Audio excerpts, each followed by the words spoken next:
Dear all, it's a 40-second left to start the conference. So please be ready.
अरे रघु आया है बस रघु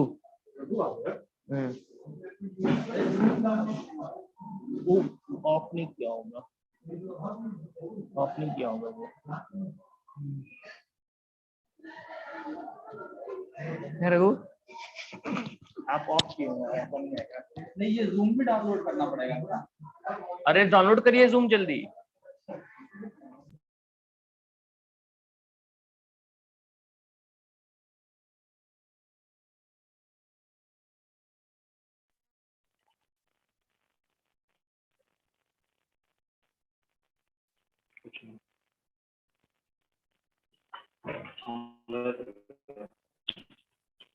कोई बोल रहा है कि जूम डाउनलोड कीजिए जल्दी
Microphone is unmuted.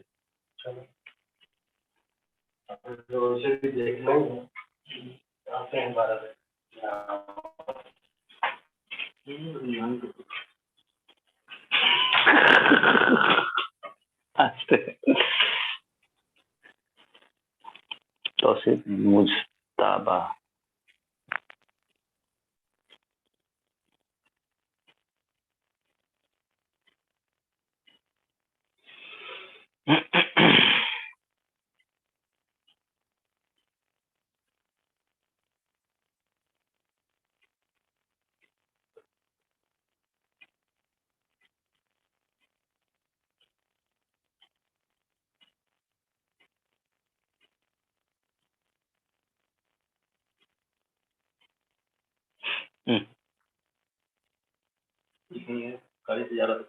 हाँ? कार पे थे जब लाइव हुआ ना कार पे दिख रहा अच्छा, खाली घूमते रहता है ना, बहुत चालू है।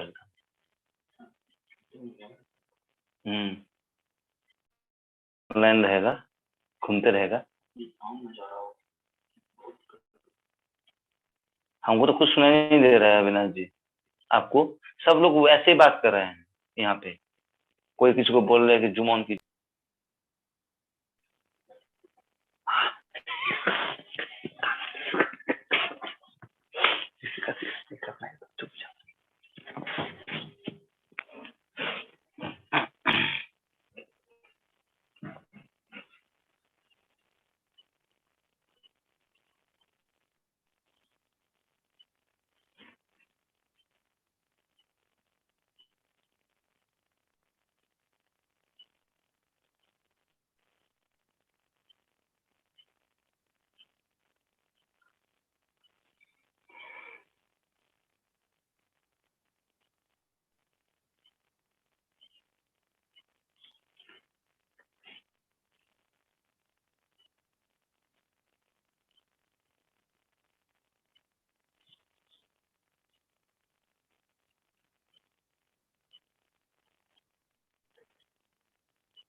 हाँ बस।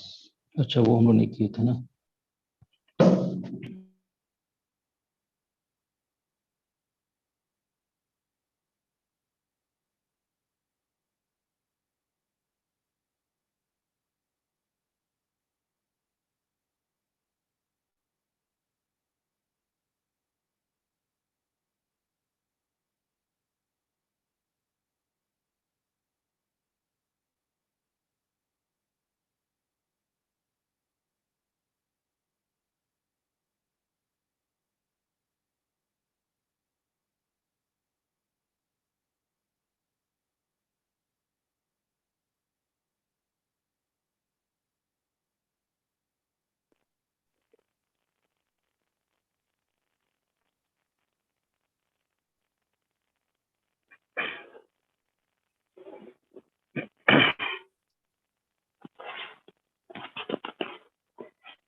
Hello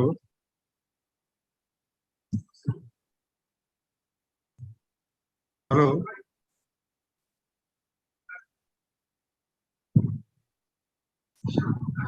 hello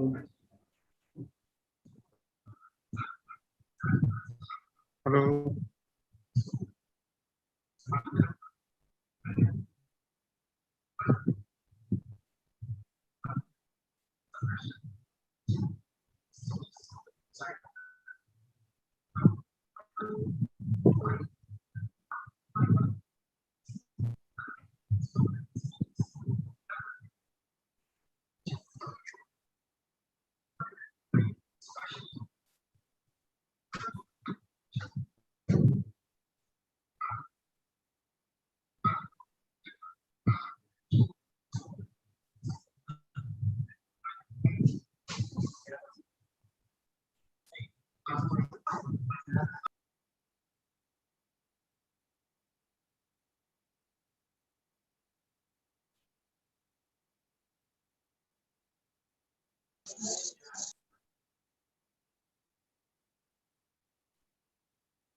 So this is the dose is 2.5.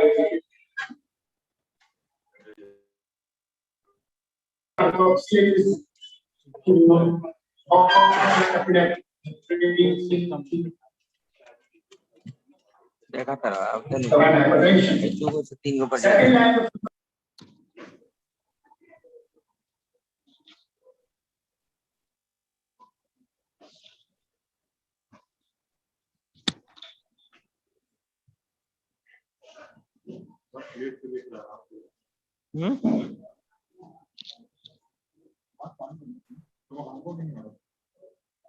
हमको भी आवाज नहीं आ रहा।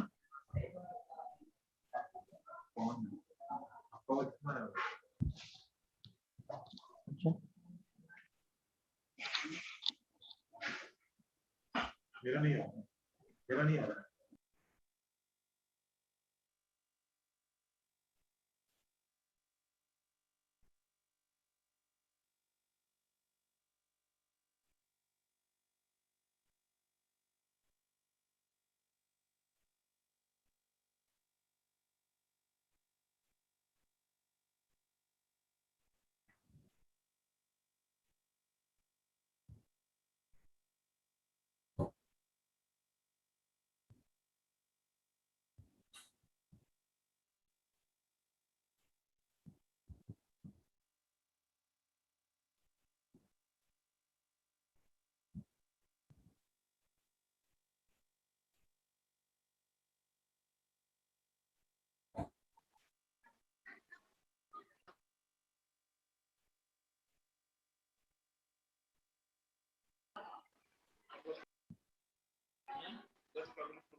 हेलो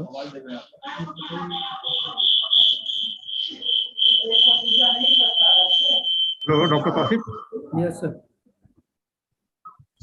डॉक्टर तौसीफ, हाँ मैं सुन रहा हूँ। आवाज आ रही है आपको? हाँ अभी जो टीचर आवाज नहीं आ रहा है जुड़े बस। हैं तेरा, सारे लोग जुड़े हुए हैं। Hello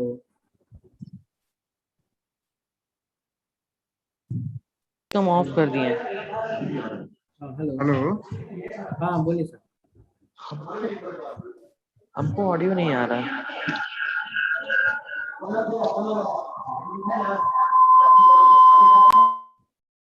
hello.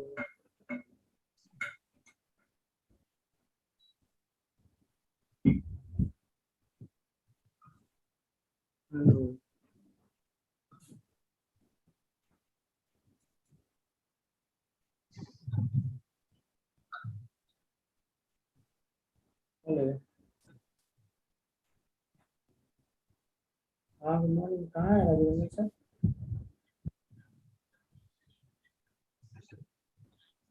नहीं, पीजी प्रेजेंटेशन वाला जो है उसको क्यों नहीं स्टार्ट कर रहा? स्टार्ट करो तो यार, वीडियो प्ले करना था पीजी का प्रेजेंटेशन वाला।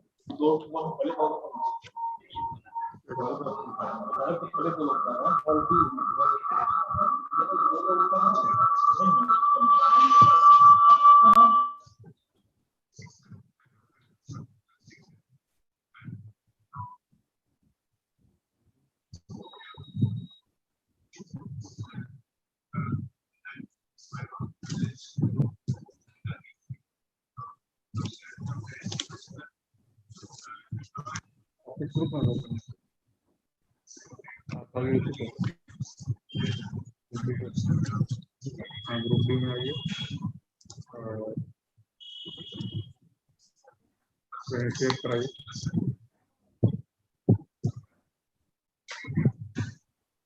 डॉक्टर पीके अग्रवाल तो आ गए। पीके अग्रवाल में नहीं है।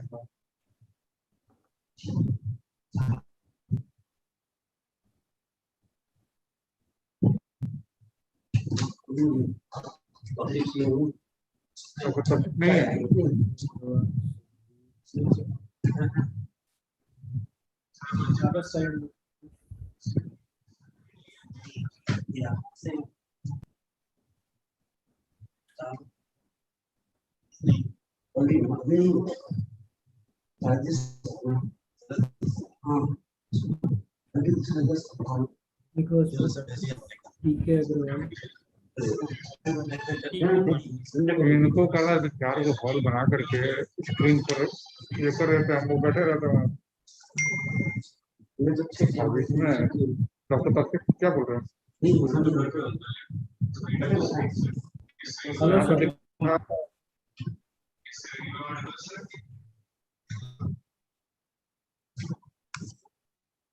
हेलो, बोलिए सर। सुधीर सर बोलिए। डॉक्टर तासिफ। हाँ सर मैं सुन रहा हूँ, बोलिए। हाँ, मैं बोल रहा था कि बाकी जो टीचर या जो एसेसर हैं वो ज्वाइन नहीं किए हैं, तो एक बार उनसे मैं फोन एक पर बार, कांटेक्ट कर लीजिए। ठीक है सर, मैसेज मैंने सबको किया, अभी कॉल कर लेता हूँ एक बार, जो लोग रह गए हैं। हाँ, एक बार कॉल कर दीजिए, फिर हम लोग 5 मिनट में शुरू करेंगे ठीक प्रोग्राम। ठीक ठीक है सर। ठीक है।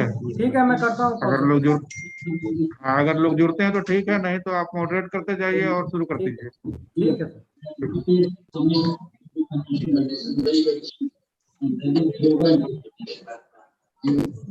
संभाल लिया सर। एक बार स्टार्ट ऑटो हो जाता है। मिनट से एक पर एक पीछे रहता है। अगर कॉफी पिए तो चाय coffee. That hypertension is a major problem.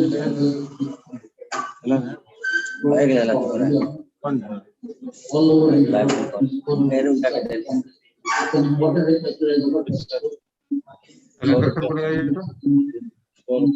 effective drugs and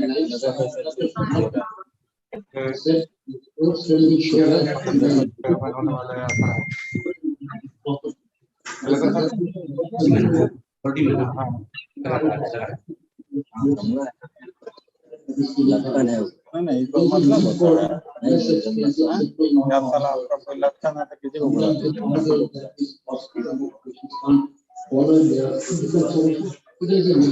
yoga may be such an alternative, especially when stress is an important factor in shaping hypertension. Thank you.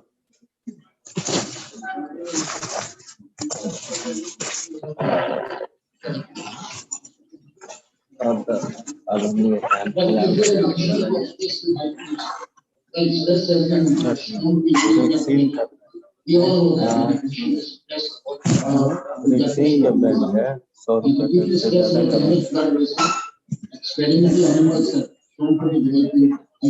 चलो और का और कौन सी किलोमीटर चलो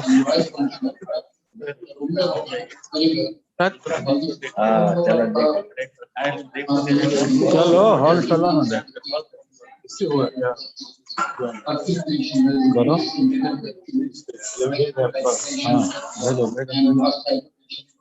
all related to stress removal. How does stress cause well,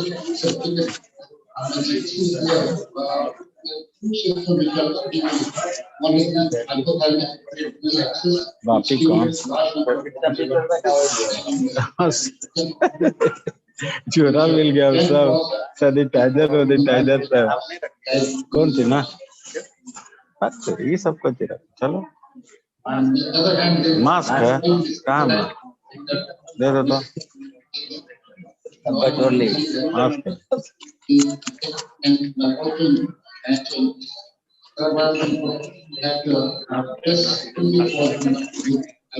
हर के देख बिल्ली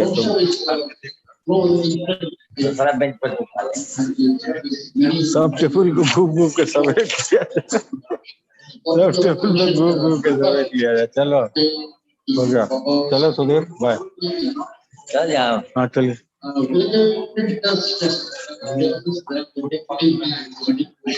चलो बैठ कर 5 मिनट खत्म नहीं होता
बात हो गई सब जगह पे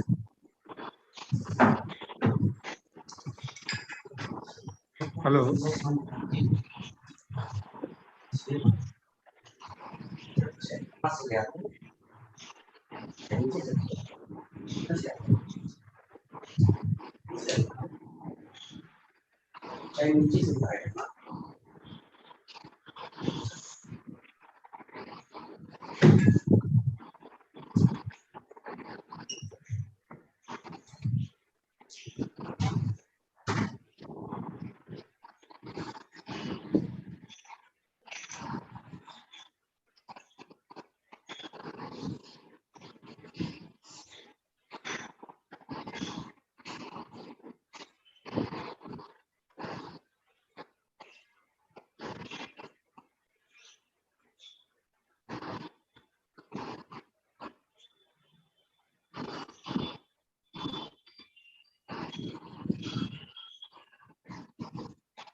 डॉक्टर तौसीफ, जी सर बोलिए। हाँ बात होगी सब लोगों से? 3-4 लोगों से बात हुई है सर, दोबारा लिंक भेजा है। डॉक्टर आर के दास आ गए हैं, डॉक्टर राजन आ गए हैं, और 1-2 लोग रह गए। मैं बात करके उन लोगों को भी लिंक दोबारा भेज देता हूँ, फिर स्टार्ट करते हैं हम लोग। राजन सर है यहाँ पर। Good morning sir. Good morning, good morning. क्या गुड हाल मॉर्निंग सर। जी ठीक रविंद्र है सर। दास सर आ गए हैं। चलिए लाइन पर रहिए। 2-3 लोग और रह गए हैं सर, मैं उनको भी ट्राई कर लेता हूँ कांटेक्ट करके एक बार। एक प्रोफॉर्मा भेजा था सर ग्रुप में। हाँ वो मैंने प्रोफार्मा मैंने सबको दे दिया है, सबके व्हाट्सएप पे भेज दिया है सर। अच्छा ठीक ठीक। तो डॉक्टर तौसीफ, जी सर। हाँ वन बाय बोलिए वन बोलिए सर। आपके पास लिस्ट है ना पीजी स्टूडेंट की? हाँ हाँ लिस्ट है सर। तो आ, एक एक के बाद एक सब लोग को कॉल करते जाइएगा। जी जी। वो लोग प्रेजेंट करेंगे, प्रेजेंटेशन के बाद और सब लोग को इंस्ट्रक्ट कर दीजिए कि within 5 minutes they have to finish. Sir वो सबका रिकॉर्डेड वीडियो है 5 मिनट का, वही प्ले ओके करना है हमें। उन लोगों को पीजीज को सिर्फ क्वेश्चन आंसर के लिए रहना है प्रेजेंट। ठीक है। लाइव प्रेजेंटेशन नहीं है सर, वीडियो रिकॉर्डिंग है। तो लाइव प्रेजेंटेशन नहीं है, रिकॉर्डेड है। जी सर रिकॉर्डेड है। पीजीज को सिर्फ क्वेश्चन आंसर के लिए प्रेजेंट रहना है, अगर कोई क्वेश्चन पूछना है तो वो आंसर करेंगे। ओके। और कौन है नेक्स्ट बोलो? शैलेंद्र का नहीं हो रहा है, हो गया उनका स्विच ऑफ ठीक है, है। तो आगे चले गए।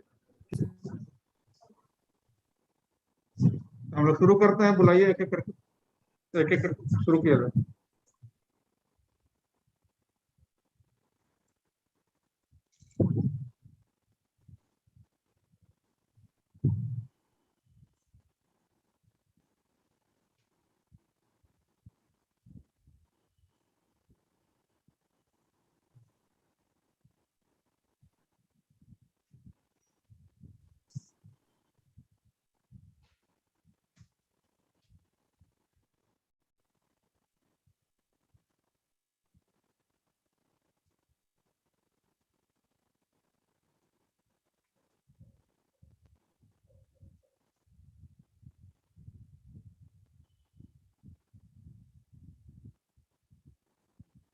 Hello.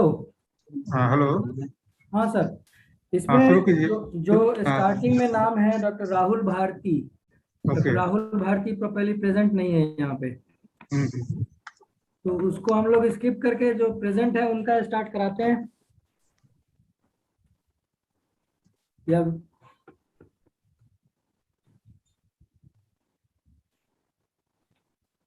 Doctor Rahul Bharti I think वो प्रेजेंट नहीं है। डॉक्टर राहुल भारती, विक्रांत, डॉक्टर विक्रांत, विक्रांत कुमार है। Doctor Vikrant,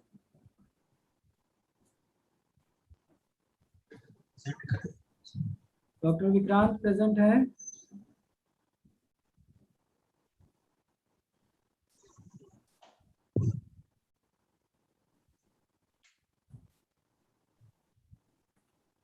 hello.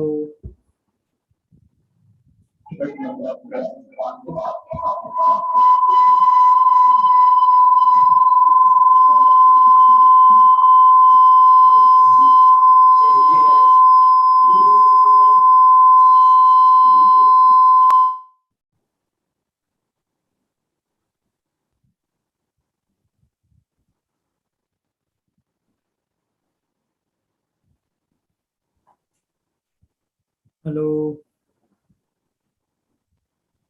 हाँ हेलो। हाँ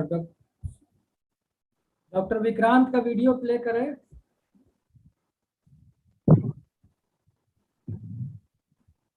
हेलो।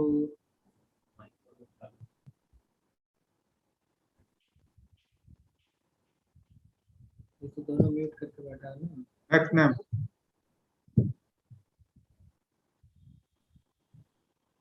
हमको तो आवाज आ रही है। ये होस्ट क्यों बैठा है? यही ना प्ले करेगा। कॉल लगा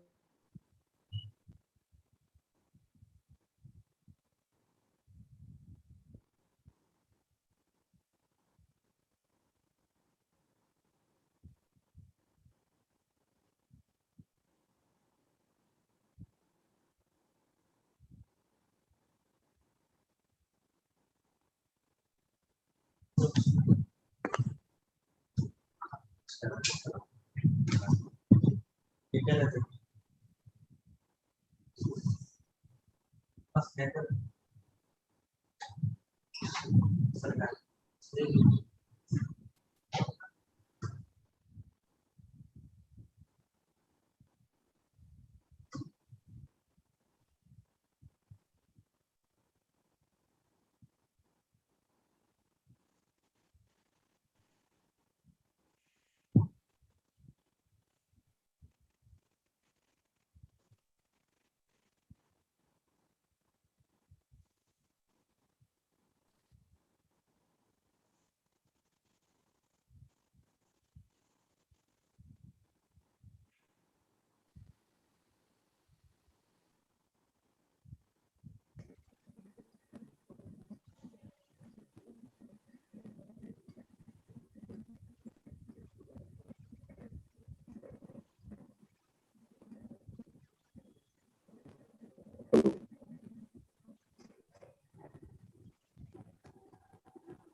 हेलो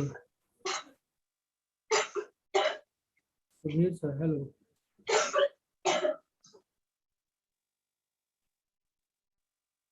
हेलो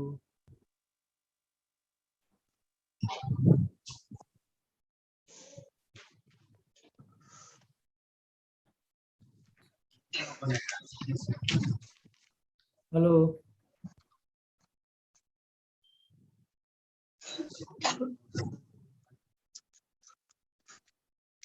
हेलो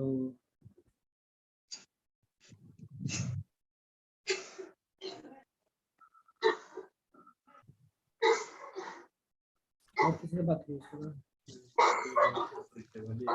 सब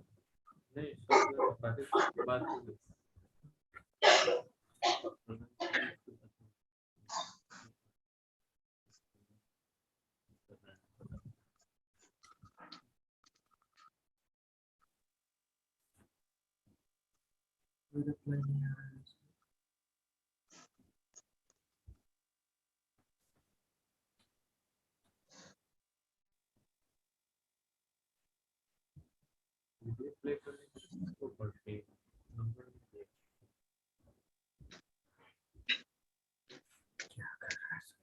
पहले से कहा गया था यार तो अभी बोल रहे हैं कि प्री रिकॉर्डेड है।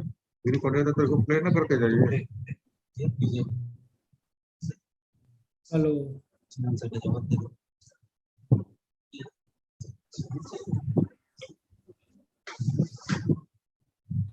हाँ सर, हाँ बोलिए ना।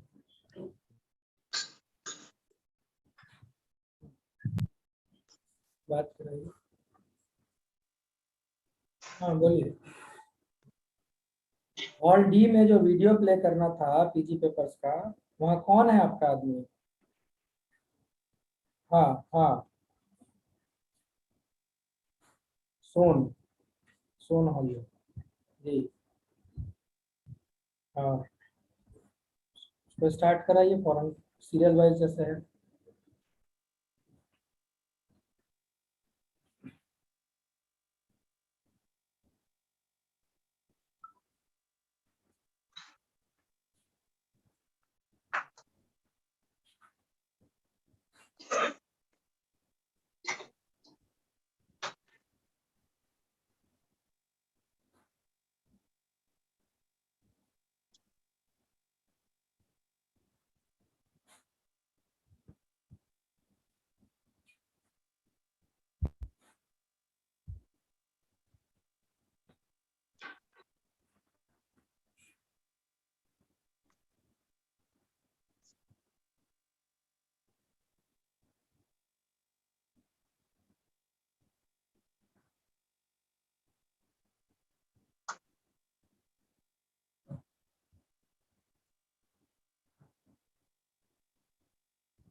हाँ बोलिए ना, बोलिए।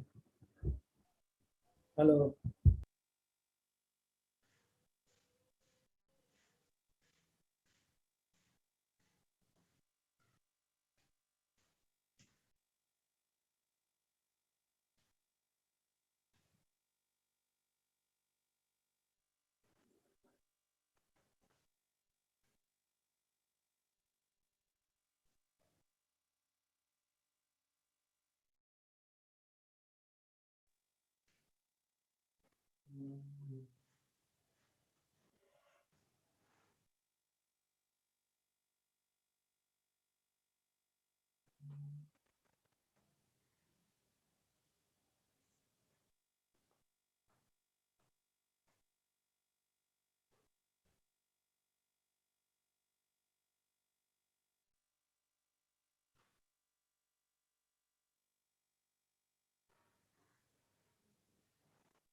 And it was so lucid that I doubt there will be any questions.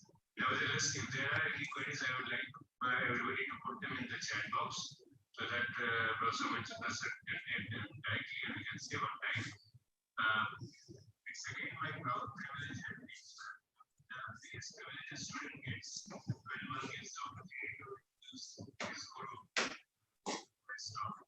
And I would like to invite slide दिख नहीं रहा, आवाज भी नहीं आ रहा है। ऐसा लगता है कुछ टेक्निकल प्रॉब्लम है सर। एक्चुअली सारे पीजी का प्री रिकॉर्डेड जो प्रेजेंटेशन है वो जो ग्रुप ये होस्ट कर रही है उसके पास and they are not able to display it. तो कुछ टेक्निकल प्रॉब्लम है, कुछ मिनट हम लोग वेट करते हैं। ठीक है, वेट कर रहे हैं।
देंगे।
Hello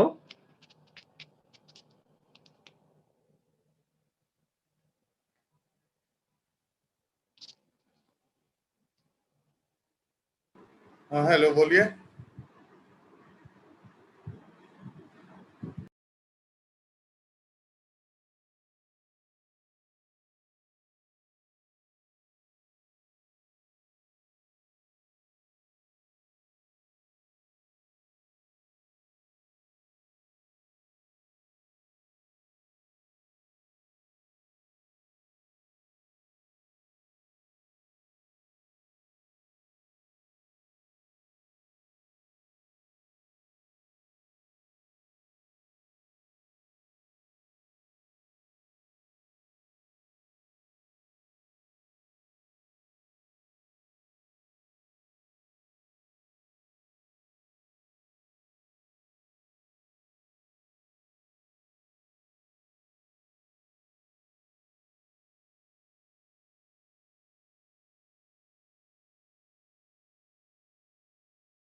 We are sorry for delay. Now we are playing the first video.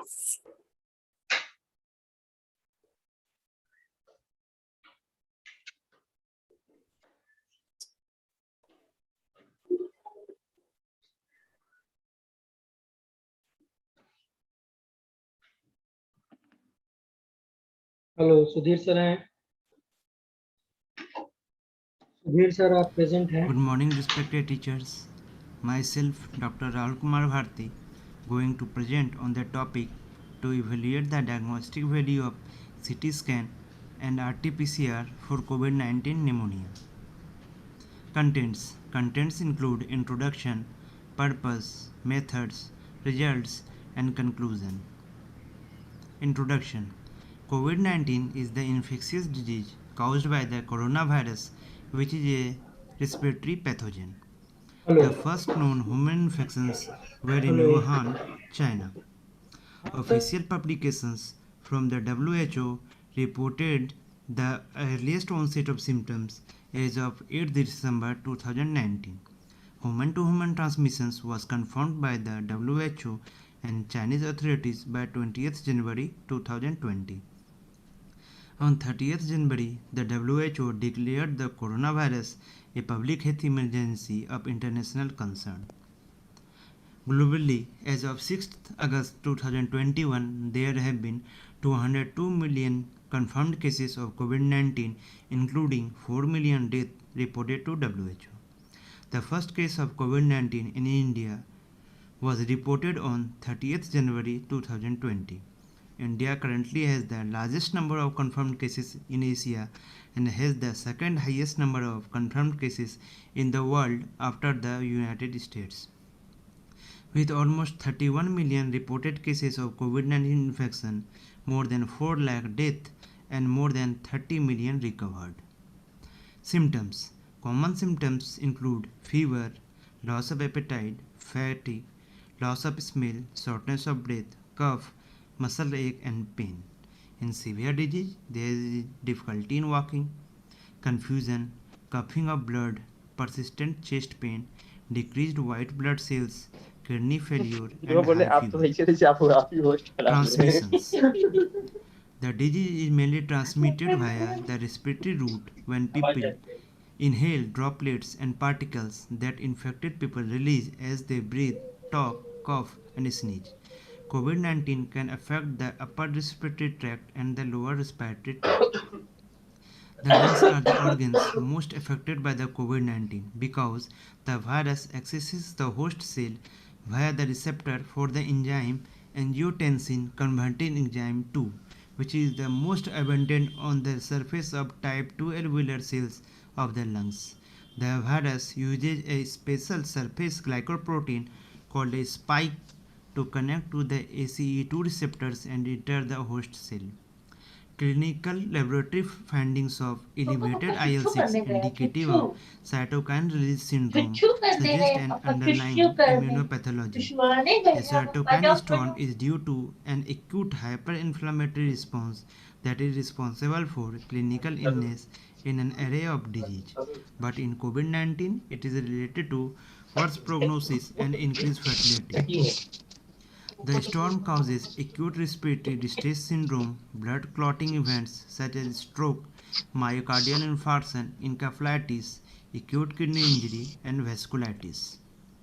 Diagnosis. Diagnosis is mainly done by viral testing through RT-PCR. The standard diagnostic method is by detection of virus nucleic acid by RT-PCR. The test is typically done on respiratory samples obtained by a nasopharyngeal swab. Second one is imaging. Chest CT scan play an important role in the early detection. Bilateral, multilobar, ground glass opacities with a peripheral, asymmetric and posterior distribution are common in early infections. CT severity score. It represents the severity of the disease. Each lobe of a lung is given a score of 1 to 5 based on lung involvement. Total maximum score is 25. Infection criteria for a single lobe. If a single lobe is 5% infected, we give a score 1. If it is 5 to 25% infected, we give score of 2. Likewise, if a lobe is more than 75% infected, we give score of 5. Based on these scores, the CT severity is divided in mild, moderate and severe. For mild, the score is less than 8. For moderate, the score is between 9 to 15, and for severe, it is more than 15. Purpose and methods. Purpose: to evaluate the diagnostic value of CT scan and RT-PCR for COVID-19 pneumonia. Methods: this retrospective study includes all patients with COVID-19 pneumonia suspicion who were examined by both CT and RT-PCR at initial presentation. The sensitivities of both tests were then compared. For patients with a final confirmed diagnosis, clinical and laboratory data, हाँ बोले in sir. addition to the CT imaging findings, were evaluated. Results: a total of 36 patients were finally diagnosed with COVID-19 pneumonia. 35 patients had abnormal CT findings at presentation, whereas 1 patient had a normal CT. Using RT-PCR, 30 patients were tested positive, with 6 cases initially missed. Among these 6 patients, 3 became positive in the second RT-PCR test, and the other 3 became positive only in third round of RT-PCR test. At presentation, CT sensitivity was therefore 97.2%, whereas the sensitivity of initial RT-PCR was only 83.3%. Conclusion: RT-PCR may produce initial false negative results. We suggest that patients with typical CT findings but negative RT-PCR result should be isolated, and RT-PCR should be repeated to avoid misdiagnosis. Thank you.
ये किसका present हुआ है?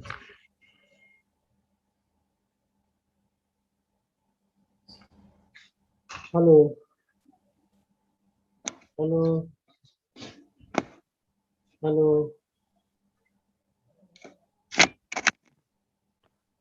Hello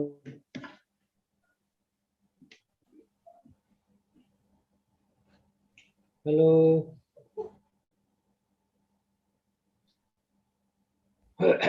hello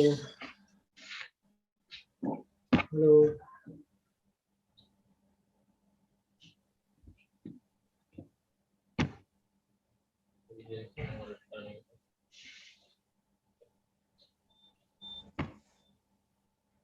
पहले जो add थे उनको भी कर लो। पहले तो ऐड थे उनको नहीं करना।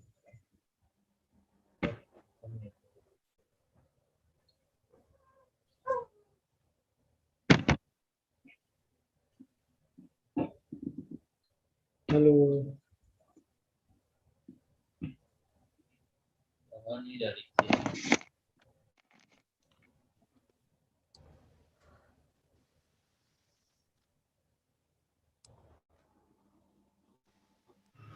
Myself, Dr. Vikrant Kumar, from Katihar Medical College.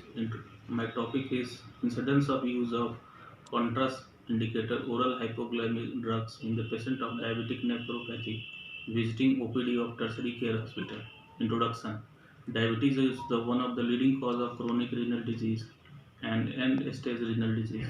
Chronic renal disease is associated with decreased clearance of many oral hypoglycemic agents and their metabolic, prolonging the duration of exposure of the drugs and its metabolites.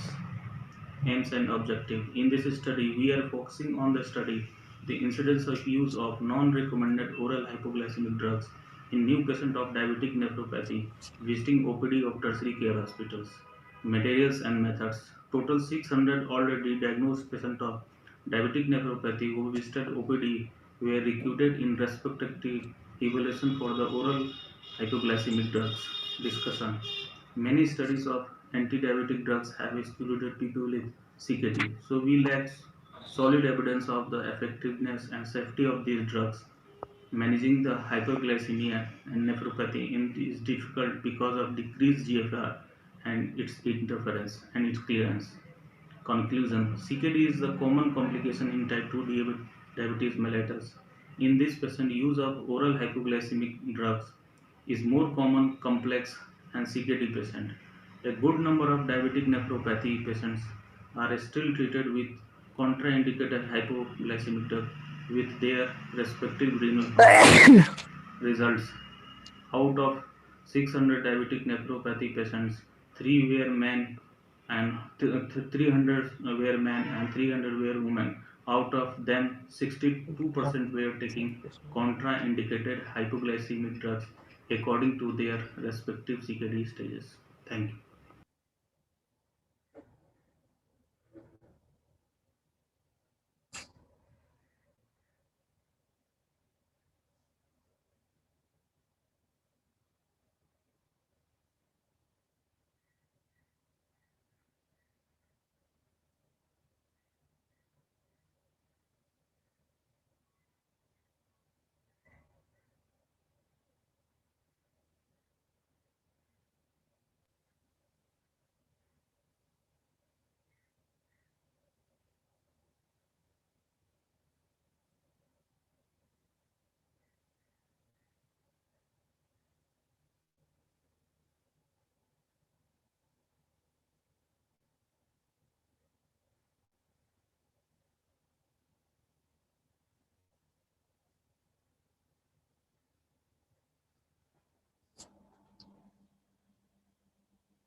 Hello everyone, myself Dr. Kesav Kumar from Katihar Medical College, Bihar. My topic for paper presentation is syndromic approach to diagnosis of viral thrombocytopenic fever. First, the introduction. Acute febrile illness with thrombocytopenia is quite common in the tropics. Most of them have a benign course with non-specific symptoms. Dengue is the most prevalent mosquito-borne viral disease. It is estimated that over 390 million dengue virus infections occur each other throughout the world. The clinical manifestations of dengue ranges from self-limited dengue fever to dengue hemorrhagic fever with shock syndrome. The CDC classifies dengue into dengue fever without warning signs, dengue fever with warning signs, and dengue shock syndrome. This is the prevalence of the dengue syndrome, the green one showing the prevalence of the dengue fever across the world. Aims and objective of my study: to evaluate the diagnostic utility of syndromic approach in the management of milder forms of dengue fever as defined by CDC 2009. The materials and methods: a total of 83 patients have been included in my study that is admitted to our hospital during August 2019 to November 2019 with the history of fever that is more than 98.98 degree Fahrenheit, body ache and thrombocytopenia were enrolled in our study. According to CDC 2009 definition of dengue, they were divided into two groups: the group 1 patients without warning signs and group 2 patients with the warning signs. Exclusion criteria: Patients who were tested positive for malarial parasite, malarial antigen test, chikungunya IgM antibody, leptospira IgM antibody, sepsis, and dengue shock syndrome. This is the results, the clinical features of the patients at the time of presentation. First one, the most common symptom is fever, then arthralgia, headache, vomiting, pain abdomen, bleeding manifestations, diarrhea, and the lab parameters, there is decreased TLC count, low platelets counts, and there is a slight fall in the hematocrit. This is the comparison of the clinical profile between the dengue seropositive and seronegative groups. This is the dengue seropositive and dengue seronegative. The vomiting, pain abdomen, headache, hypotension, bleeding manifestation, low platelet count, and hematocrit. We are seeing here the number of the patients has been having the equal number of the symptoms in both the cases. The mean duration of illness and dengue NS1 and IgM positivity. This is the dengue fever without warning signs and dengue fever with the warning signs. This is the mean duration of illness in days, NS1 positive and IgM positive. The discussion, the clinical features, duration of hospital stay, the lowest platelet count and hematocrit values were compared between the seropositive and seronegative groups. No significant difference was found.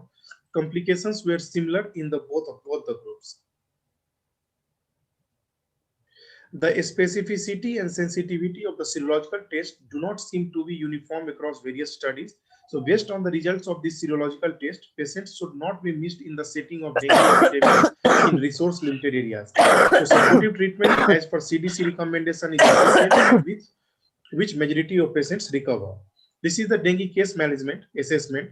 This is the presumptive diagnosis, that is living or travel to the endemic area plus fever and two of the following symptoms like nausea and vomiting.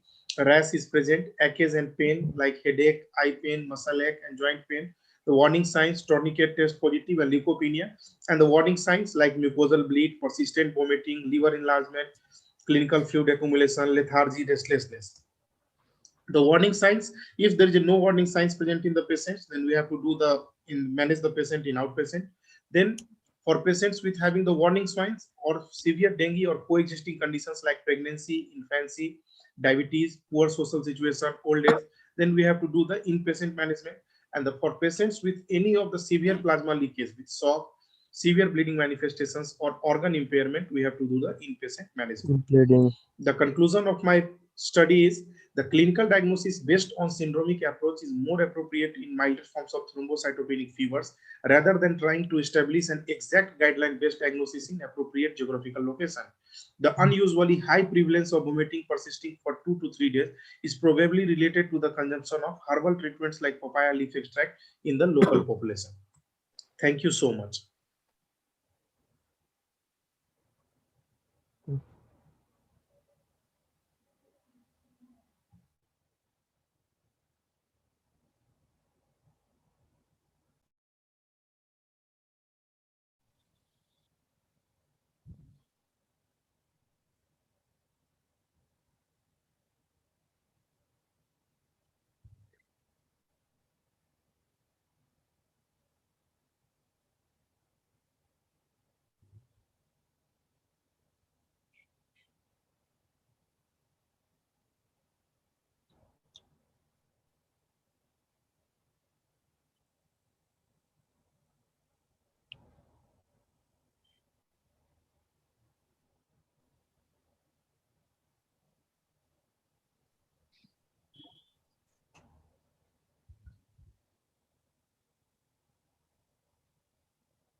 What was the methodology of your presentation for the case?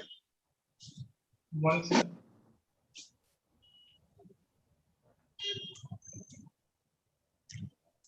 What was the methodology of your study?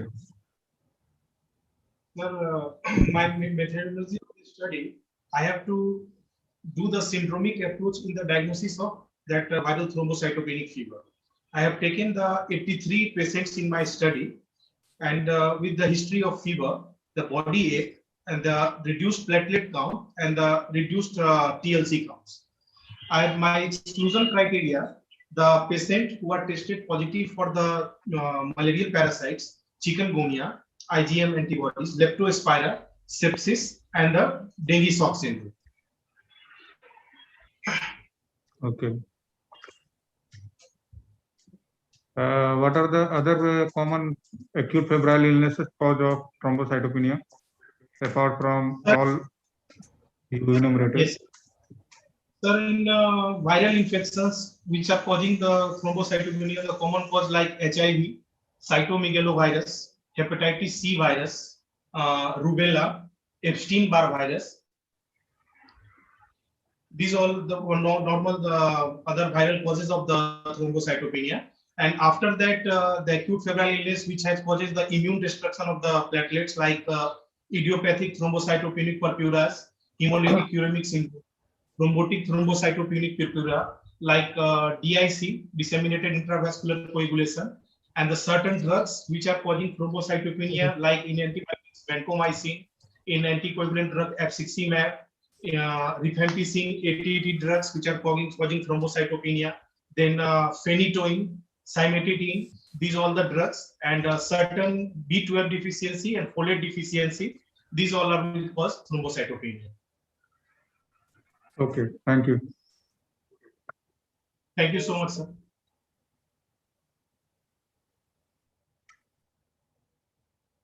Next.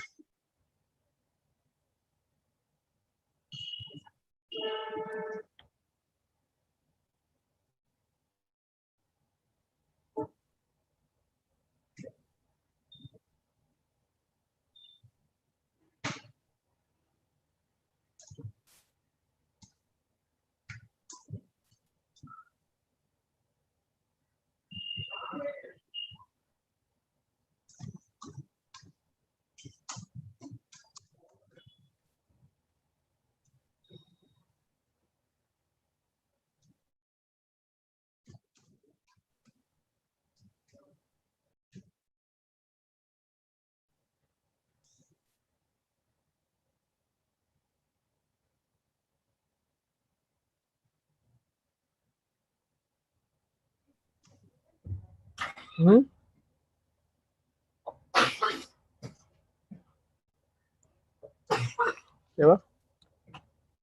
पंखा बंद कर दीजिए।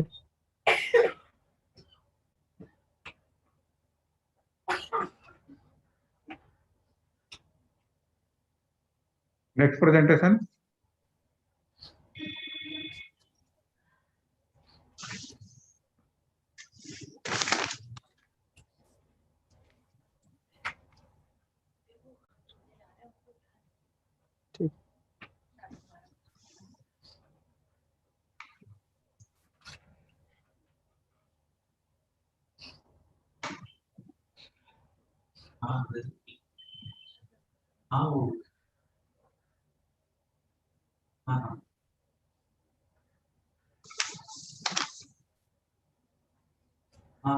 Hyperparathyroidism.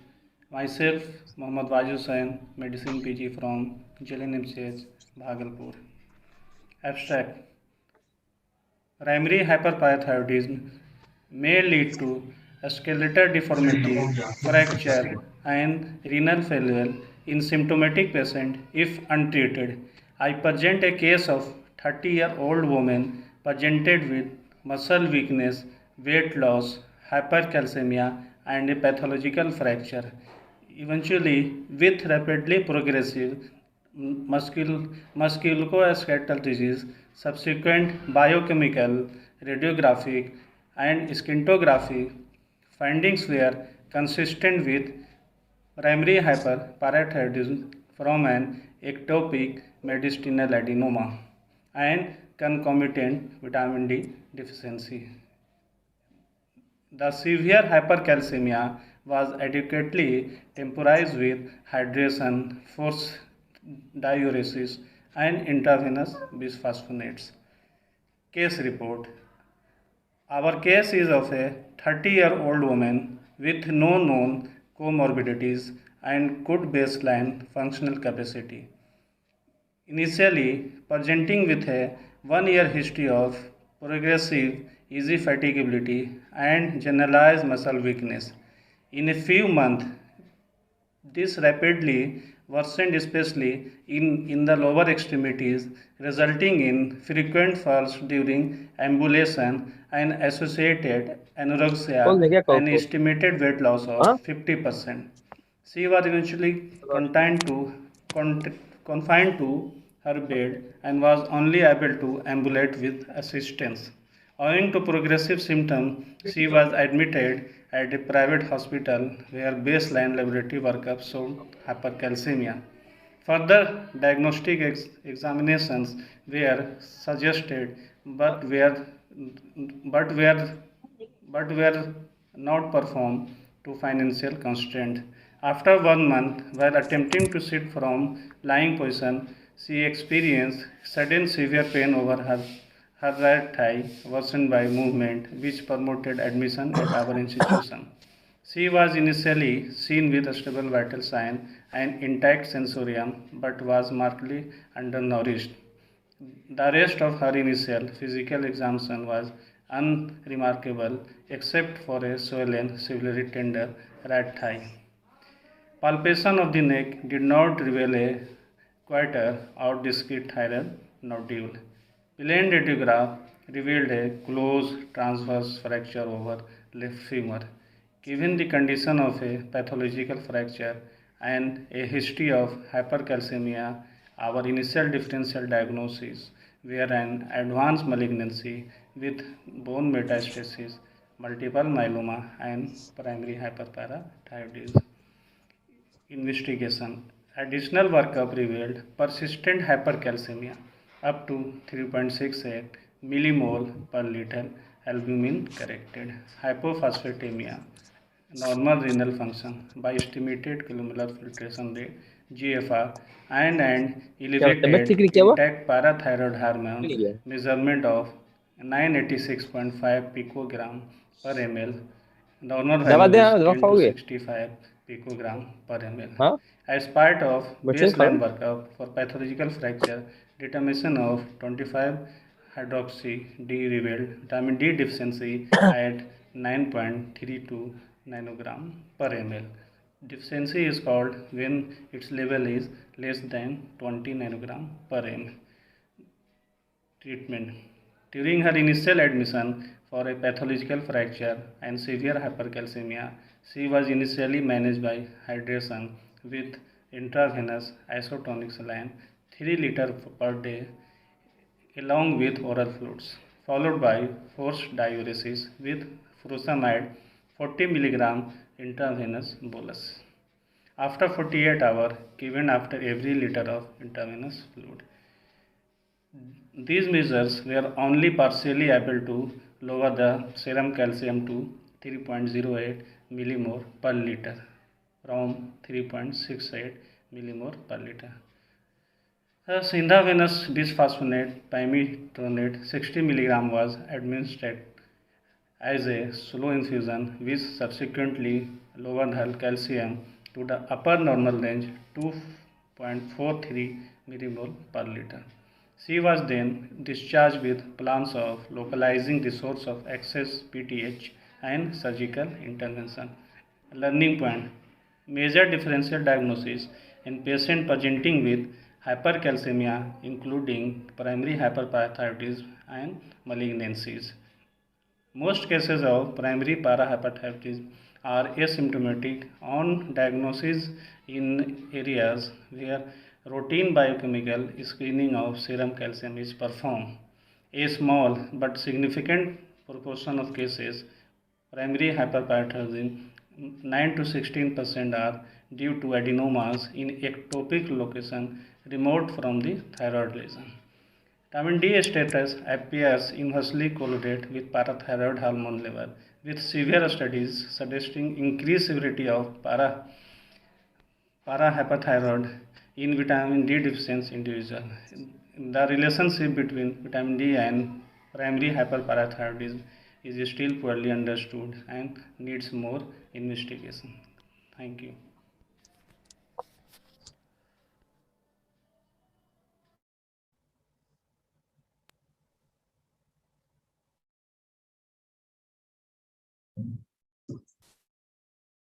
Nice presentation, Dr. Wajid. So it was a very good case presentation. Dr. Wajid, what are the causes of secondary hyperparathyroidism?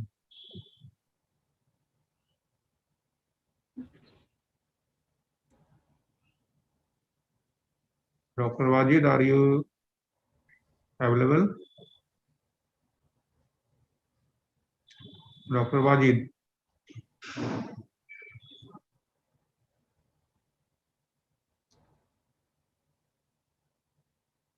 I think he is not here.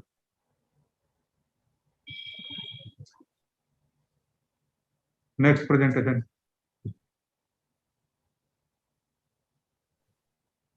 Sorry to interrupt you, sir. This is Dr. Vijay Kumar. Now, presenters should be advised to remain for 2 minutes. They should not leave to answer some questions from experts. So, presenters are advised to remain for 2 minutes to answer our questions. Isn't it, sir?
Dr. Tausif, we can move forward. Next topic. Next. Oh, sir. I am asking them to move the next topic. Mm-hmm.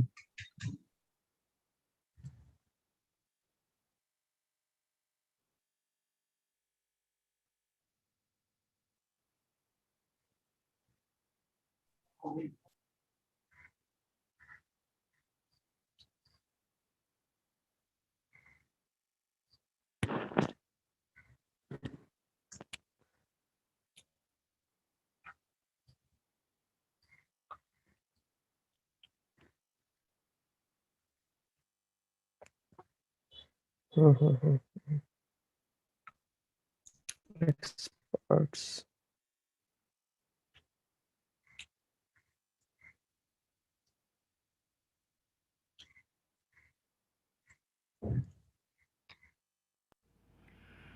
Good afternoon, all respected evaluators, teachers, seniors, and dear friends. Myself, Dr. Divyanshu Martand, a third year postgraduate student at Nalanda Medical College.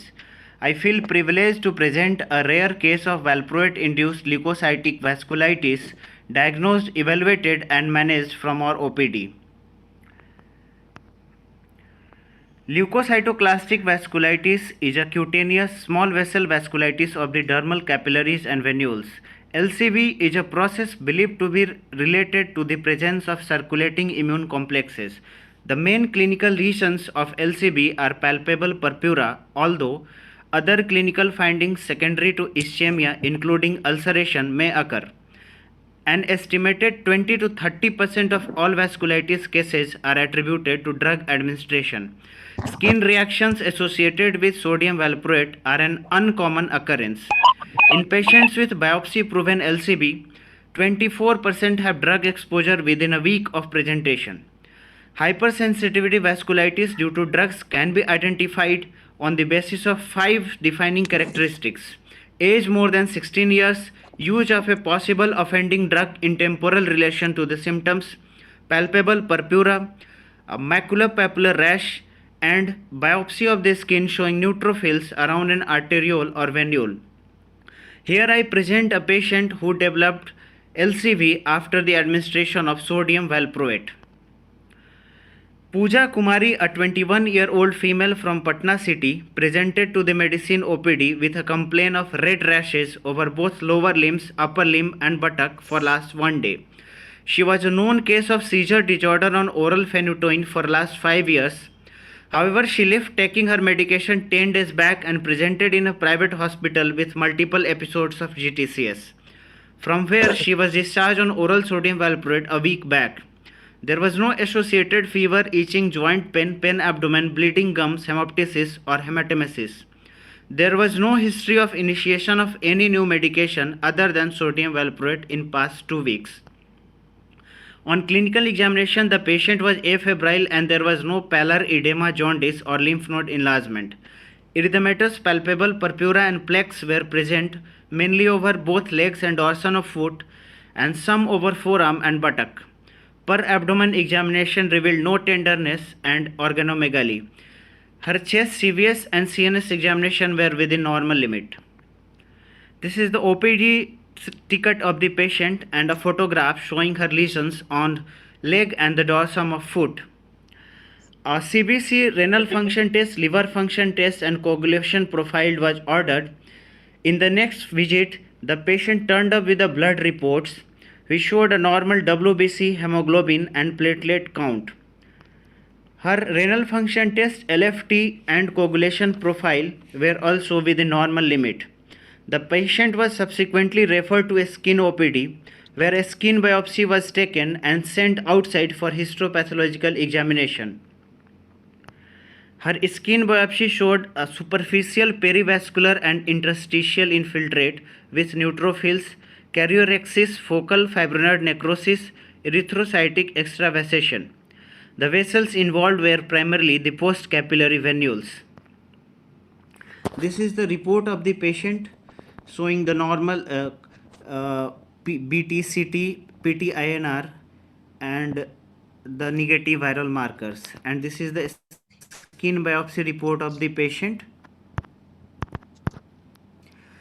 The temporal relationship between valproate administration in our patient and lack of other known etiologic triggers and resolution of symptoms following discontinuation of the medication implicates valproate as the trigger for her LCV. Drug-induced LCB can be a challenging diagnosis to make as the differential diagnosis of LCB is broad and timing or quality of symptoms can vary by case. Careful history taking to establish a precise timeline of symptoms and to eliminate other possible etiologic triggers is paramount. In the literature, only a few cases of LCV induced by valproate are reported. LCV can be treated either by usage of drugs such as anti-inflammatory medication and steroids or by removing the trigger agent, as in my case. My case developed a rash after 7 days of sodium valproate administration. After the diagnosis, treatment with sodium valproate was discontinued, following which there was a rapid improvement of the cutaneous lesions. Thank you.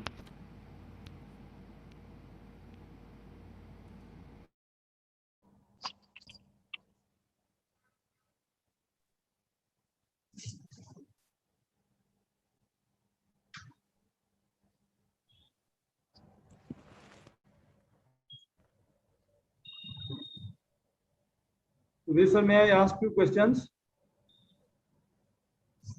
Sudhir sir, this is Dr. Vijay Kumar. May I ask yes. few questions from the presenter? Yes, of course. Yeah, you have presented a case of LCV. Now, can you let me know what are the other causes of erythematous palpable purpura?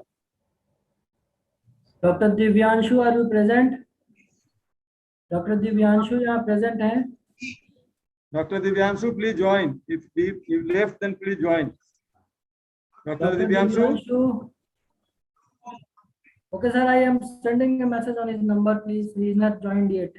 Actually, Probably he the has not presenter. joined. Sir, I have asked them in the morning again to join, but so far he has not joined. Probably, I am asking him again. So Dr. Divyanshu left. No, he hasn't joined yet. Probably, I am asking him to join again. One point I want to make it clear here that the marking is included of three parts. First is the content, second one is the presentation, and third one is the discussion. If the participant is not available, then the discussion point will be given 0 marks. So they should wait for discussion part also. They should be instructed. Dr. Tausif, they should be instructed to wait for discussion also. Yes, sir, I am forwarding your message to the PGs. They have to join. Okay, sir. Anyway, should we proceed forward? Yes, sir.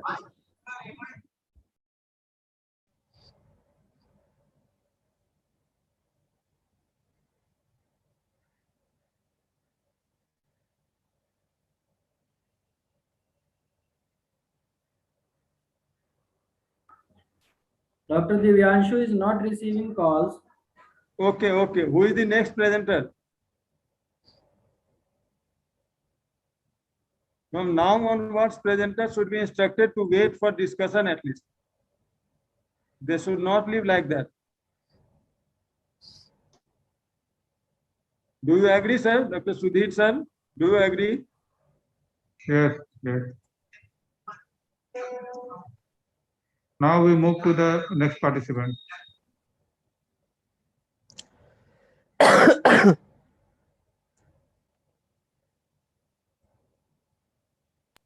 will ask the IT team to please play the next video. Please play the next.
हाँ, नवीन है क्या वहाँ पे?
Hello.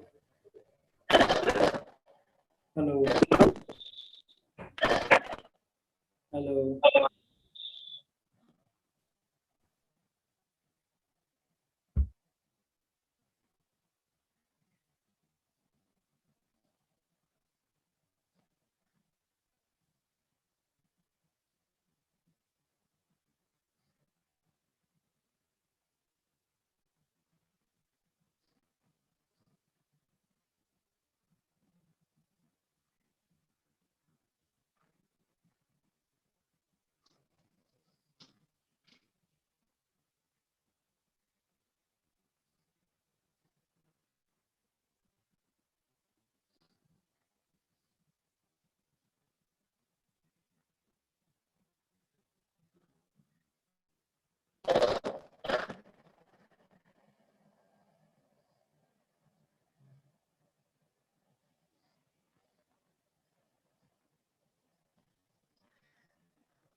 Dr. Tausif?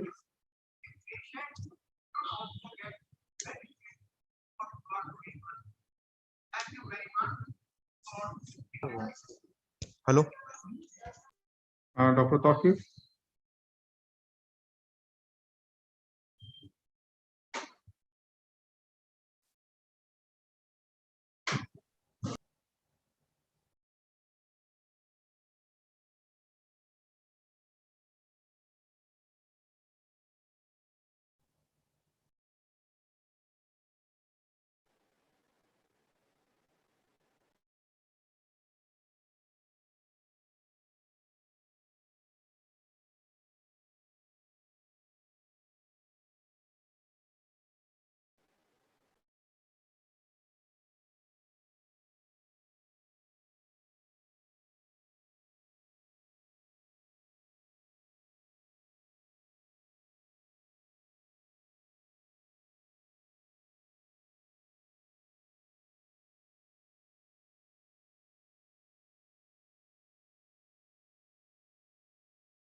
संकेत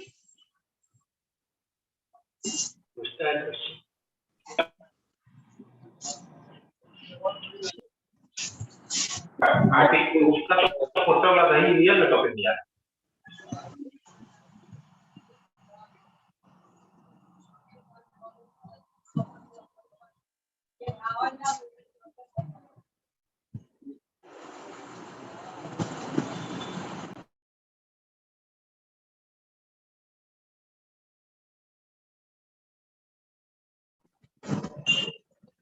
उधर का system गड़बड़ है।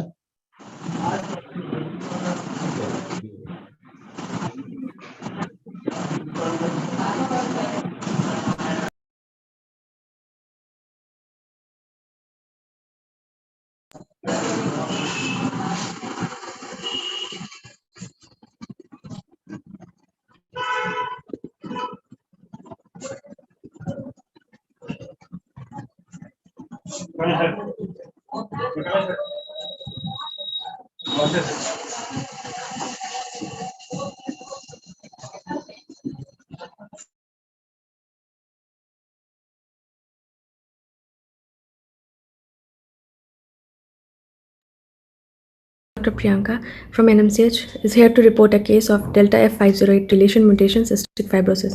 To start with introduction, cystic fibrosis is a rare autosomal recessive exocrineopathy affecting multiple epithelial tissues. It is most common in Europeans and lesser in Asians, around 1 in 33,000 live births.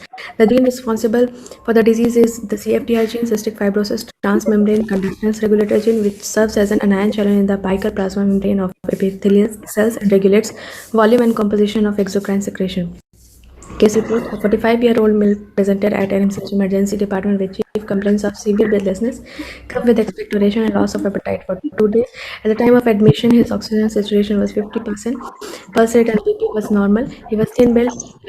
The patient was cyanosis and digital clubbing performed on auscultation. Bilateral course was present on chest. On detailed history, the patient complained of recurring breathlessness and constant history of quite productive cough since his childhood. And on personal history, he mentioned infertility for about 10 years after marriage. He reported no history of tuberculosis and cigarette smoking in the past. Investigation: ABG analysis reported respiratory acidosis. ECG was normal. Chest X-ray. On chest X-ray, we found inflated lung and extensive bronchiectatic changes in HRCT lung, extensive severe cyst and tubular bronchiectasis in left lung and upper lobe of right lung with air fluid level and multiple cavities. On CFTR gene analysis, we found single F508 mutation. Management: he was admitted and treatment. Situation was maintained by oxygen. Injection amikacin thrice daily for 1 week were given, and also ceftriaxone was given. He was Choline, Budocort, and acetylcysteine early, and supplementation of pancreatic enzymes and fat soluble vitamins, calcium, vitamin D3 was given. Discussion. Cystic fibrosis is an autosomal recessive exocrineopathy affecting multiple organs. The physiology: the CFTR gene is responsible for the passive transport of chloride and bicarbonate across plasma membrane of epithelial tissues, which is followed by transport of water. The same process occurs along apical plasma membrane of exocrine glands, which allows the release of exocrine secretion. For example, in respiratory mucosa, it provides sufficient depth of periciliary fluid layer, allowing normal ciliary extension and mucociliary transport.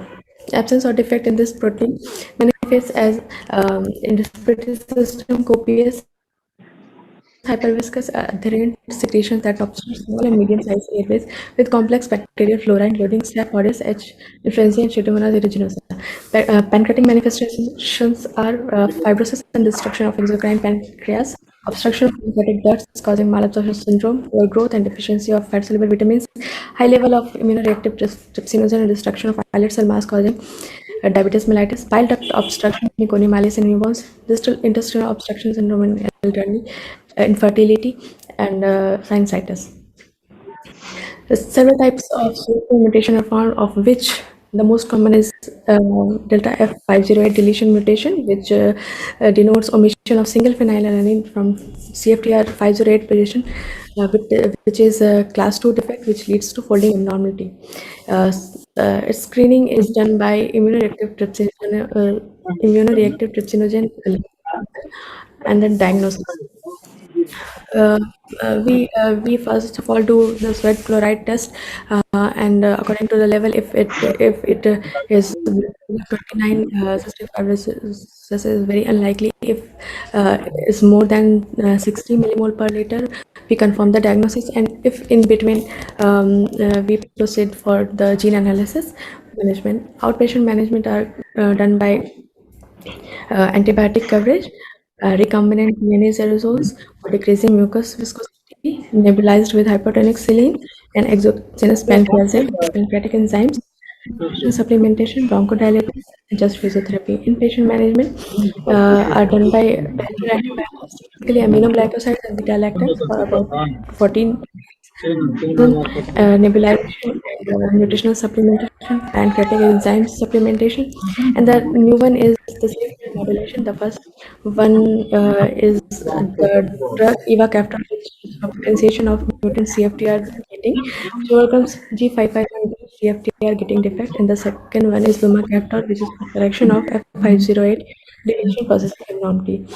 combination is given, and it show improvement in F508 deletion mutation in mutant individuals. At last, lung transplantation in end-stage cystic fibrosis. Thank you. Hyperparathyroidism. Myself.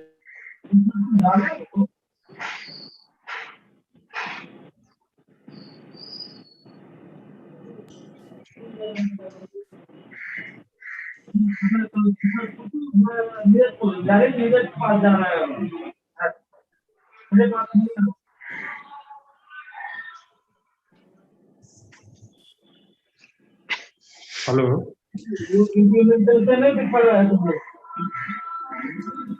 Hello.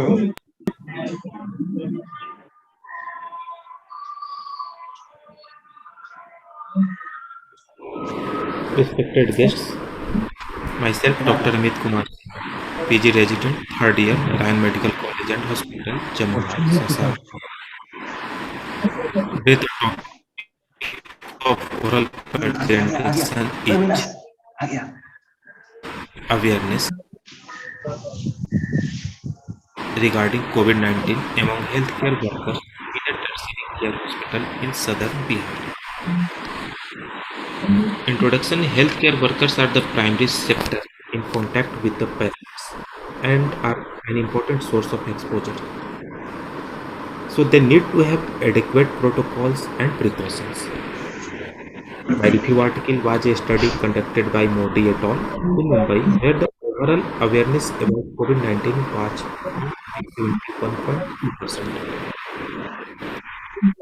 Aims and objectives of this study was: number one, to assess awareness, and number two, test possible precautions. Coming to the methodology, mine was a cross-sectional study conducted from October to December 2020. Was a self-administered questionnaire-based survey. After software-based calculation, the sample size was found to be 130. In the statistical analysis, a pilot web survey was also conducted, which included 10 randomly selected healthcare workers. And various statistical software and tests were used to analyze the results. This is the consent form obtained by the participants, and here is the profile which includes socio-demographic data.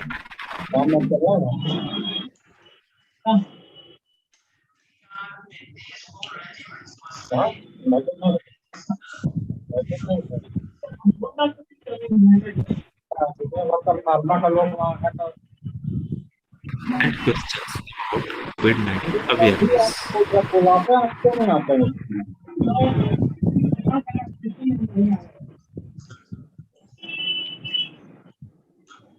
आपको घूम है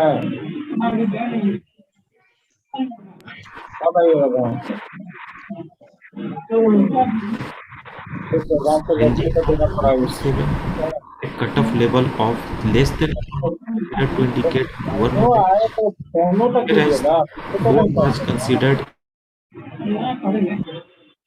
आपको लौट के आइए कल जाइएगा ना लौट के आइए तो आइएगा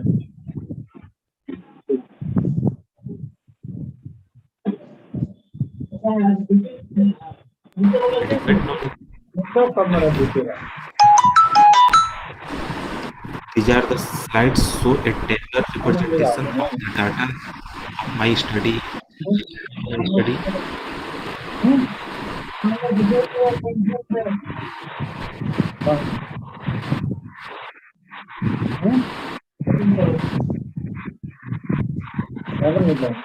The discussion part. Now we are coming to the concluded part. To conclude, it is essential to improve the awareness and awareness of the healthcare workers as they are the first line of defense in these terms. Thank you all.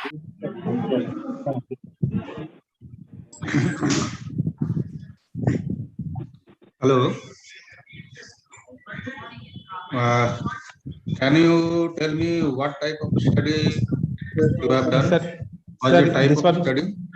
Sir, cross-sectional study. I have done cross-sectional studies. Cross-sectional. What is the name of the study? Sir, I have done the first. I have done the pilot wave survey study among by taking the 10 random healthcare workers. Then by the software calculation, I have selected the 130 participants. Sir. You know what? Cross-sectional study is okay, but what is the name of that cross-sectional study?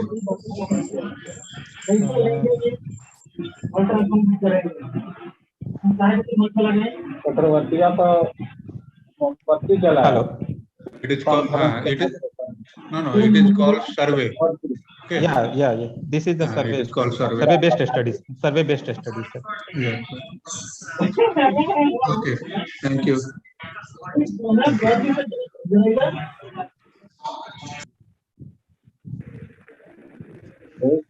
Class काम करते हैं आपकी रहस्य में लगेगा या तुम baseless लगेगा मैं तुम बेसे अब जोगिंदर बोलता है वर्मा ठीक बोलता है कि साला बंगालिया की बीवी से इनका चलते रहता है एकदम ठीक बोलता है वर्मा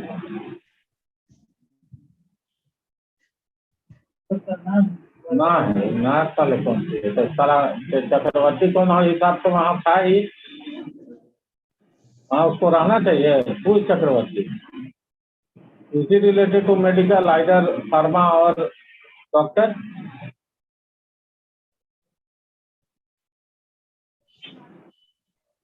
कौन है चक्रवर्ती चक्रवर्ती किस हैसियत से वहाँ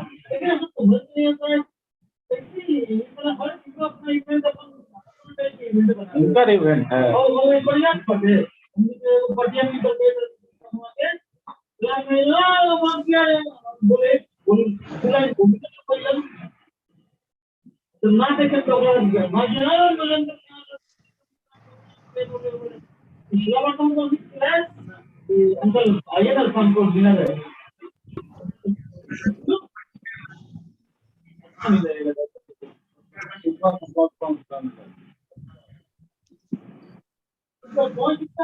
पाँच को आदमी नहीं था वहाँ घर है ना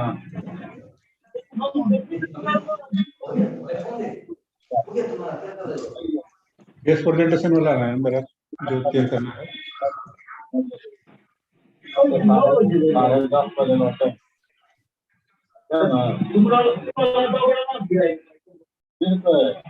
हम लोग के अलावा इनका खानदान A very warm good morning to all the respected evaluators, senior doctors, my friend and colleagues. I am Dr. Anushri Dhingle, third year medicine PG from Nalanda Medical College and Hospital, Patna. I am here to present a complex case of polymyositis. The inflammatory myopathies are a group of acquired skeletal muscle disease that include polymyositis, dermatomyositis, and inclusion body myositis. Polymyositis is an idiopathic inflammatory myopathy clinically characterized by proximal muscle weakness, elevation of serum muscle enzyme, and additionally in dermatomyositis by skin abnormalities. Polymyositis has approximate prevalence of 1 per 1 lakh in general population with a female preponderance of 2:1 with the common age group affected is middle age, mostly between 40s to 50s. Various theories have been postulated for polymyositis. Microvascular injury leading to release of muscle autoantigen, which is then presented to T lymphocyte by the macrophage in the muscle. Autoaggressive inflammatory cells are present which surrounds, enters and destroys morphologically normal myofibers is the characteristic feature of polymyositis. Predominant symptom of polymyositis is muscle weakness which is symmetrical, affects predominantly proximal muscle of the extremities and the neck flexures. My patient Rabita Kumari, 19-year-old female resident of Parbhubiga, Patna, presented with complaints of weakness of bilateral lower limb since 1 month and swelling of bilateral lower limb till leg since 3 weeks. She also complained of fever since 15 days. She complained of difficulty on standing from chair and also in climbing stairs. Over the month, the weakness increased to such an extent that she could not walk and was bedridden with probably dependent edema. She also complained of myalgia. There was no history of convulsion, headache, rashes, thyroid illness, past history of infection within 2 weeks, normal bowel bladder function. There was no other significant past medical history, family history.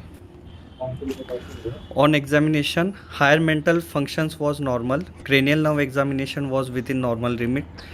On motor examination, tone was decreased in all the four limbs, with power being 2/5 in both lower The limb. slides are All not deep tendon moving. reflex were preserved.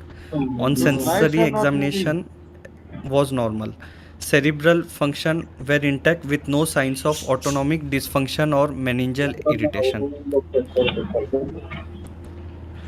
On investigation, WBC was 18,200 per microliter. Rest all routine blood examination were normal. LFT was normal. ANA was 0.66. NCCT brain was showing normal report. Serum CPK was raised to 13,170. Serum LDH was raised to 4,010.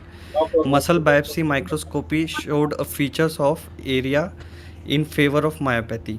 Nerve conduction velocity showed motor polyneuropathy.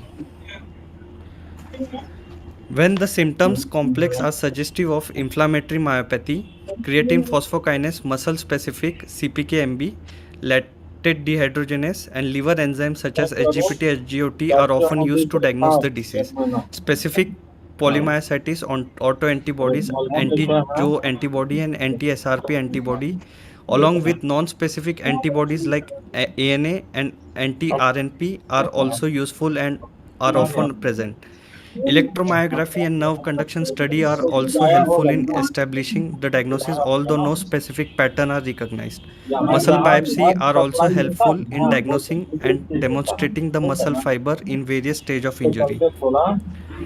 Our patient was an unusual case of polymyositis. Since she already had severe sepsis with MOTS, it became difficult to diagnose her. Her age was against the diagnosis of polymyositis and also ANA was negative. Her presentation of proximal myopathy with muscle pain along with element pattern which was subacute in onset and symmetrically in distribution raised the suspicion of polymyositis in a septic patient.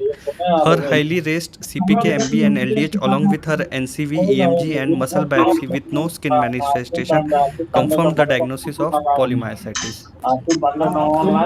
For treatment, the patient was treated with IV antibiotic to control sepsis and later was started with high dose steroid and methotrexate with folic acid. For maintenance dose, low dose steroid with mycophenolate mofetil was given. These are the references. Thank you.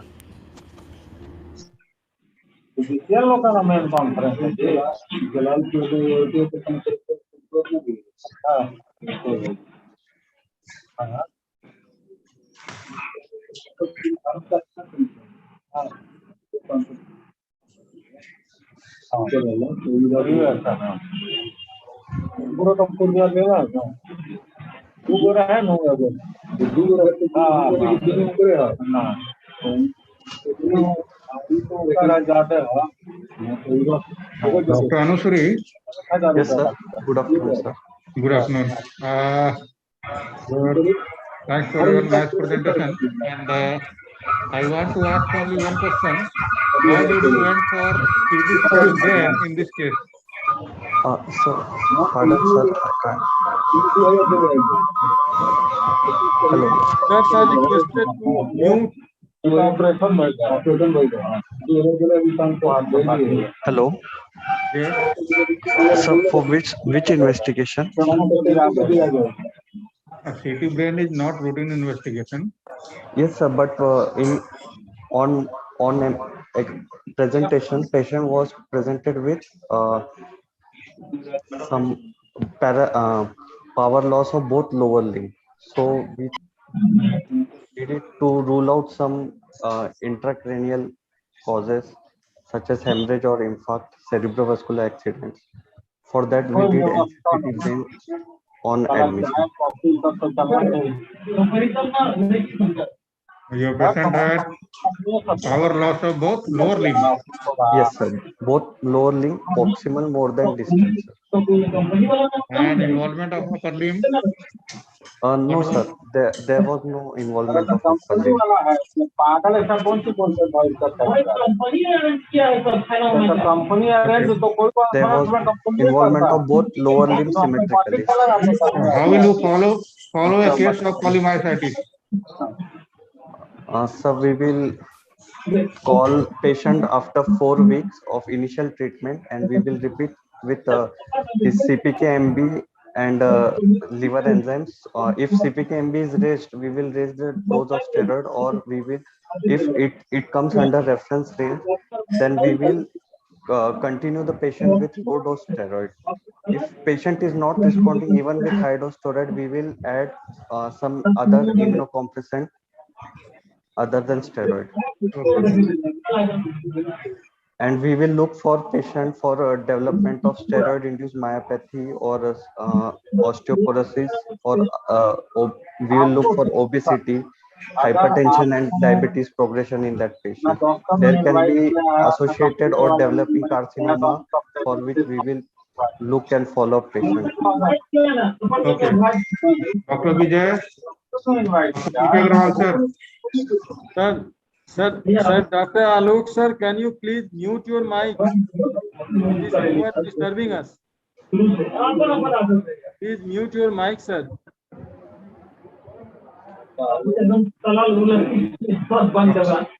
Dr. Alok, please be muted. Please mute, sir. Dr. Anusri. Yes, sir. What are the other differential diagnosis in your case? Have you highlighted that, and have you tried to narrow down your diagnosis? Sir, myopathy due to hypothyroidism. For that, we did thyroid profile, which was normal. Then it can be can also you please mute your mic? It can also associated with other connective tissue disorders such as Dr. SLE, Kaushik, please scleroderma. try to contact Dr. Alok. Dr. Kaushik, please contact Dr. Alok. Sir, please And, mute your mic. Okay, Dr. Anusri. Patient can have hypothyroid myopathy, or for that we did thyroid profile. It can have rheumatic. Okay, so one closed DD, arthritis. thyroid myopathy. What else? So connective tissue disorders such as SLE, scleroderma, and So that you have rheumatic arthritis. That you have ruled out by ANA screening. Yes, sir. ANA screening, RF factor. Okay, anti-CCP you have also done. Yes, sir. Anti-CCP you have also done. Yes, sir. Rheumatoid you have ruled out. Yes, sir. Rheumatoid also we have ruled out. Okay, SLE and other associated you have ruled out by ANA screening. What else? Yes, sir. And sir, so we also rule out some toxin and poisoning also. Toxin induced you have ruled out.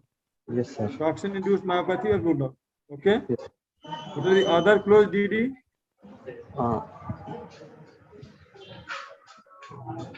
Sir, we have other rule out compressive myelopathy of vertebra.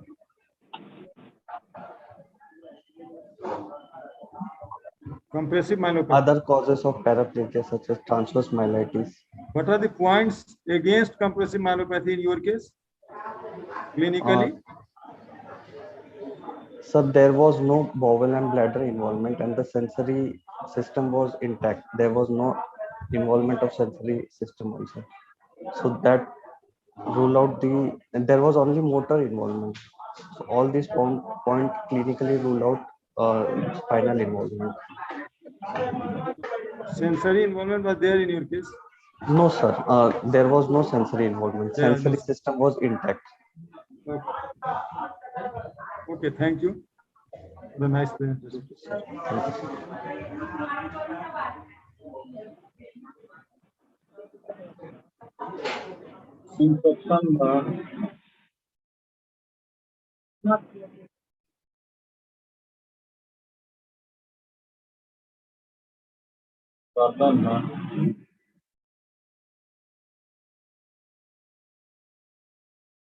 Meet मछली अंडा मुर्गा Who is the next presenter? Next, Dr. Tosif. Who is the next presenter? And please try to contact Dr. Tosif. Please try to contact Dr. Alok. And say at least him to mute.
बोतल में सुसुम पानी लेके गर्दन से सुबह शाम सेके के बाद समझ नहीं नो प्लास्टिक के बोतल में सुसुम पानी भर लो गर्दन में सेके के बाद ठीक बा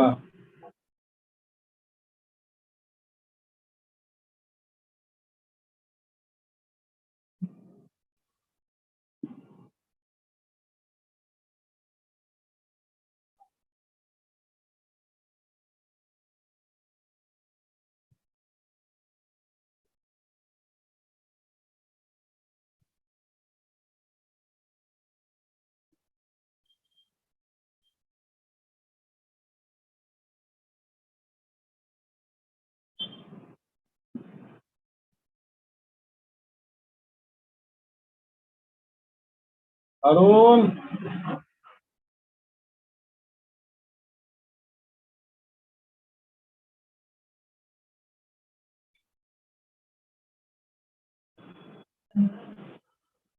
नहीं आओ करने तो दवा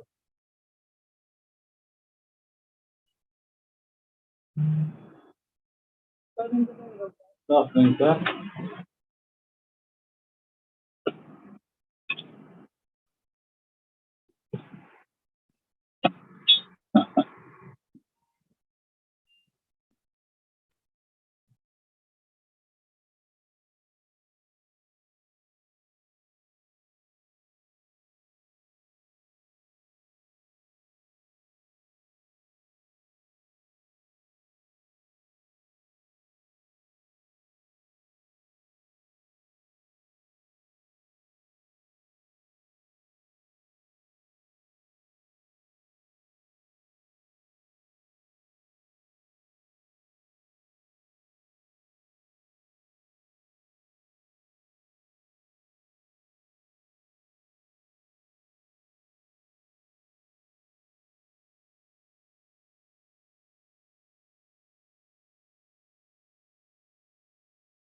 Good morning everyone.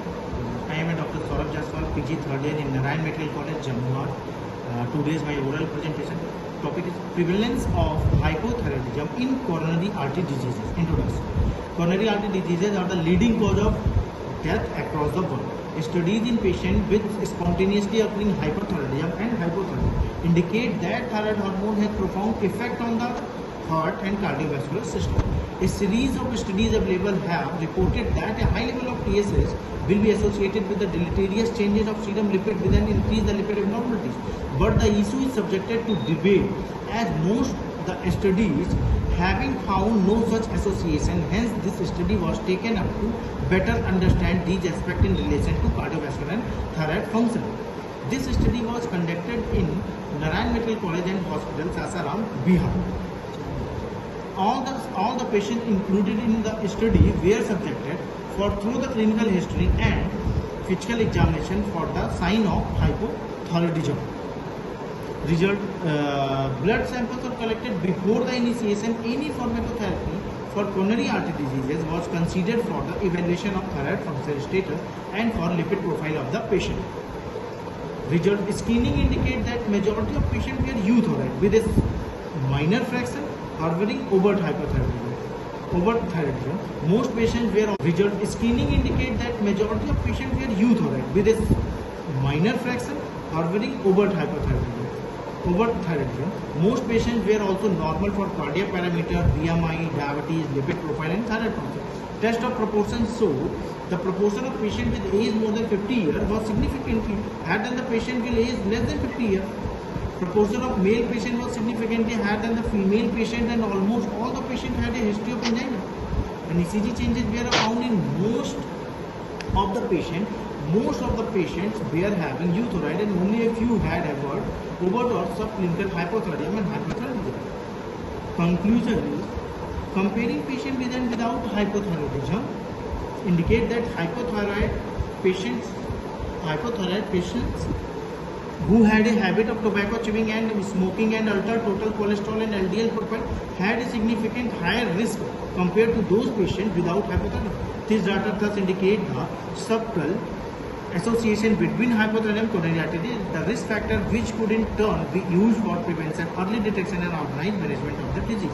This data thus indicate the subtle association between the hypothyroidism with coronary artery diseases and risk factor which could in turn be used for prevention and early detection and organized management of the disease. Thank you, everyone.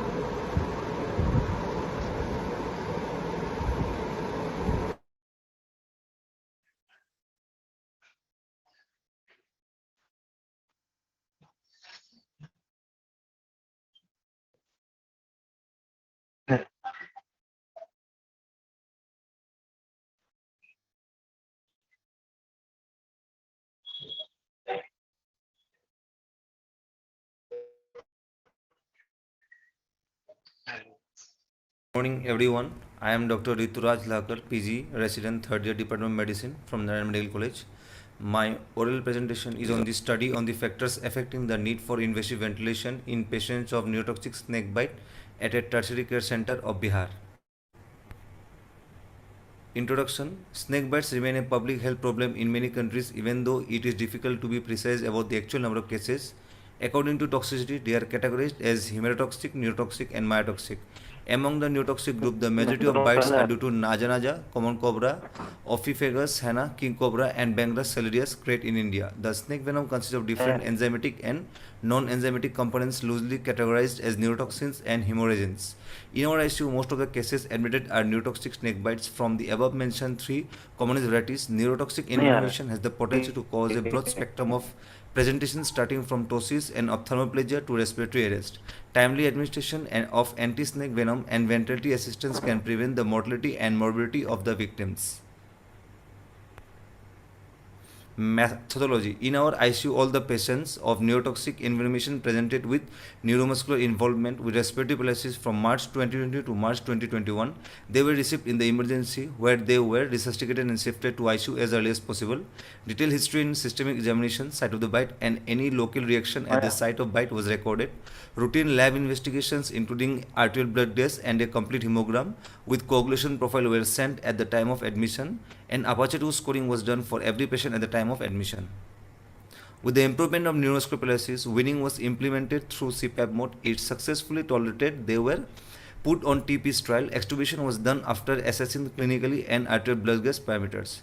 Polyvalent anti-snake venom started as a loading dose, 50 ml over 2 hours, and maintenance infusion.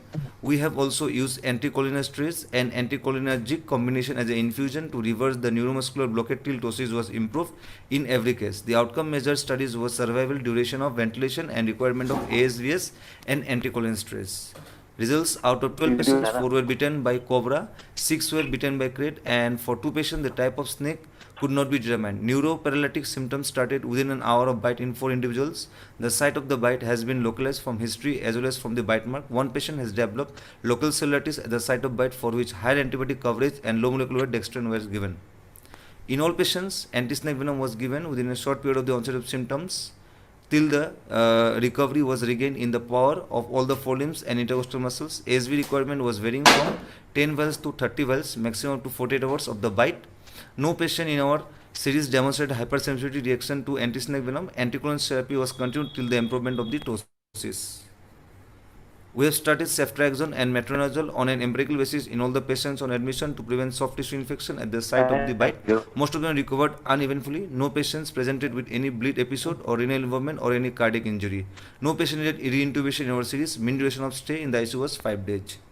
Conclusion: from our study, we can conclude that administration of anti-snake venom with anticoagulation therapy and cardio-respiratory support is the mainstay of therapy in neurotoxic inflammation with respiratory failure.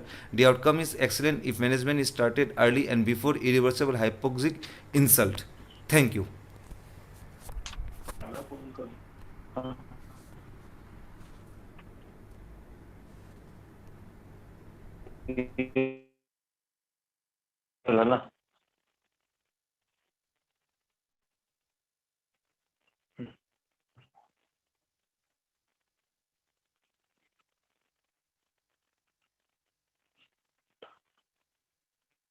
यहाँ तो आ रहा है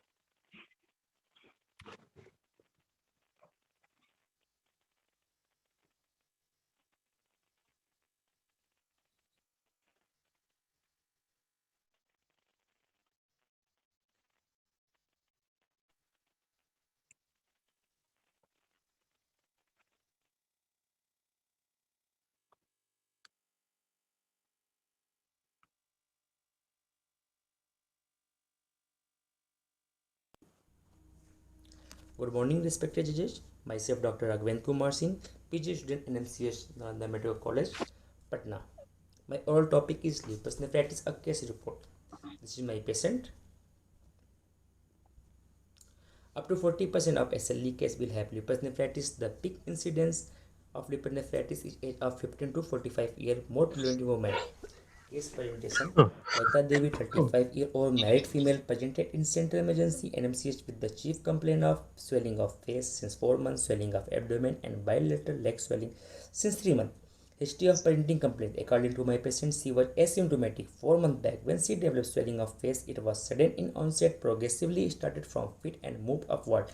Symmetrical swelling was present around her abdomen. There is no history of sore throat, skin rashes, chest pain, dyspnea, PND, urinary complaint, jaundice, or headache.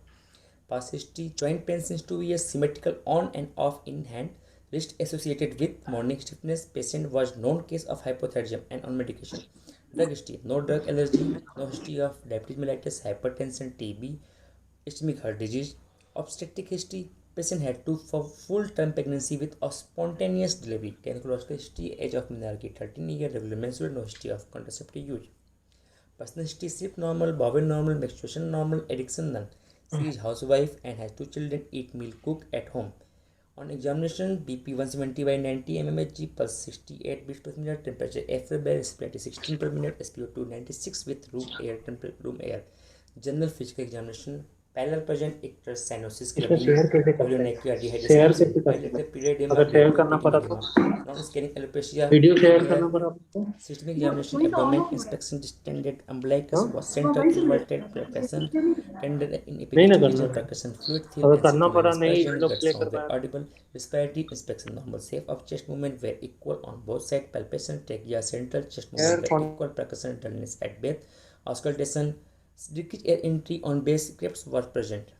CVS inspection: no chest deformity, bulging dominant vein or scar, auscultation S1 S2 present, no red sound, CNS disease 15 by 15 intact.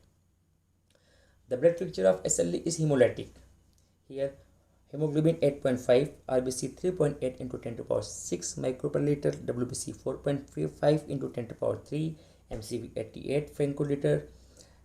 Her RBC was 120 milligram per deciliter, urea 65 milligram per deciliter, creatine 3.5 milligram per deciliter, albumin 2.1, globin 3.1. USG moderate ascites with bilateral pleural effusion, chest X-ray, bilateral pleural effusion, tachycardia effusion. That is polycystitis. 24-hour urinary protein 800 milligram per 24 hour. That is indication for renal biopsy. Urine output volume 14 ml. Serology ANA positive, that is 64.5 AU per ml. This is the best screening test for SLE. C3 level decreases. Double strand DNA antibody positive. It is highly specific. Treatment and hospital course. C was started on injection PPI, injection furosemide, clonidine. Nephrology consult was given on renal biopsy. Class 4AC active and chronic lesion in glomeruli. Renal Pathology Society of Classification of Lupus Nephritis. C was started on mycophenolate and high dose of prednisolone and was discharged with follow-up. Lupus nephritis is major manifestation of SLE. 40% of SLE may develop this in organ involvement. Currently, the optimal reduction therapy appear to be intravenous cyclophosphamide, prednisolone, or oral mycophenolate. Thank you, sir.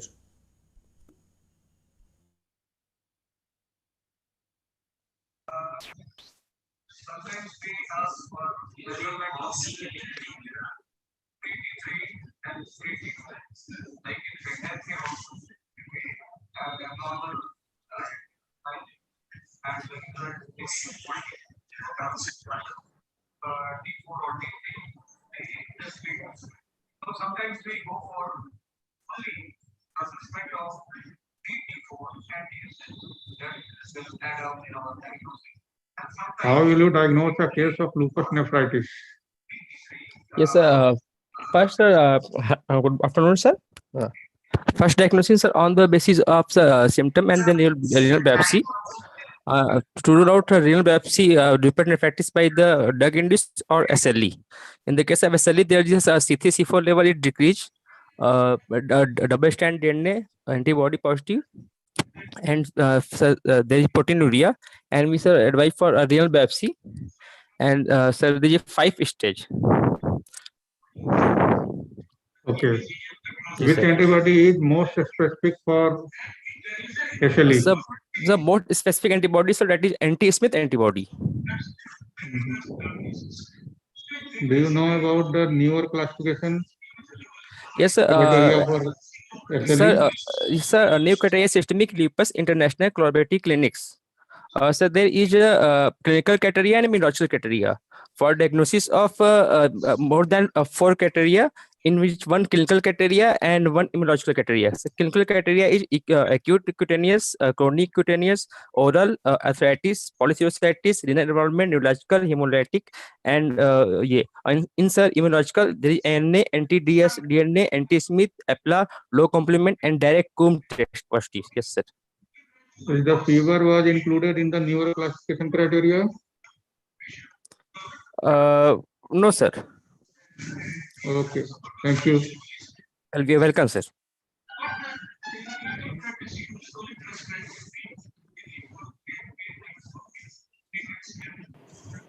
Respected teachers, seniors and colleagues, I, Dr. Janendra Kumar from NMCH Patna, going to present a case report on diabetes insipidus. Diabetes insipidus is a rare disorder that occurs when secretion or its response of pituitary hormone vasopressin is impaired, resulting in production of very large quantity of urine. It has following types: central or neurogenic, nephrogenic, gestational and dipsogenic. Out of these, most common form is central diabetes insipidus, which occurs due to trauma or surgery in region of pituitary or hypothalamus. Predominant manifestation are polyuria, polydipsia and nocturia. I am reporting a case of central diabetes insipidus. Case history: Tara Devi, a 58-year female from Nalanda district, comes in medicine OPD with complaint of frequent urination and increased thirst for last 3 months. There was no associated history of fever, burning micturition, fluid loss and seizure. No history of hypertension, diabetic mellitus, asthma and TB. She was a known case of hypothyroidism for last 30 years and taking levothyroxine 75 microgram daily. On examination, patient is of average build, body weight 45 kg with mild degree of pallor was present. No icterus, cyanosis, edema and lymphadenopathy was found. She has a pulse rate of 78 beats per minute and BP was 110 by 70 mm of Hg. On examination of chest, CVS and CNS, all findings are within the normal limit. Routine blood investigation including CBC, RBS, LFT, KFT, serum electrolyte, viral marker, serum protein, all are within normal limit except there are some mild degree of anemia is present. Serum osmolarity was found 307 millismol per liter and urine osmolarity was found 113 millismol per kg of water. TSH, HbA1c, spot urine ACR, X-ray KUB and ultrasound whole abdomen was none, which all are within the normal limit. Urine examination showed a specific gravity of less than 1.005, pH 6.5, protein, sugar, RBC, pus cell are nil.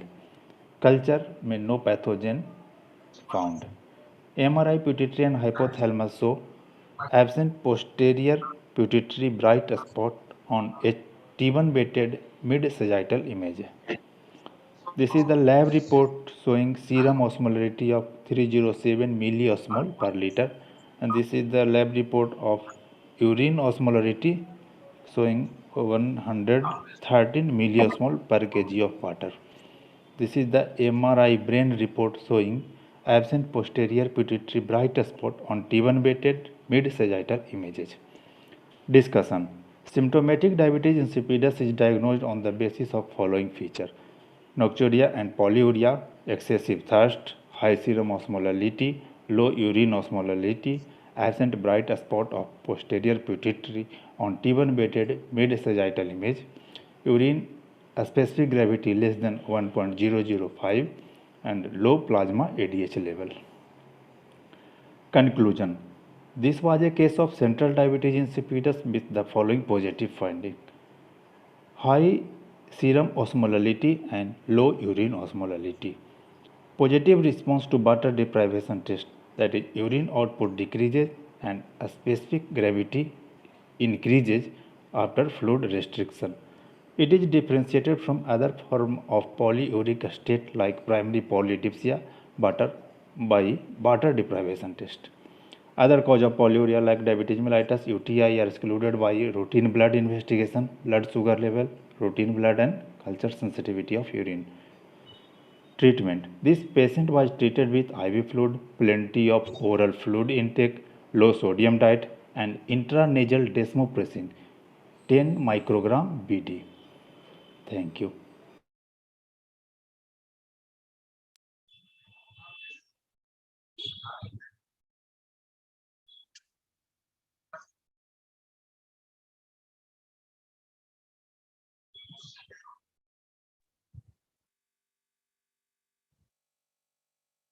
आगे जंदे बस ठीक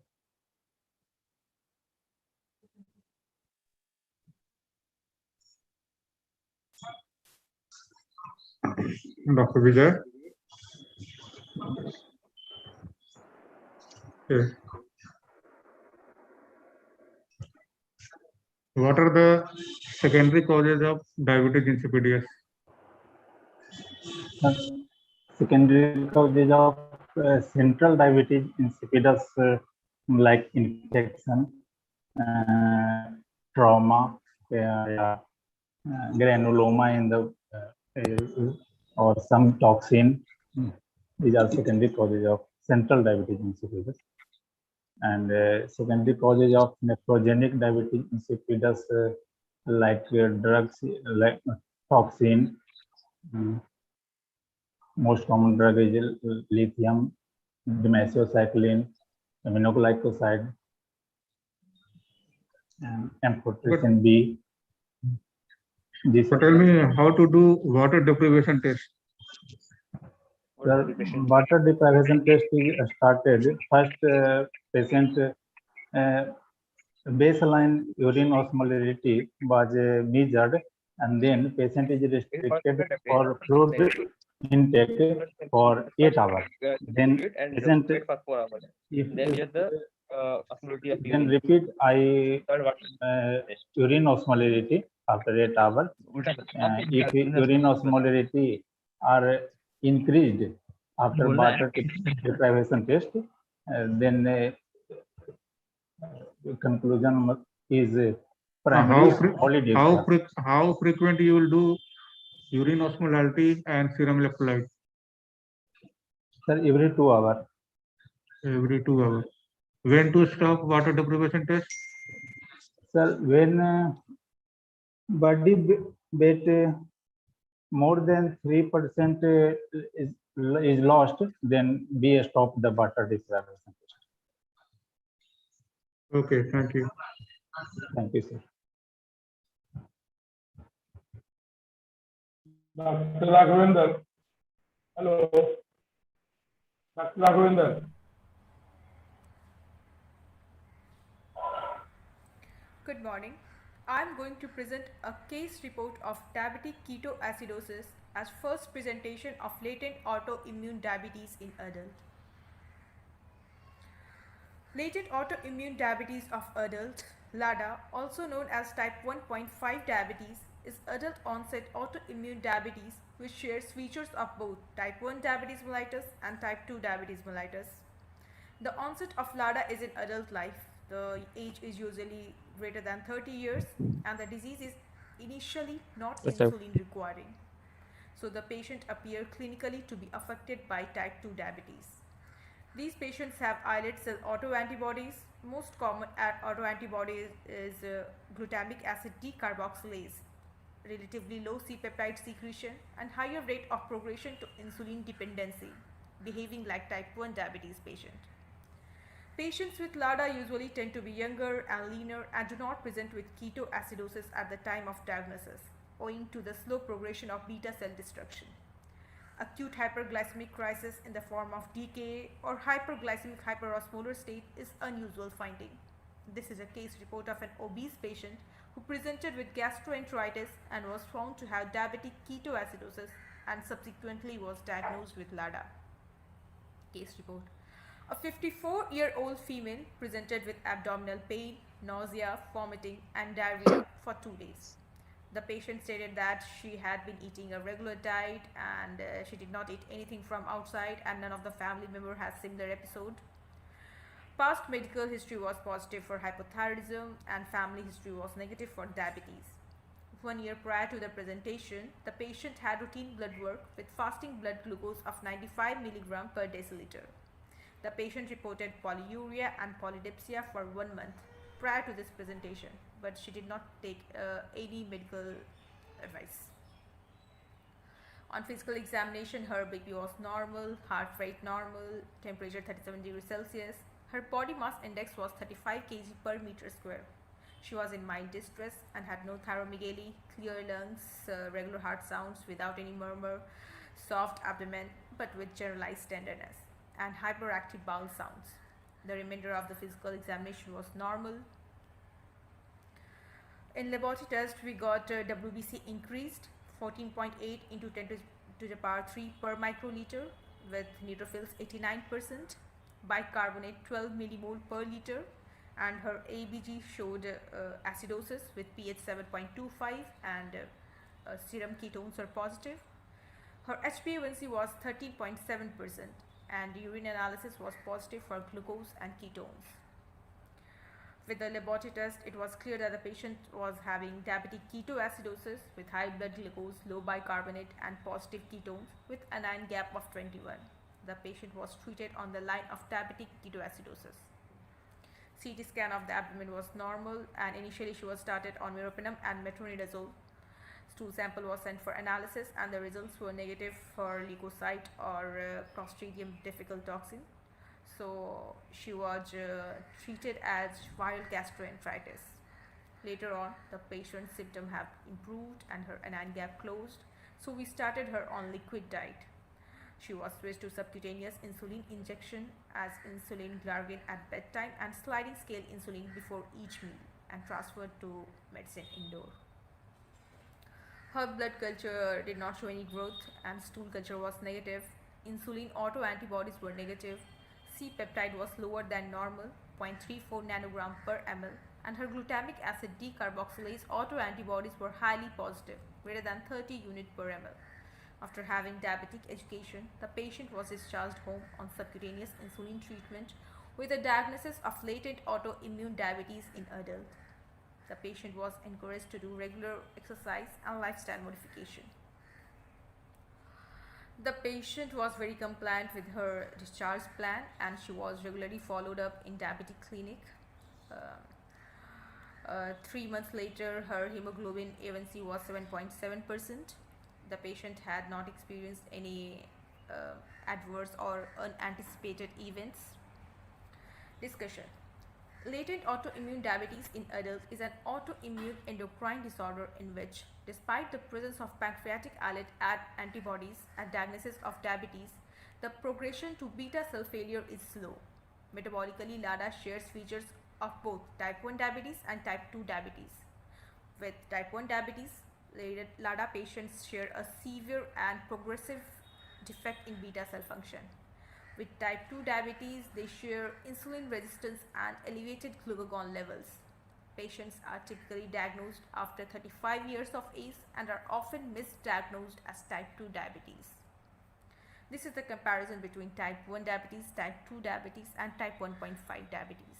Type 1 diabetes, positive for autoantibodies, clear genetic linkers to HLA, and very low levels of C-peptide. Type 2 diabetes, negative for autoantibodies, no linkage to HLA, normal levels of C-peptide. And type 1.5 diabetes or LADA, positive for autoantibodies, some linkage to HLA, and low levels of C-peptides. Failure to maintain glycemic control with oral agent combinations and dose adjustment in a lean patient who does not have the usual clinical features of metabolic syndrome should heighten suspicion of LADA. The diagnosis of LADA is currently based on 3 criteria: adult age at onset of diabetes, the presence of circulating islet autoantibodies, and lack of a requirement for insulin for at least 6 months after diagnosis. Patients with LADA do not present with ketoacidosis at the time of diagnosis owing to the slow progression of beta cell destruction. However, insulin dependency develops at an earlier stage than in type 2 diabetes, and patients in the insulopenic state are at risk for ketoacidosis. Treatment of LADA, like treatment of type 1 and type 2 diabetes mellitus, should focus on controlling hypoglycemia, preventing complications, and preservation of beta cell function. No treatment guidelines for LADA has been published. Therefore, patients are mostly treated as affected by type 2 diabetes. Most patients are treated with diet and oral hypoglycemic agents until the secondary failure to treatment with oral hypoglycemic agents result in the need to switch to insulin therapy. In conclusion, I want to say that diabetic ketoacidosis could be the first manifestation of LADA, although unusual, and should be treated with insulin. Diabetic ketoacidosis can be caused by a number of underlying problems, including infections like gastroenteritis in our patient, poor glycemic control by oral hypoglycemic agent, combinations in type 2 diabetic patients who have other autoimmune diseases like a thyroid disorder should raise the suspicion of LADA. Although LADA patients tend to have a lower BMI than those with type 2 diabetes mellitus, LADA may affect obese people, as was seen in the present case. Thank you.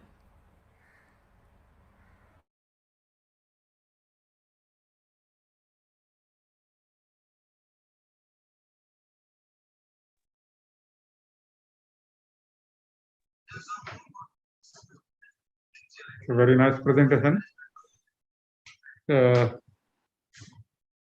How will you differentiate a patient with LADA and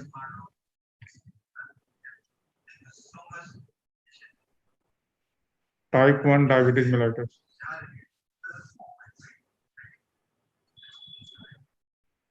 Hello?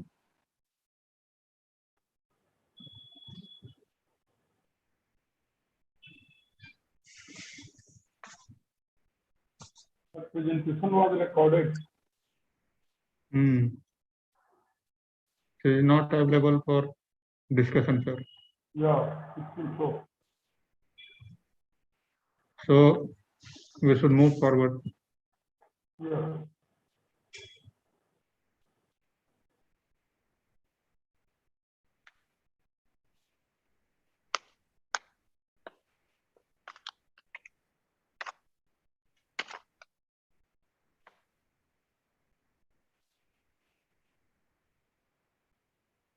Now next is Dr. Suraj Kumar Srivastava from NMCH Patna.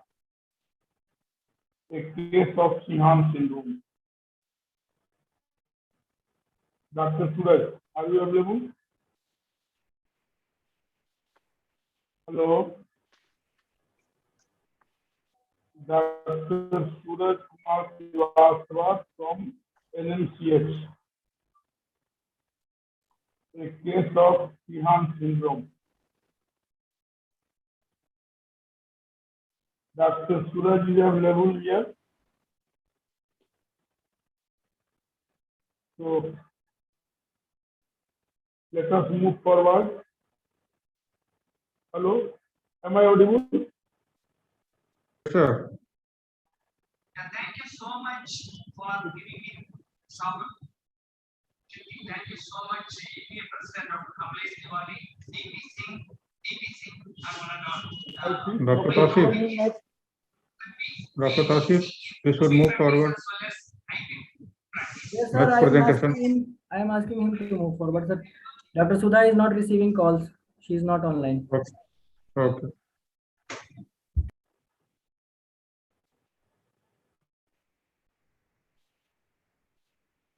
Dr. Suraj is available. Dr. Suraj from Patna. And after Dr. Suraj is Dr. Mohammad Jameel Ehsan, new generation CCPS in hypertensive treatment. Dr. Jameel Ehsan, are you available here? Dr. Jameel? Dr. Jameel Ehsan.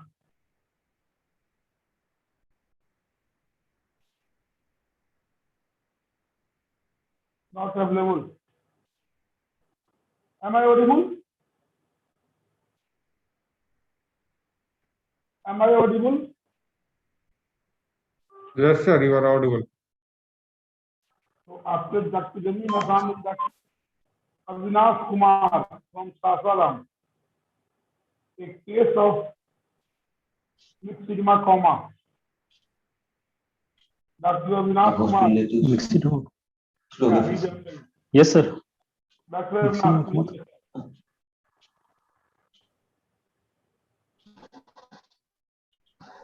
Mixed sigma coma. A rare case of mixed sigma coma. Okay, आपको तो mix कौन है मेरा? Share your screen. Sir, my topic of oral presentation is clinical and endoscopic profile of upper GI bleed in tertiary care center.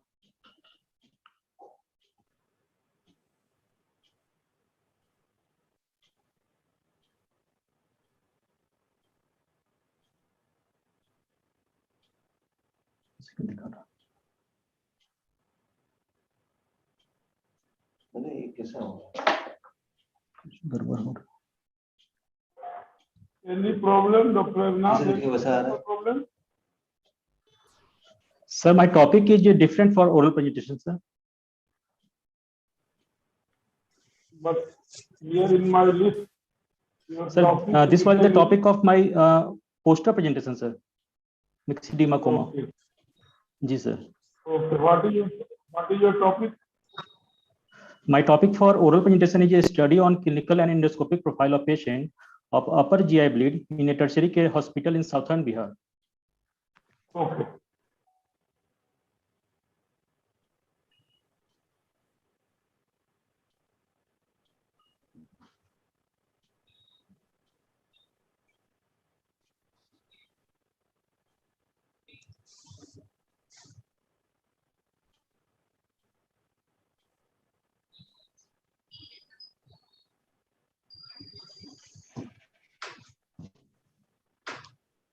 Dr. Salan, sir.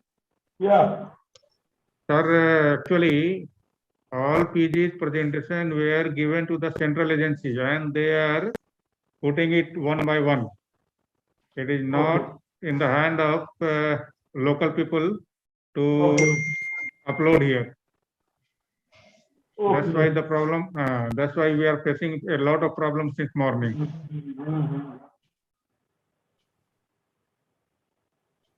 So loading is his problem, not the presenter problem. Yeah.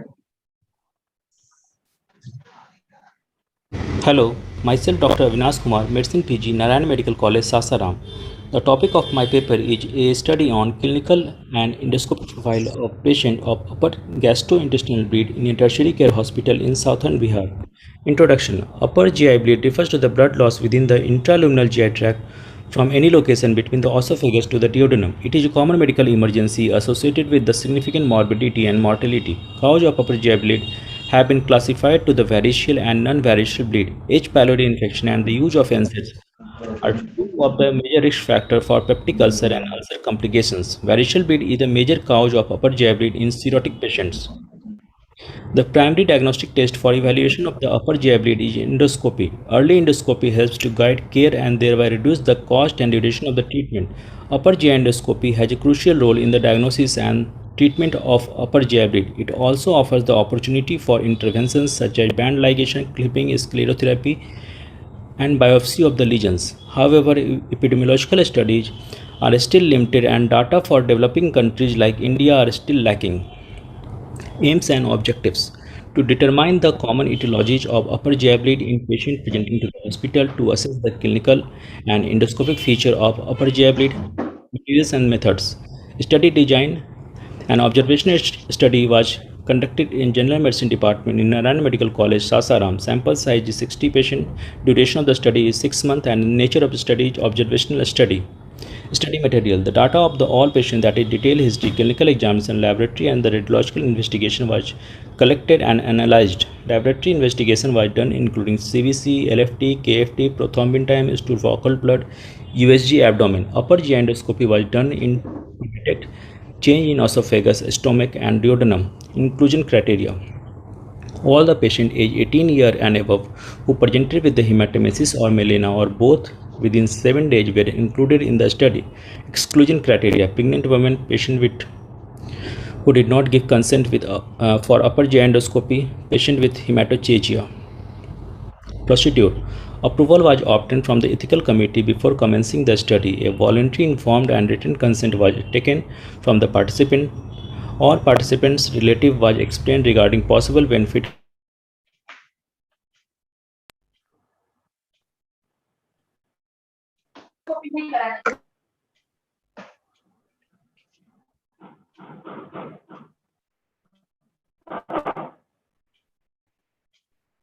noted. Result: Table 1 shows age-wise distribution of the study subject. Majority, that is 28.33% of study subject, were in the age group 31 to 40 years. Table 2 shows USG finding among study subject. 46.67% of the study subject had portal vein collaterals. 43.34% subject had shrunken liver. 40% each had ascites and spleen enlargement.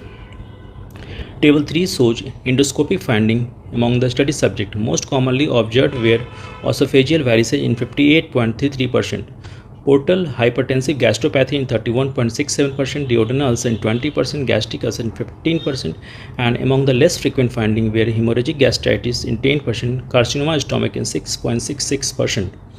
Discussion: upper GI bleed is a big and potentially life-threatening problem globally. Mortality and morbidity have remained more or less stable despite numerous advancements in diagnosis and care.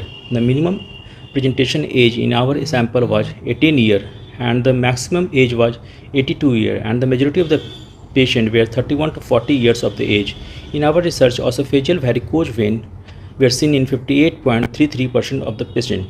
Conclusion: the majority of the patients belong to the age group 31 to 40 years with a male predilection. Most cases presented with minor or moderate upper GI bleed, the massive bleed occurring only in minority. This study shows that variceal bleed was the commonest cause of upper GI bleed. Bibliography. Okay. Hello, myself Dr. Avinash Kumar, Medicine PG, Narayan Medical College, Sasaram. The topic of my paper is a study on clinical and endoscopic profile of patient.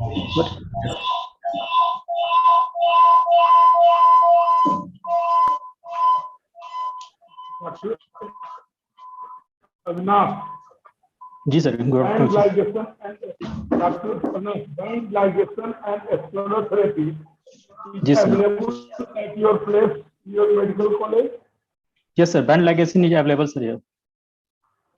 and explorotherapy also.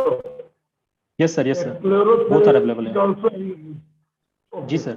Suppose if band ligation and explorotherapy is not available at your place, and you have to transfer the patient to Patna for band ligation or explorotherapy.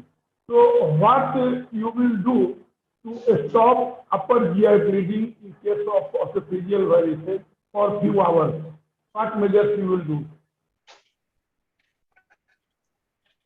Sir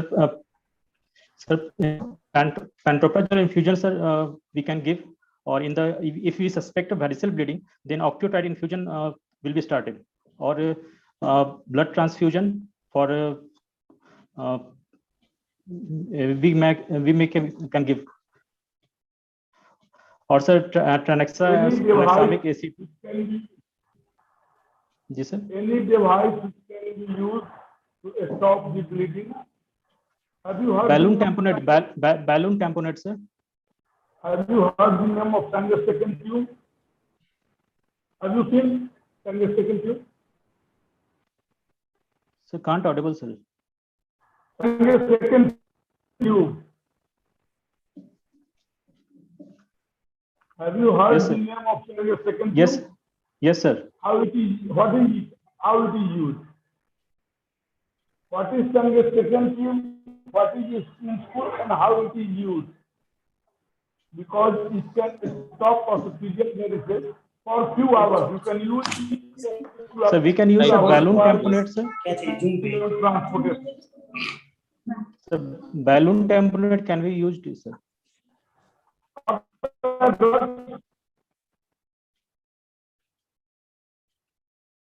Sir, not audible, sir. What are other drugs which can be used? Sir, tranexamic acid, sir. We can give for. Yes, sir. Yeah, other tranexamic acid will not do anything. Sir, pantoprazole infusion, sir. Octreotide. What is Sir, the dose of? Sir, beta blocker, sir. Propanolol can be given. What is the loading dose of octreotide? Sir, 100 microgram IV stat.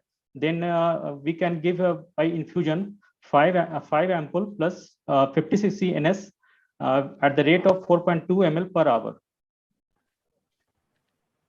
Thank you, Sudhir. Thank you, sir. Dr.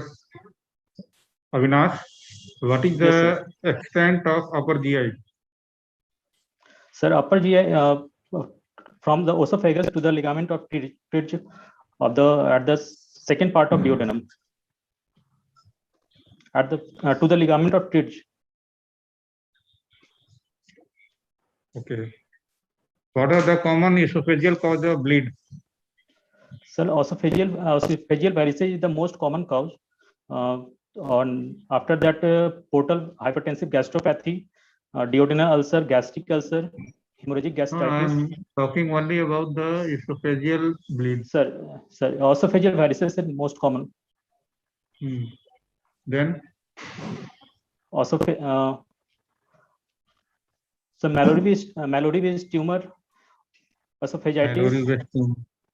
Sir, tears, sir. What is Borhak syndrome? Sorry, sir. Okay. Nice presentation. Thank you. Thank you, sir. Thank you, Arnav. Thank you, sir. Everybody, I am Dr. Ritesh Kumar, PG resident final year of Narayan Medical College, Sasaram. Today is my oral presentation and my topic is study of correlation of retinopathy and microalbuminuria in patient of essential hypertension. Introduction. Hypertension is a growing issue of public health problem of the adult population in both developed as well as developing world, affecting 1 in every 4 people. Hypertension exerts a substantial public health burden on cardiovascular health status and healthcare system in India. The genes involved in renin-angiotensin system has been suggested as candidate gene for essential hypertension because they play an important role in the regulation of blood pressure. Essential hypertension produces clinical proteinuria and a significant reduction in renal function in 5 to 15% of patients. Microalbuminuria is the earliest marker of hypertensive nephropathy. Renal dysfunction, persistent microalbuminuria, and low creatinine clearance in patients has shown to be a marker for hypertensive retinopathy and end organ damage. Microalbuminuria has been described as an early sign of kidney damage and predictor for end-stage renal disease. Furthermore, microalbuminuria is the independent risk factor to develop cardiovascular and cerebrovascular diseases. Hypertensive retinopathy is damage to the retina and retinal circulation due to high blood pressure. Hypertension affects the eye, causing 3 types of ocular damage: choroidopathy, retinopathy, and optic neuropathy. Various studies have showed that the increase in the incidence of retinopathy is related to the degree of severity and duration of hypertension and to prevalence of microalbuminuria. The study of microalbuminuria in essential hypertension has been of increasing interest in recent years, since this abnormality has proved to be a strong predictor of cardiovascular, renal, and retinal damage.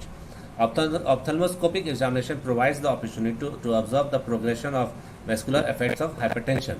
Therefore, this study was undertaken to find the prevalence of microalbuminuria and the relationship between microalbuminuria and hypertensive retinopathy in patients of essential hypertension. Material and method. This cross-sectional study was performed in 100 patients with essential hypertension presenting in the Department of General Medicine, NMCS, Sasaram. All the participants were subjected to detailed history and a thorough physical examination was performed on all patients. The BP of each patient was measured twice with a standardized calibrated measuring column times sphygmomanometer in sitting position with an appropriate sized cuff with a oscillatory method. Microalbuminuria was assessed by urinary albumin creatinine ratio and first morning spot urine collection is adequate. Spot microalbuminuria was assessed using the latex turbimetry method. 5 ml of random of first morning midstream urine sample was used. Baseline investigation like hematological, biochemical, fasting and postprandial blood sugar, fasting lipid profile, electrocardiography, chest radiography was done. For grading hypertensive retinopathy, dilated fundoscopy and indirect ophthalmoscope was done. Results. Patients of essential hypertension were included in this study and then 36 patients were found to be of having microalbuminuria. Out of this, 65% were male and 35% were female. Though the prevalence of microalbuminuria was found to be high in males, there was no statistically significant difference in the risk of microalbuminuria. Maximum patients in microalbuminuria group were in the age group 51 to 60 years and 61 to 70 years with a mean age of 55 years plus minus 12.56 years. Range is 30 years to 79 years. And the mean age of patient is 44 years plus minus 5 years without microalbuminuria. The prevalence of microalbuminuria among hypertensive patients increased steadily with the advancing age. It was observed that out of 36 patients having microalbuminuria, hypertensive retinopathy was noted in 24 patients and absent in 12 patients. Microalbuminuria was observed to be significantly correlated to retinopathy. Our study revealed that the presence of hypertensive retinopathy in 24 patients, out of which nil patient has grade 1, 10 patient has grade 2, 8 of grade 3 and 6 of grade 4. These findings of hypertensive retinopathy show association with severity of microalbuminuria, which is an indirect measure of severity of hypertension, suggesting that hypertension may damage the microvasculature and induce retinal arterial narrowing. In this study, a significant association between microalbuminuria and the grades of hypertensive retinopathy was found. Conclusion. Our study demonstrated high prevalence of microalbuminuria in newly diagnosed patients of essential hypertension. There is a high prevalence of abnormality in fundus among the patient with microalbuminuria as that compared with the patient without microalbuminuria. Findings of our study indicate that investigation must be initiated for evidence of early renal disease in hypertensive patients to prevent microalbuminuria and the resultant end organ damage. Furthermore, microalbuminuria has significant correlation with retinopathy. Therefore, fundus examination should be undertaken to predict the presence of ongoing vascular damage, which can prevent atherosclerotic process in the entire vascular system. Thank you.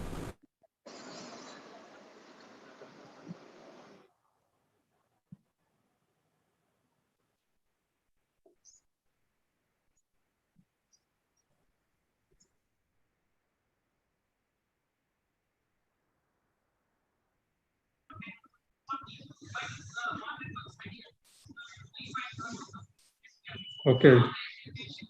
So your presentation was related to hypertensive, microalbuminuria, and retinopathy. Yes, sir. Can you differentiate the hypertensive retinopathy and diabetic retinopathy? So how to differentiate? Yeah. What's the difference between hypertensive retinopathy and diabetic retinopathy?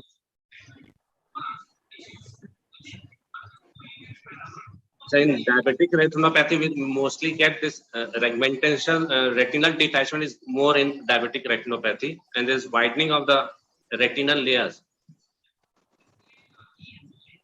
Okay. You want to say the retinal detachment is seen in diabetic retinopathy.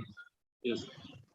And as a finding we get mainly in the what retinopathy is mainly of the arteriolar light reflex is there, and there also the venular AV crossing defect is also there. So by looking at the picture, we can confirm whether it is hypertensive retinopathy or it is a diabetic retinopathy.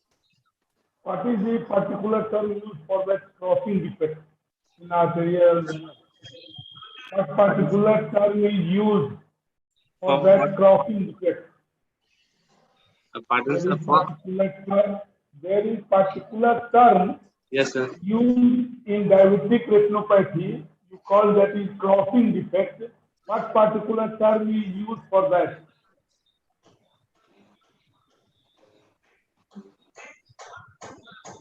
Flame-shaped this flame-shaped hemorrhage is this. Okay, Dr. Ritesh, you have not said that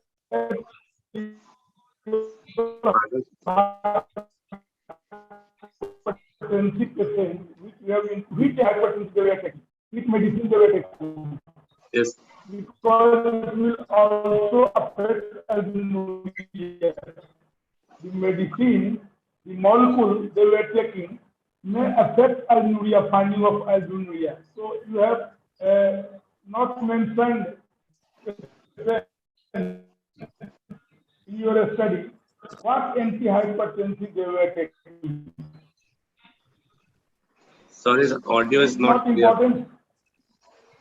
What, sir? Audio is not clear. Audio is not clear, sir. Sorry, sir. I can't do anything for audio. Hello. For system audio, I can do for my audio. Am I audible now? A little bit. No. Yes, sir.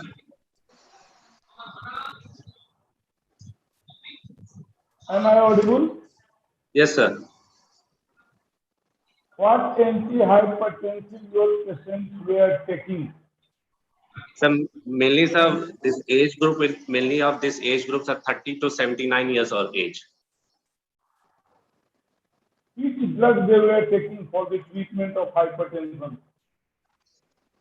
Pardon, sir? In your study, medicine, which molecule they were taking? Pardon, sir. Okay. Thank you. Okay. Audio is not clear, sir. Sorry. Audio is not clear. Okay, Dr. Ritesh. Yes, sir. What is the basic pathology behind hypertensive microalbuminuria and hypertensive retinopathy? What is the basic common pathology? For basic pathology, so mainly there is the vasospasm due to raised BP, sir. First, there is the mainly spasm of the retinal vessels, and when the vessels blood pressure increases to more than it can control by stone of by the blood vessels, then there is mainly, sir, there's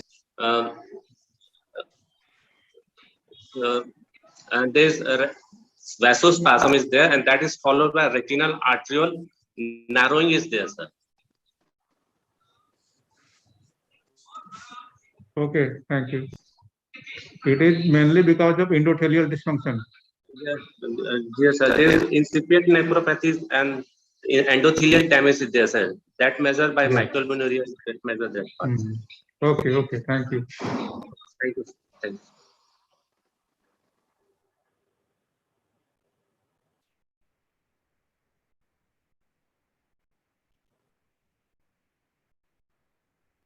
Hello, myself Dr. Chandan Kumar, PG resident third year. I am presenting a study of a comparative study of subclinical hypothyroidism in metabolic syndrome with patient not having metabolic syndrome. Introduction. The metabolic syndrome, also known as the insulin resistant syndrome, consists of a constellation of metabolic abnormalities that confer increased risk of cardiovascular disease and diabetes mellitus. The major feature of metabolic syndrome include central obesity, hypertriglyceridemia, low level of HDL, hyperglycemia, and hypertension. Subclinical hypothyroidism is defined as an asymptomatic condition with high serum thyroid stimulating hormone level and normal free thyroid hormone level. Serum TSH has been associated with components of the metabolic syndrome. In studies comparing euthyroid subject with subclinical hypothyroid subject, people in the subclinical hypothyroidism group have a higher prevalence of high blood pressure and dyslipidemia. Aim and objective of the study to evaluate the thyroid status in metabolic syndrome in comparison to healthy controls to correlate the components of metabolic syndrome with thyroid status.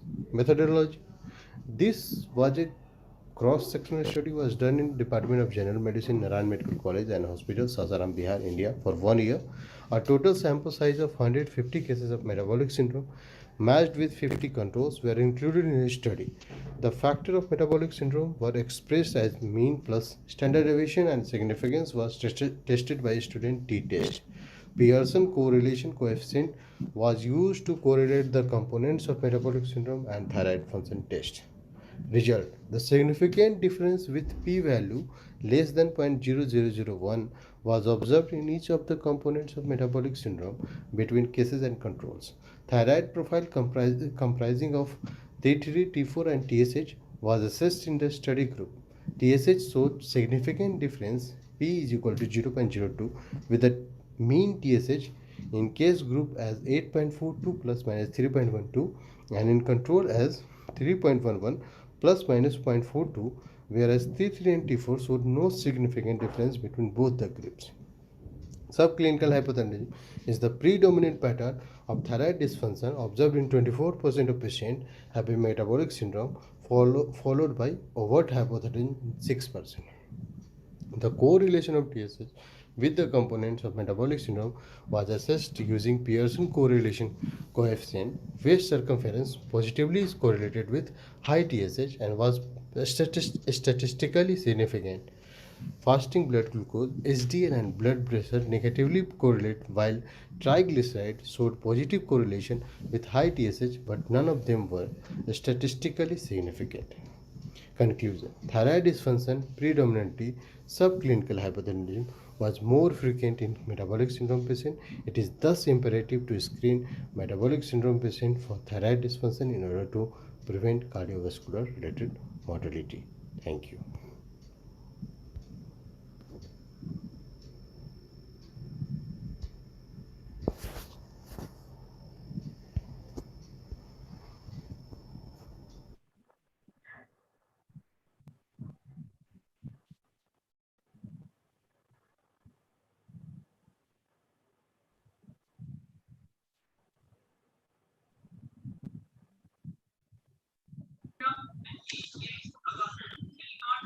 So it was a nice study, and as I have seen that you have compared the metabolic versus non-metabolic syndrome with subclinical hypothyroidism.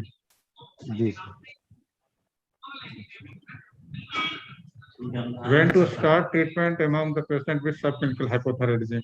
Sir, if the TSH level is more than 10, then we will start levothyroxine.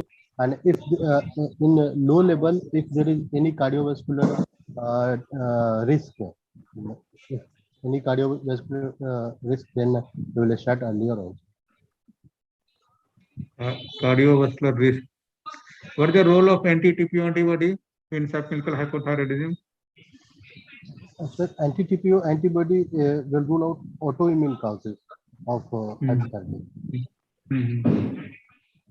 So, is there any role to start treatment among patients of subclinical hypothyroidism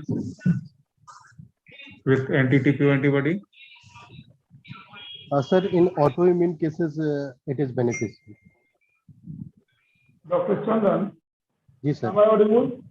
Yes, sir. What are the reversible causes of hypothyroidism? Sir, Hypothyroidism, which will yes, sir.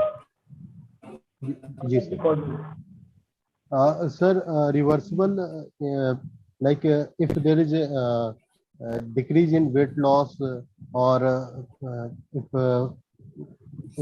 there is a decrease in fatigue No, and lethargy. my question is that hypothyroidism due to some Sir, issues without audio is treatment. not clear, sir. What are Sir, those causes? In which pardon, sir. Sir, audio is not hypothyroidism will clear. not be permanent, it will be one. Sir, sir, audio is not clear, sir. Sorry, sir. One is pregnancy. Actually, Sir, Dr. Salender sir wants to know that yes, what sir. are the reversible causes of hypothyroidism which can be reverted back. Am I Reversible right, causes sir? of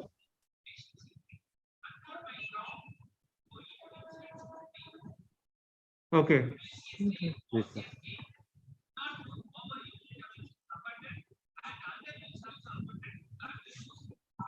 Yes, yes. You answer.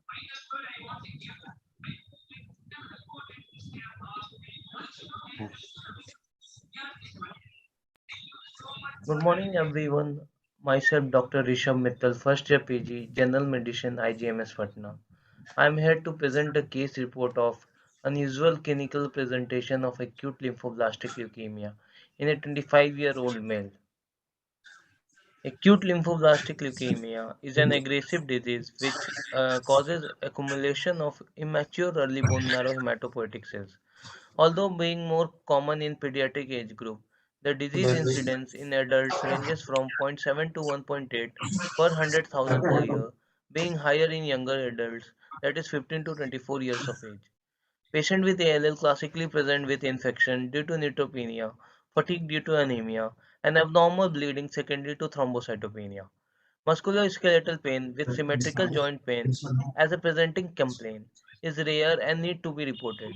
It was described as bone or muscle pain caused by proliferation of leukemic cells in the medullary canal causing a mass effect. A previously healthy 25-year-old man presented with a 2-month history of progressive intractable back pain and symmetrical large and small joints pain to the point of walking difficulty. Recently, the pain has worsened to the point that he has had difficulty walking and climbing stairs. He described the pain as dull aching with no radiation. He denied any fever, chills, dyspnea, weight loss, night sweats, incontinence, vomiting, weakness, numbness, nausea, swelling of joints, alopecia, recurrent oral ulcer, Raynaud's phenomena. There was also no skin rashes significant with history.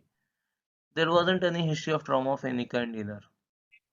He had no known drug allergy. There was no history of major illness, previous surgery, or regular medication. He denied smoking, drinking, or using any illicit drugs. A review of system was unremarkable. On examination, he was febrile. Physical examination was remarkable for tenderness to palpation along with lower thoracic and lumbar spine with no focal neurological deficit. The neck was supple.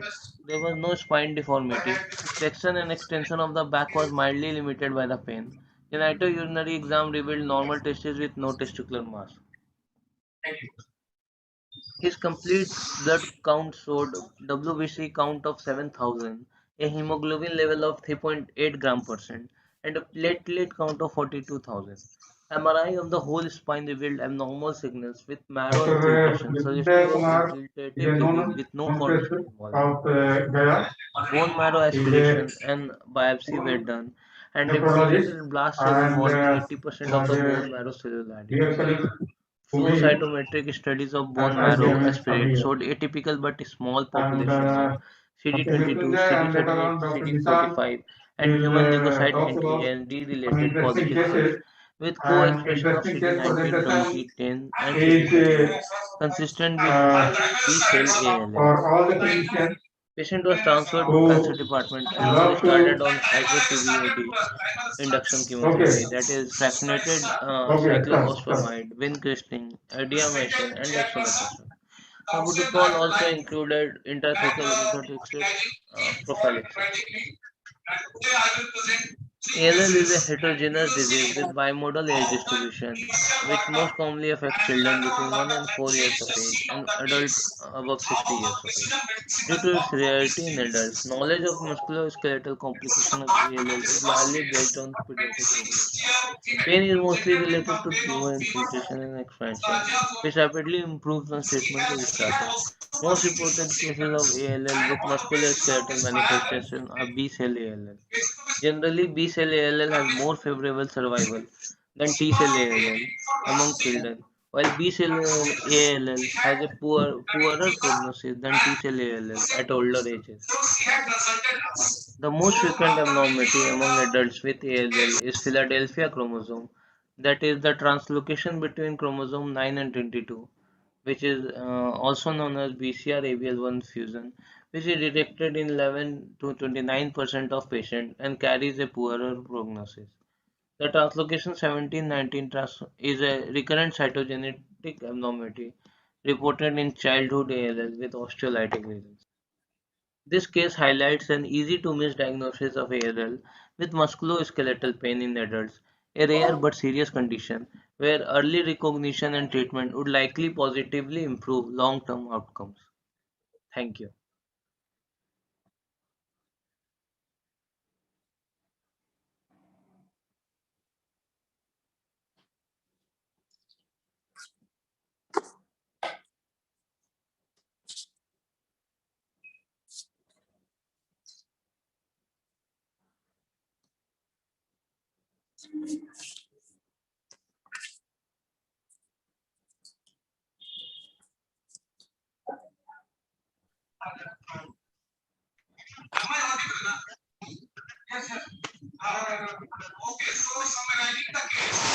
Uh, nice presentation from your side. I would like to ask one question. What prognosis do you expect in this case?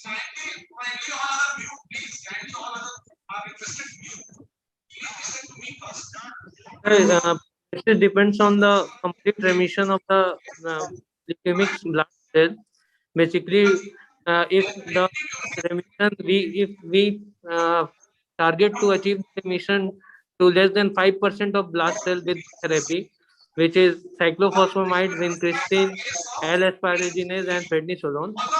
If the blast cell comes to less than 5%, it is complete remission, and the prognosis is good.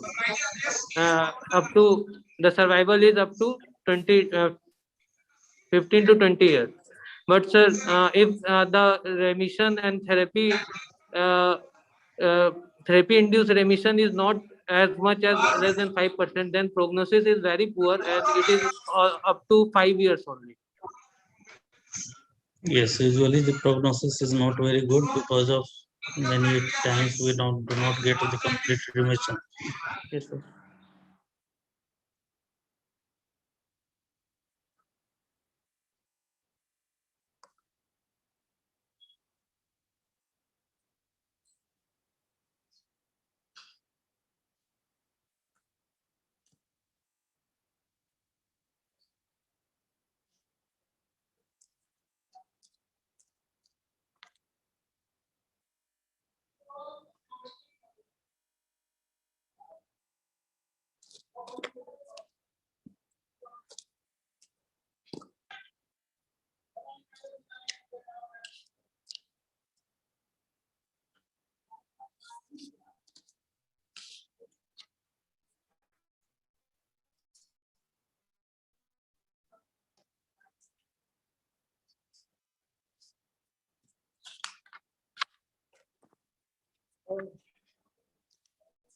आगे तो sir दिख ही नहीं है।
Respected member of BAPICON, I am Dr. Satyaprakash, PG1 General Medicine IGMS, going to present a case series of uncommon presentation of scrub typhus. Scrub typhus is life-threatening zoonosis caused by Rickettsia gram-negative bacteria transmitted by larval mite. Target cells are endothelial cell monocyte and other cell type, and the disease is also associated with vasculitis and endothelial dysfunction. Illness varies from mild to severe. Fatal after an incubation period of 6 to 21 days. Onset is characterized by fever, rash, headache, myalgia, cough, and lymphadenopathy. The other atypical presentation are pneumonia, ARDS, acute hepatitis KI, meningitis, pancreatitis, MOD, septic shock, and DIC. Here we have report of 4 cases which depict the atypical presentation of this disease. Case 1, scrub typhus with pancytopenia. A 20-year-old female admitted with complaint of fever, body ache for 10 days and abdominal pain for 8 days. On examination, she was stable.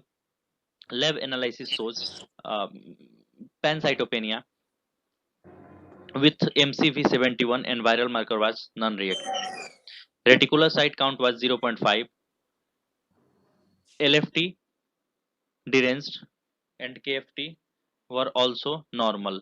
Sodium potassium low. Vidal, malaria and dengue was negative. CRP positive. CECT abdomen show is small consolidation bilateral lower chest. Blood culture sterile. USG show bilateral mild pleural effusion, splenomegaly and hepatomegaly. ANCA and leptospira negative. Vitamin B12 and serum ferritin normal. On PBS, microcytic hypochromic anemia present. Scrub typhus positive. Procalcitonin positive. Bone marrow show hypocellular marrow. All supportive treatment given and patient improved. Case 2, scrub typhus with M modes. A 34-year-old female admitted with complaint of fever, loss of appetite, yellowish discoloration of urine from 10 days. On examination, she was stable. On lab investigation, hemoglobin 9.1, TLC 7800 platelet low, dengue, malaria, typhoid, leptospira negative, and scrub typhus was positive. Procalcitonin normal, ferritin and LDH high, USG abdomen show hepatic parenchymal disease, mild splenomegaly, urea and creat raised, SCPT, SGOT, ALT raised. After all investigation, diagnosis of scrub typhus was made and treated accordingly. Case 3, scrub typhus with ARDS. 65-year-old male presented with complaint of shortness of breath, chest pain, pain abdomen from 1 week, and there is no history of diabetes and hypertension. On examination, he was stable. On respiratory system examination, bilateral decreased air entry and bilateral crepes present. On investigation, hemoglobin was 10.9, platelet normal, TLC normal, interleukin normal, COVID normal, CT thorax show feature of ARDS and ABG also show ARDS. On 2D echo, left ventricular hypertrophy, mild MR-AR present, troponin normal, procal high, CKMB normal, malaria typhoid was negative, scrub typhus was positive, CRP positive, INR 1.2, blood culture shows MRSA. After all investigation, scrub typhus with ARDS was made and treated accordingly. Case 4, scrub typhus with myocarditis. A 35-year-old male admitted with history of intermittent fever from 8 days, abdominal pain, yellowish discoloration of urine, body ache from 4 days. At the time of admission, there is no fever. On examination, he was stable. On investigation, hemoglobin 11.5, TLC raised, and RBS 75. Urea creat raised, bilirubin raised, AST and ALT raised, typhoid, lepto, and viral marker non-reactive. CRP reactive, scrub typhus was positive. USG abdomen show hepatomegaly, mild diffuse inflammation of gallbladder wall, and bilateral mild pleural effusion. Blood culture shows MRSA. 2D echo shows myocarditis with CCF, in which ejection fraction was 45%. Conclusion: scrub typhus has been underdiagnosed in India due to its non-specific clinical presentation, limited awareness and low index of suspicion among clinicians, and lack of diagnostic facility. Patient presenting with febrile illness with organ dysfunction should be investigation for scrub typhus. Early diagnosis of scrub typhus and the initiation of empirical therapy with doxycycline will reduce the patient morbidity and mortality. Thank you.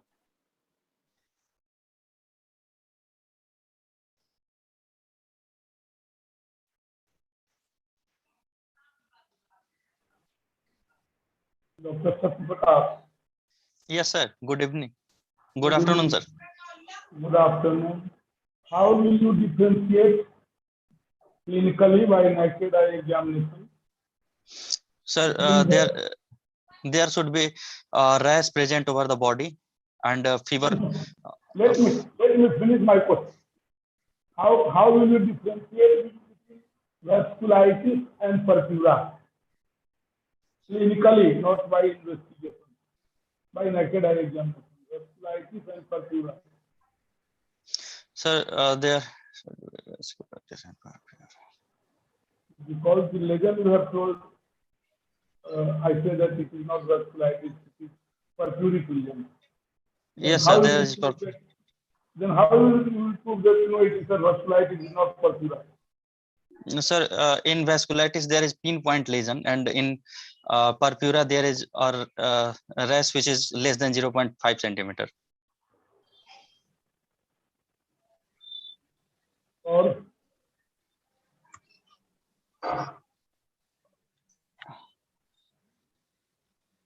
usually vasculitis lesions are painless. Yes, sir. Purpuric lesions are not painless. Usually. Yes, sir. Painful. Rule of thumb is very rare in medicine. Exceptions are also present, but usually purpuric lesions are painless and vasculitis lesions are painful. Painful. So yes, sir. So this is a major difference. Yes, sir. Okay.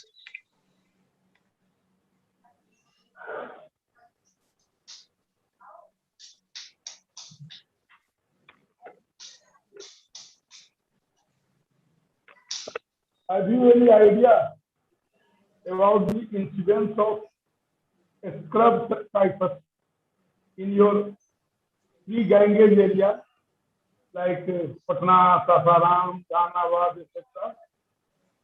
Any idea? Bihar is not in endemic for scrub typhus, but there is many cases in IGMS and in Patna. Scrub typhus cases are not very rare in Bihar. Yes, sir. Not very common, but not very rare also. Scrub typhus are mainly diagnosed at tertiary care centers. Yes, because, sir. Yes, sir.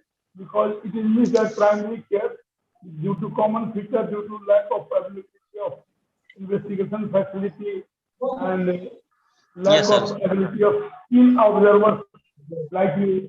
So scrub typhus cases missed at primary, secondary level, commonly diagnosed at tertiary level. Yes, sir. What the management you will give? Sir, along with supportive treatment, there is antibiotic like doxycycline or tetracycline or azithromycin.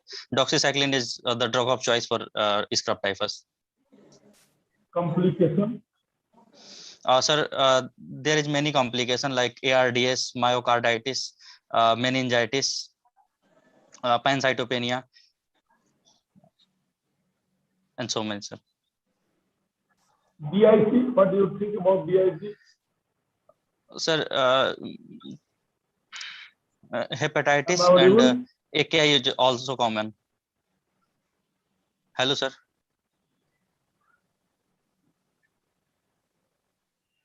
Hello.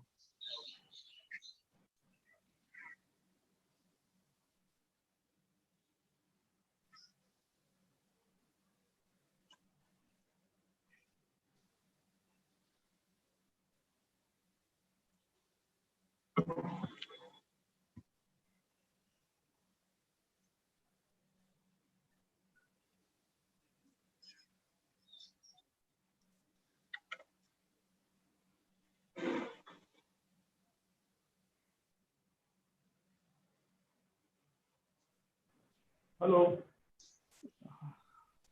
Hello, sir. What do you think about DIC? DIC as a complication may occur in case of scrub typhus or not? Sir, acute gastroenteritis may be present, and diarrhea, vomiting may also present. Pain abdomen may also present, sir. Okay. Nice presentation. Okay, sir. Thank you. Now next one. Who is next one? Next one is Sintu Kumar, Dr. Sintu Kumar. A case of recurrent fever with multiple joint pain. A case report. Dr. Sintu Kumar. Are you present? Yes, sir. Yes. Respected members of the BAPICON, myself Dr. Sintu Kumar, going to present a case report of recurrent fever with multiple joint pain. We have reported a case report on mixed connective tissue disorder. MCTD is an autoimmune disease which was first described in 1972 by Sar et al. as a disease syndrome with overlapping features of systemic sclerosis, systemic lupus erythematosus, and the polymyositis. Therefore, MCTD is sometimes referred to as an overlap disease. We reported a case of MCTD in a patient presented with the multiple joint pain, recurrent fever, facial puffiness, and the multiple episodes of the vomiting. Initial presentation of the patient was usually non-specific, such as swollen digit, arthralgia, myalgia, muscles weakness, dysphagia, Reynolds phenomena, and sometimes patient can present with the shortness of breath on activity, generalized malaise, and fatigue. Over a period of time, the symptoms of either one of the three illness, along with the high titration of the anti-UN-RNP antibody. Case description: a 27-year-old woman presented with the multiple joint pains in 7 months, fever on and off episodes in 6 months, facial puffiness in 10 days, vomiting on and off episodes in 7 days. On physical examination, she was ill-looking, pallor was present, and bilateral pitting type of pedal edema was present. The finger showed a spindle-shaped deformity affecting the proximal interpharyngeal joint, and there was swelling of the metacarpopharyngeal joint also noted. During the systemic examination, the diffuse tenderness was present over both the thigh, which is more on the left side as compared to right, with the power of the 4 by 5 in the both lower limb. Per abdomen examination, there was a tenderness in the right hypochondrium, but there was no palpable spleen and the liver. Her lab investigation shows hemoglobin was 9.9 gram per deciliter and the total leukocyte count was 3750 and differential count was 63% neutrophil, 34% lymphocyte, and ESR was 25 mm at first hour. Later on, the hemoglobin was 10.2 gram per deciliter, TLC was 4500, and differential count was lymphocyte 66%, neutrophil 66%, lymphocyte 24%, and ESR was 40 at first hour. LFT report was completely normal, and her blood urea was slightly deranged, but the rest of the biochemical marker was normal.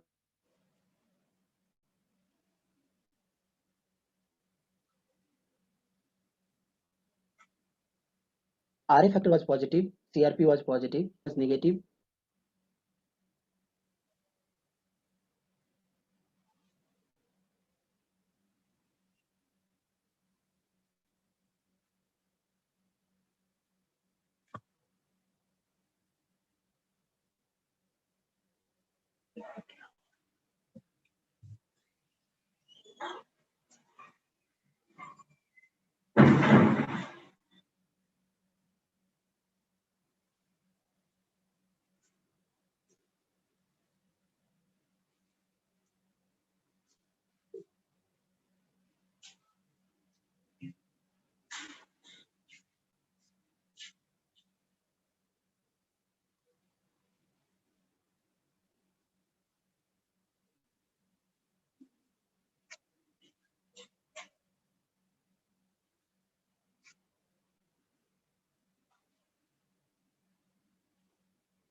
Sir, good evening, sir.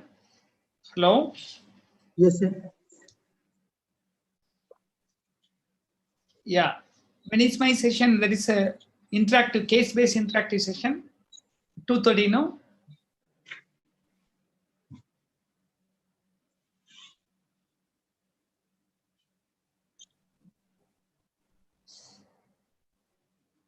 Sir?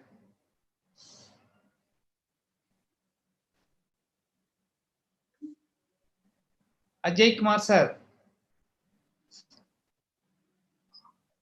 Hall D only, no?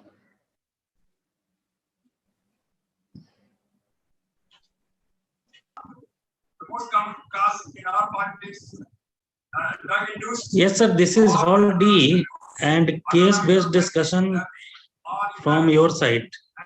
This is in the schedule. Huh? Yes. Yeah, at 2:30.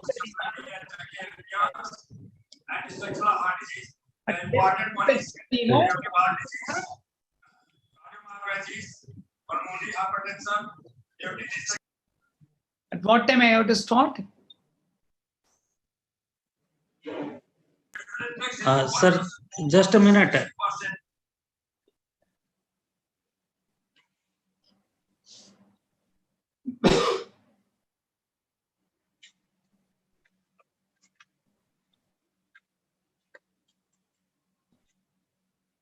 Respected members of the BAPICON, myself Dr. Kumar, going to present a case report.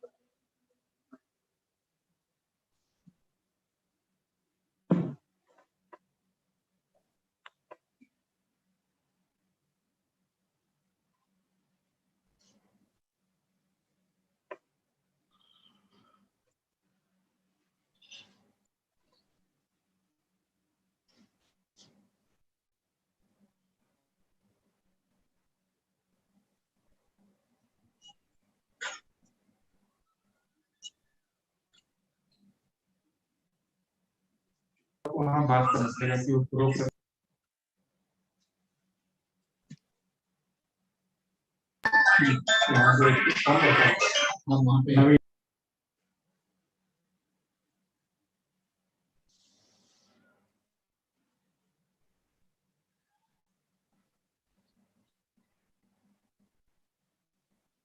Dr. Sudhir Kumar, at what time I have to start? The lecture is going on, any other lecture?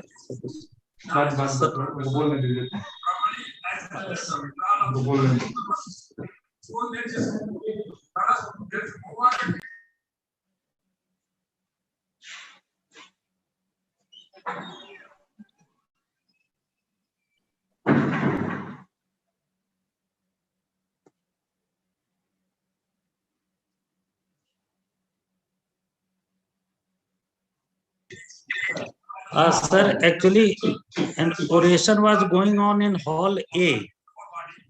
So Yes. most of the seniors are there in Hall A. So okay. Actually, you are waiting from long time, sir. If possible, can you please wait for a few minutes, 10 or 15 minutes more? Okay. Another 10 or 15 minutes. Okay. Yes, sir. Right. Then we will start. Then we will start now. By 2:40. That's fine. Okay. Okay, sir. How long I take? 45 minutes. Okay, given. Sir, oration is of 20 minutes and 5-7 minutes already has gone. So probably in 10-15 minutes that will be completed.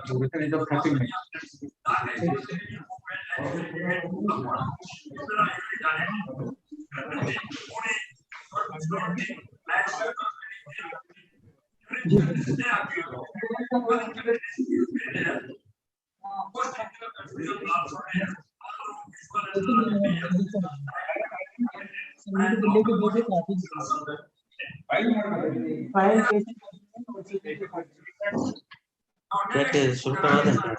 शुरू करवा दें क्या?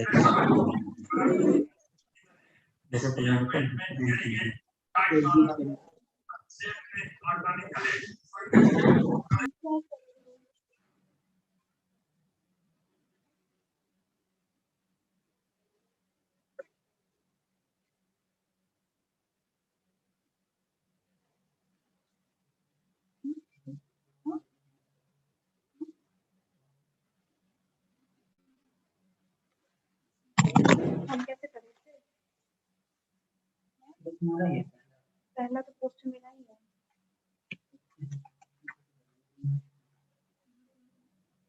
मैं तो दूंगी। मेरे phone में call कर लेना।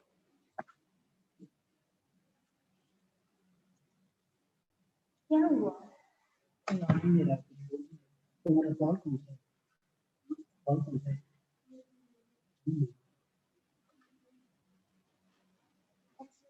हाँ, प्लीज ट्राई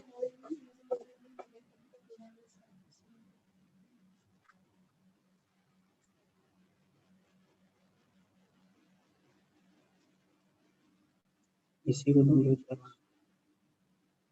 जब आएगा तुम हमारे पास बोलेगा तो तुम देगा। ज्वाइन हो गया। हाँ, हो गया। ज्वाइन हो गया। इसको ऑफ करो।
Hello.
Myself, Dr. Ramchandra Kumar, second year PG, third year PG student, NMCH Patna. My topic for presentation is superior mesenteric artery syndrome, a rare cause of obstructive jaundice and upper GI obstruction. Case report. Introduction. Superior mesenteric artery syndrome, also called Wilkes syndrome or CAS syndrome, is a rare cause of upper GI obstruction caused by compression of third part of the duodenum between aorta and superior mesenteric artery due to narrowing of the aortomesenteric angle. It can be present in patient due to mechanical compression or severe weight loss. Management emphasizes on addressing the underlying cause, dietary changes, and surgery. Symptoms may not resolve completely after treatment. Case report: a 45-year male presented with complaint of mid-abdominal crampy, intermittent postprandial pain, nausea, and bilious vomiting with significant weight loss for 6 months, with worsening of symptoms from last 5 days. Abdominal pain subsided on prone or knee chest position. No history of fever, chills, and jaundice. He had been diagnosed with abdominal COS and was on ATT for last 2 months. On examination, he was ecteric and thin built. Physical examination was unremarkable except bilateral enlarged cervical lymph node, splenomegaly, and rigid mid-abdomen. Lab report: WBC count 8,610 per microliter, hemoglobin 13.5 gram per deciliter, sodium 136, potassium 3.9, total bilirubin 2.4, direct bilirubin 1.8 milligram per deciliter, SGPT 95, SGOT 86, alkaline phosphate 496 international unit per liter. Hepatitis C and BNC was negative. USG abdomen shows multiple enlarged and necrotic para-aortic lymph nodes with conglomeration. CCT abdomen shows multiple enlarged lymph nodes with soft tissue thickening and narrowing of the aortomegastric angle at 10 degree, causing compression of third part of duodenum with dilatation of first and second part. Because of chronic gastric outlet obstruction, there are either a direct compression of common bile duct by distended stomach or duodenum, or an increased intraduodenal pressure responsible for the obstructive jaundice, as proven by rapid improvement of liver function test after nasogastric tube decompression. Patient was managed conservatively with parenteral fluids, Ral's tube decompression, multiple small dice. The patient started improving and was discharged after 10 days. Here is the CT scan of patient showing the compression of third part of duodenum. Discussion: SOMA syndrome first described by Professor Carl Fryer, born Rokitansky, later Wilkie suggested treatment approaches. It's a rare pathology with incidence of 0.013 to 0.3%. It is caused by obstruction of third part of duodenum between SOMA and aorta because of narrowing aortomegastric angle less than 25 degrees. Normal aortomegastric angle is 28 to 65 degrees, and the result of shortening of aortomegastric distance less than 10 millimeter. Normal 10 to 28 millimeter. Etiological factor: condition cause severe weight loss leading to a depletion of fatty cushion around supramesenteric angle like tuberculosis, malignancy, anorexia nervosa, AIDS, malabsorption disorder. Congenital causes: low insertion of SOMA and high insertion of ligament of Treige. Corrective spinal surgery for scoliosis, lengthening of spine, and abdominal compartment syndrome. Abdominal surgery like total proctocolectomy, ilial or J-pouch anal stomosis causing tension and caudal pull of small bowel mesentery. Signs and symptoms include feeling full quickly when eating, bloating after meals, belching, mid-abdominal crampy pain relieved by prone or knee chest position or lying left laterally, nausea and vomiting of partially digested food or bile-like liquid, a small bowel obstruction, or weight loss. Diagnosis: SOMA may be suspected on signs and symptoms above. Although symptoms can be non-specific, diagnosis are often made after the cause of symptoms have been ruled out. Tests like abdominal X-rays, upper GI series, barium radiography, ultrasonography of abdomen, aortography, CT scan, and MRI of abdomen. Management treatment focus on addressing the underlying cause, nasogastric tube decompression, proper positioning after eating to alleviate the symptom, along with multiple small diet. In severe cases, parenteral fluid or tube feeding to provide enough calories and correction of electrolyte imbalance. Metoclopramide to treat intractable vomiting. If the above measure fails, surgery may be needed for 4 to 6 weeks. Surgical option: duodenectomy, the procedure of chest, strong procedure. Lysis involves ligament of Treige and mobilization of duodenum of to right of SOMA. Gastrojejunostomy now not preferred because of severe complications like blind of symptom and recurrence of symptom. Prognosis: SOMA can be severely debilitating and may require long-term management, medication, costly parenteral nutrition, rigorous follow-up. The progress is excellent if diagnosed quickly and appropriate therapy is given. However, delayed diagnosis may give rise to complications like progressive dehydration, electrolyte imbalance like hypokalemia, oliguria, gastric nematosis, accumulation of gas in portal vein, duodenal visual malnutrition, peptic ulcer disease, aspiration, pneumonia. Differential diagnosis include paralytic ileus, diabetic gastroparesis, irritable bowel syndrome, inflammatory bowel disease, nutcracker syndrome, scleroderma, hereditary megaduodenum, mechanical obstruction secondary to peptic ulcer disease and duodenal. Conclusion: SAMA is highly underdiagnosed condition, highly clinical suspicion of utmost importance, especially in patients with severe weight loss and symptom of gastric distress. Surgical stress should always be considered as a trigger of SAMA. Upper GI endoscopy may be necessary to exclude mechanical cause of duodenal obstruction. There is need for increased awareness of entity which will improve early recognition in order to reduce irrelevant test and unnecessary management. Focus on treatment the underlying cause, diet modification or surgery. Lastly, we would like to point out difficulty achieving the accurate diagnosis of syndrome in a typical setting similar to what happened in our references. Thank you. Hello, myself Dr. Chandan.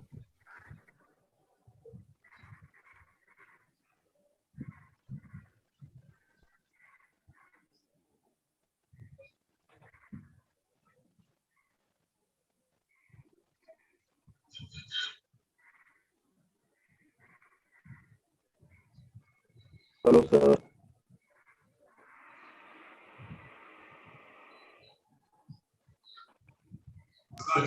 Permission. I'm not able to start my video, sir. Only audio. Post disabled me for video.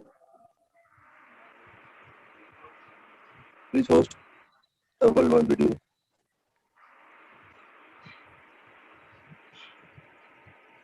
Start video.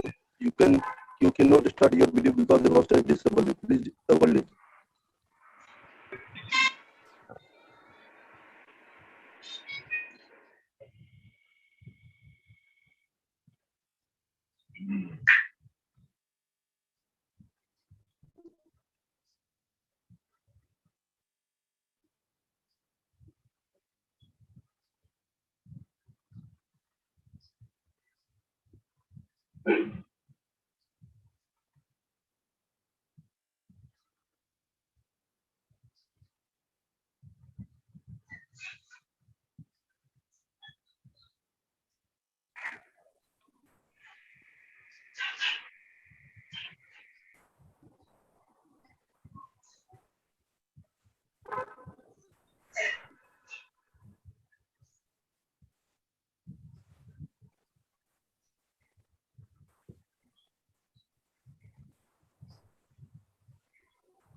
Hello.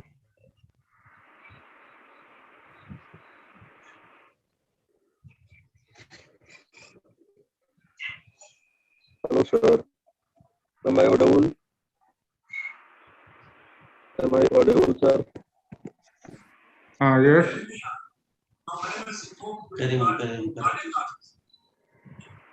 Hello. Yes, sir.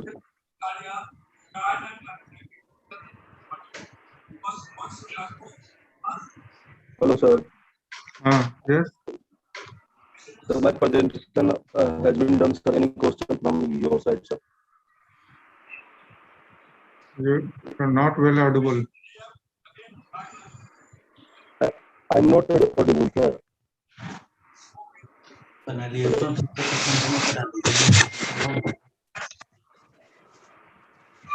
उनका top up करा दीजिए एक आध सवाल पूछ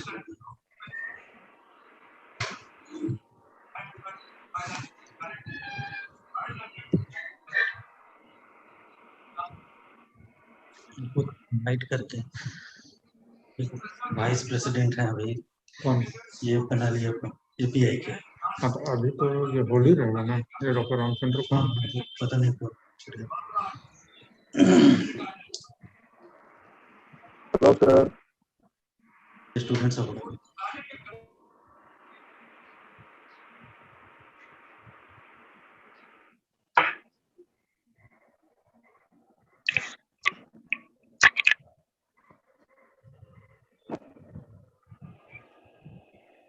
hello sir. अरे क्या रहा है? पेज नंबर बताओ। 849 है और 869। ये अपना नहीं बोलते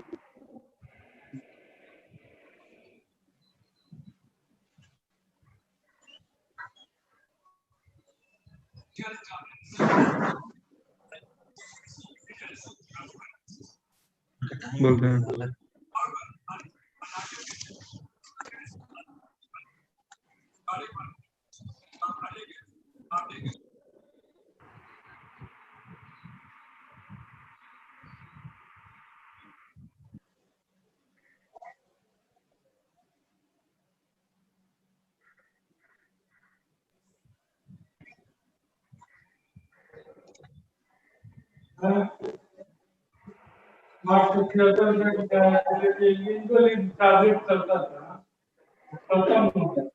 कितना दिन खिला दिए?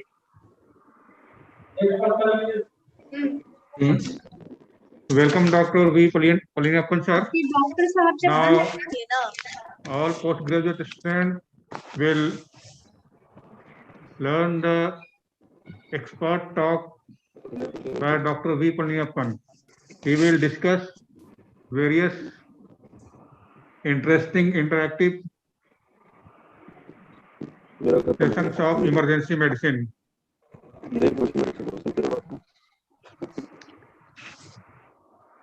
Dr. V. Paliniappan, sir.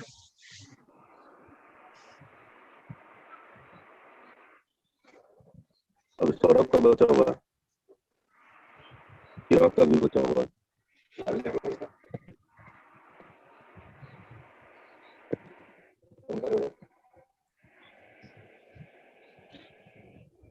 असान का भी बचा हुआ है। मेरा तो वीडियो ही नहीं दिख रहा है, उसने डिस्टर्ब कर दिया। You can not start your video because the host has disturbed it. Okay, बोल ही सकते हैं। अब इसका स्टार्ट मेरा खत्म होने से। Respected evaluator, teachers, and my dear friend, I, Dr. Nitin Dinesh, third year medicine PG of Nalanda Medical College, is going to present a case of hemothorax, unusual presentation in dengue.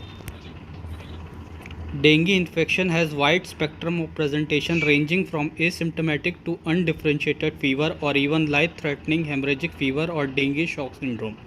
Dengue fever has acute febrile illness of 2 to 7 days duration with 2 or more of the following: headache, retroorbital pain, myalgia, arthralgia, rash, hemorrhagic manifestation, leukopenia. The patient being reported is a case of unilateral right-sided unprovoked hemothorax presenting as initial manifestation of dengue hemorrhagic fever, which is a rare occurrence.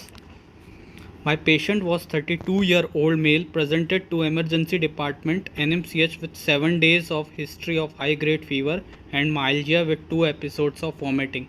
He also had presence of maculopapular rash over his thorax. There is no history of cough, shortness of breath, loss of weight, hemoptysis, and no relevant past medical history, personal history or family history. On examination, patient was febrile with temperature of 101 foreign degree with other vitals being normal. Oxygen saturation was 98% in room air. On respiratory examination, hyporesonance was present on vocal fremitus, stony dull note on percussion on right side of chest, and decreased vocal resonance was present below 4th rib anteriorly, 5th rib axillary area, and 6th rib on posterior area. There was bronchophony heard at the 4th intercostal space anteriorly. On auscultation, absent breath sound were heard on inframammary, infraaxillary, and infrascapular region. On investigation, there is thrombocytopenia, LFT is within normal limit, KFT is within normal limit, serum electrolyte, serum amylase, lipase were within normal limit. Viral markers for HIV, hepatitis B, hepatitis C were negative. Viral and PS for MP were negative. Dengue IgM by ELISA came to be positive. Chest X-ray shows the right-sided pleural effusion, which on percutaneous thoracic paracentesis show pleural fluid, which is bloody in appearance. Pleural fluid examination revealed non-malignant exudative in nature, and RBCs were present in pleural fluid. ADA was negative. This slide showing left-sided chest X-ray of patient at the time of admission and on right side showing chest X-ray after post thoracocentesis. Dengue fever is a severe flu-like infection that involves individuals of all age groups. Transmission among human beings occur by mosquito Aedes aegypti and chiefly occur during rainy season by dengue virus, a member of genus Flavivirus. WHO 2009 classification divides dengue fever in two groups, uncomplicated and severe. Though WHO 1997 classification is still widely used, which divide dengue into undifferentiated fever, dengue fever and dengue hemorrhagic fever. Four main characteristic manifestations of dengue illness are continued high fever lasting 2 to 7 days, hemorrhagic tendency as shown by positive tourniquet test, fatigue or epistaxis, thrombocytopenia, and evidence of plasma leakage manifested by hemoconcentration, pleural effusion, and ascites.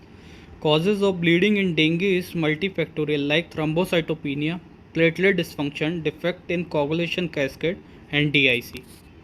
Dengue hemorrhagic fever as a cause of non-traumatic hemothorax as a presenting feature of dengue hemorrhagic fever is rare. In our patient, there is moderate right-sided hemothorax apart from the regular presenting feature. All other possibilities were ruled out. Such presentation has also been reported in some other cases across the globe, but it is quite rare. So physician must be aware of dengue hemorrhagic as a cause of non-traumatic hemothorax as a presenting feature of dengue hemorrhagic fever, especially in an endemic area. Early diagnosis with aggressive treatment reduce the mortality in the patient. Thank you.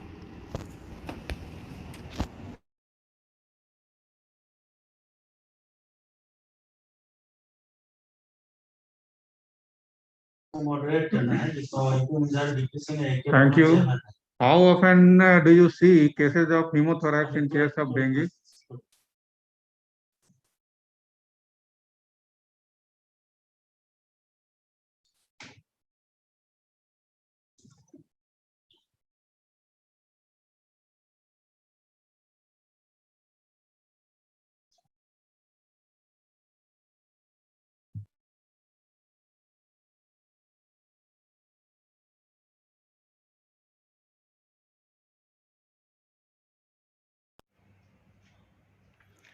Respected teachers, senior, and my dear colleague, I am Dr. Sasank Mohan, PG final year student at Nalanda Medical College and Hospital, Patna.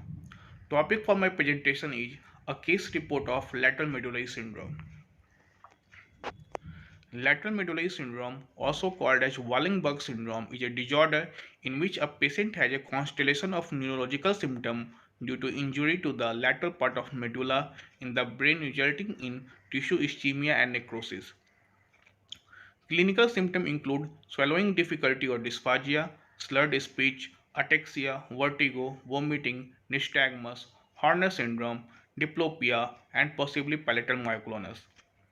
It is a clinical manifestation resulting from occlusion of posterior inferior cerebellar artery or one of its branch or the vertebral artery in which lateral part of medulla oblongata infarct resulting in typical pattern.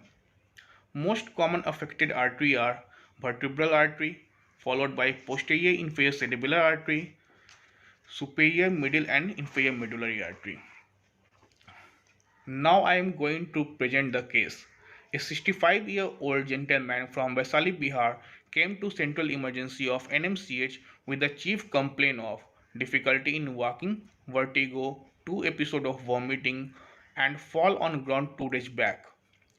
All the complaints were sudden in onset and non-progressing in nature. Patient was known case of hypertension on irregular medication. There was no relevant past medical history, personal history, or family history. The patient's blood pressure at time of admission was 140 by 90 mmHg. His pulse rate was 84 beat per minute and his body temperature was 97.6 degree Fahrenheit. In the physical examination, left-sided deep tendon reflex were brisk, ataxia was present, and loss of pain and temperature sensation was present on the left side of body.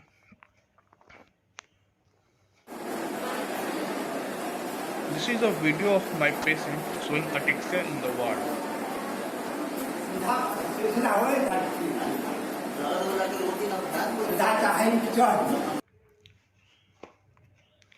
In the routine hematological investigation, his WBC count was 8,110, RBC was 4.26 into 10 to the power 6 per microliter, hemoglobin was 14.2 gram per dl, hematocrit was 41.5%, and platelet was 132 into 10 to the power 3 per microliter, neutrophil was 59%, and lymphocytes was 26%. RBS was 143 mg per dl, urea 40 mg per dl, creatinine 1.2 mg per dl, total bilirubin 0.9 mg per dl, SGOT 32 international unit per liter, SGPT 37 international unit per liter, ESR 27 mm, and electrolyte within normal limit. NCCT brain reveals no significant abnormality at time of admission. On ECG, there was left ventricular hypertrophy and left axis deviation. X-ray chest was normal. On MRI brain, there was area of altered signal intensity involving right lateral and posterior medulla appearing hyperintense on T2 weighted and FLAIR image and hypointense on T1 weighted image, showing restrictive diffusion suggestive of acute infarct, likely lateral medullary syndrome. This is the MRI image of the patient showing medullary infarct. Wallenberg syndrome is well defined clinically, and lateral medullary infarction is the most frequent cause, as in our cases. Generally, lesions in the lateral medullary syndrome are related to multiple vessel involvement, dissection, and poor collateral circulation is larger than those associated with single vascular disease, atherothrombosis, cardiac embolization, and good collateralization. The disease can be diagnosed clinically, and imaging can be used to confirm the diagnosis. There is no specific treatment for lateral medullary syndrome. We manage the patient conservatively with IV mannitol, injection citicoline, IV antibiotic, and physiotherapy. Thank you.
Ajay Kumar Lal.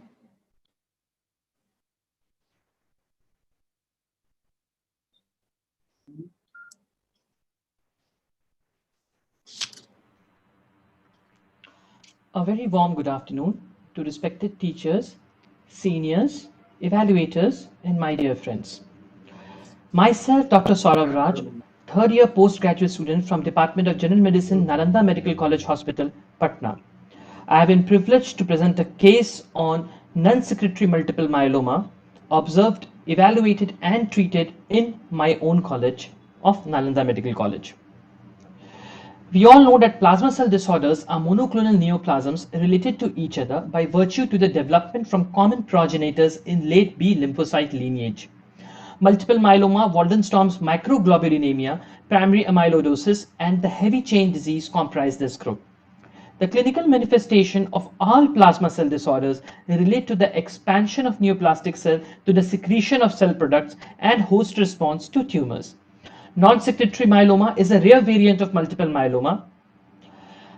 A patient named Vinay Kumar, 54-year-old from Patna city, was admitted at NMCH emergency with chief complaints of generalized weakness for 4 months and back pain for 1 month. He get easily fatigued on doing day-to-day activities. There was also history of intermittent fever for last 4 months. There was no history of blood loss, melena, substance abuse or any chronic illness or prior hospitalization. On examination, patient was found to be febrile, cachextic, pale, tachypneic with bilateral dependent pitting edema, hepatosplenomegaly, stony dull chest on percussion at lower chest on right side. This is the picture of the patient and the BHT, and the prior clinical examination which was done on the patient is noted in the BHT. On routine blood investigation, hemoglobin was found to be decreased to 6.1 gram per dl, RBC to 2.38 into 10 to the power 6 per microliter, WBC increased to 17.32 into 10 to the power 6 microliter, HCT decreased to 21.7%, ESR enraged to 117 international units, alkaline phosphatase to 817 units per liter, globulin 3.1 gram per dl, and serum LDH increased to 919 international unit per liter. On ultrasonography of whole abdomen, hepatosplenomegaly with bilateral pleural effusion, which was more prominent on right side than left side, was revealed. Urine routine examination revealed no Benz-James proteins.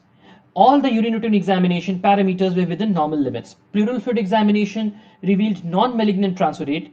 Chest X-ray, there was a bilateral pleural effusion. On contrast-enhanced CT scan of chest, ill-defined hypodensities in sternum, ribs, posterior elements of thoracic vertebrae at multiple levels with cortical breach at few places was found. CECT whole abdomen revealed moderate hepatosplenomegaly, patchy ill-defined hypodensities involving the pelvic bones and ribs on right side with cortical breach. This is the image of the CECT whole abdomen showing lytic lesions near the hip bone. On serum electrophoresis, marginally increased gamma globulin was found, but there was no M band spike, which actually motivated us to go for serum immunofixation electrophoresis, where no myeloma protein band was observed. Bone marrow aspiration and trophine biopsy revealed excess of plasma cells in bone marrow aspirate and hypercellular marrow with sinusoidal clustering of plasma cells on trophine biopsy consistent with multiple myeloma. Beta 2 macroglobulins was increased to 3.71 milligram per dl. This is the image of serum electron phoresis and serum immunofixation where there was no M band, however gamma globulins was found to be raised. Discussion of the patient involves the symptomatic multiple myeloma diagnosed on the basis of following criteria as clonal bone marrow plasma cells or biopsy proven by bone extramedullary plasmacytomas, any one of the myeloma related organ or tissue impairment involving anemia, hypercalcemia, renal insufficiency or greater than one osteolytic lesions on radiography, CT or PET. So as far as this case was concerned, this was a case of non-secretory multiple myeloma with following positive features: increased bone marrow plasma cells in excess, anemia, multiple lytic lesions on CT, thorax and abdomen, and no M band in serum electrophoresis or immunofixation, which categorizes it as a rare variant of multiple myeloma referred as non-secretory multiple myeloma. Treatment involves a combination regimen of lenalidomide, bortezomib, dexamethasone, which achieves approximately 100% response, making it one of the preferred regimens in transplant eligible patients. Other drug combinations are bortezomib, thalidomide, and dexamethasone, or bortezomib, cyclophosphamide, and dexamethasone. Autologous stem cell transplantation with high dose therapy has also been tried. Here are the references regarding non-secretory multiple myeloma cases. Thank you. कौन बनाइए ये इसकी photo खींचो तो लगी बनाई थी इसी में हीमोग्लोबिन लिखी है एमसीबी लिखी है प्लेटलेट लिखी है nutrition Sir, chairperson, sir. Hello, this is Dr. Palamiyappan. Yes, sir. Yeah. No, sir. Welcome, sir. You can start your presentation, and we all Shall are we here to. do it? Shall I do it now? Yes, sir. Yes, sir. Now share your. One more video is remaining. Sir, one more video is remaining of Dr. Sachin. One more video is there. Last one. Okay. Another 5 minutes or 7 minutes? 5 minutes, sir. Video Okay. is 5 minutes duration. After that, shall I do it? Yes, sir. Okay. After that, shall I do it? Yeah. After that, I can do it now. After 5 minutes. Yes, sir. Okay. Fine. After that, we will have the poster presentations for which we will have slideshow of 2 minutes each. Every poster will be on the screen for 2 minutes. You can read it and judge it. You can ask question to the representative who are presenting it, and then the next poster will come after 2 minutes. No, what I am telling is I have to deliver a lecture. That is a Yes, sir, postgraduate. After your lecture. After my lecture, that's Yes, fine. sir. Yeah.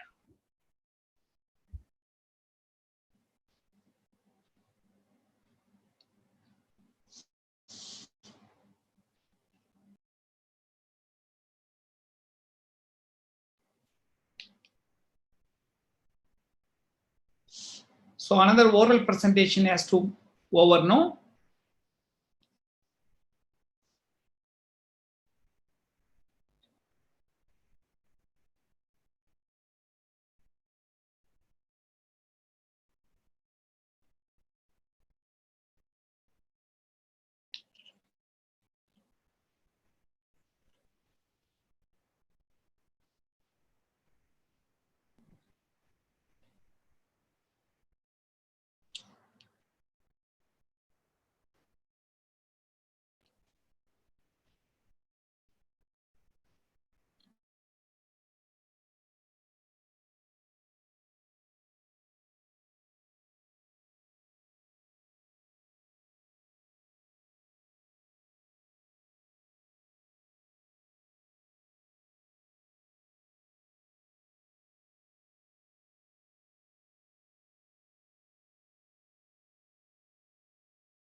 Hello.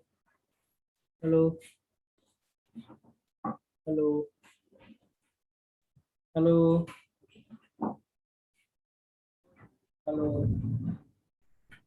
Hello.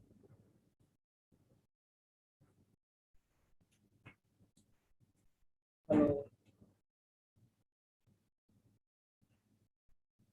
Hello. हाँ sir.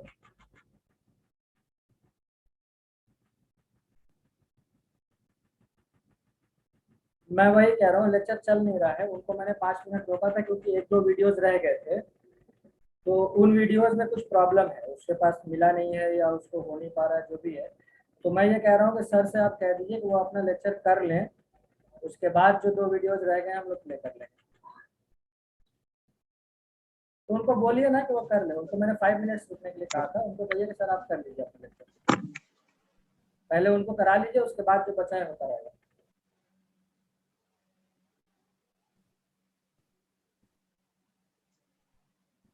उसको बाद में play करेंगे।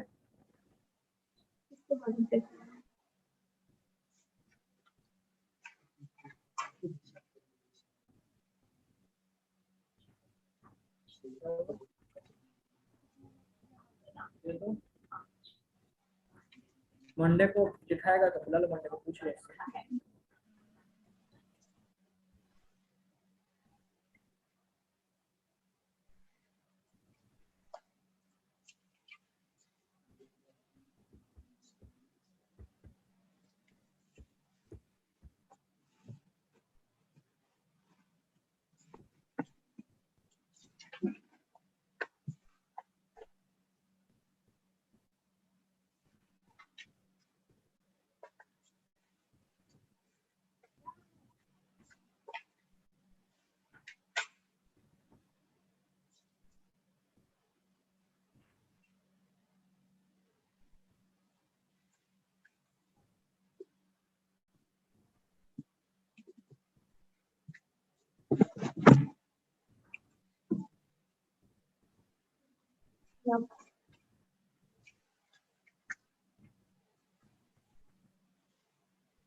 तीसरे दिन बोलो लगाएंगे।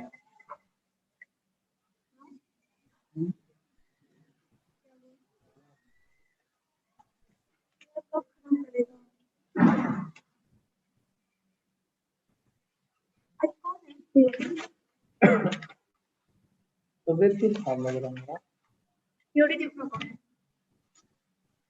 वो डर लगने लगता है, मैं तबीयत खराब करता हूँ। देखो ना। POD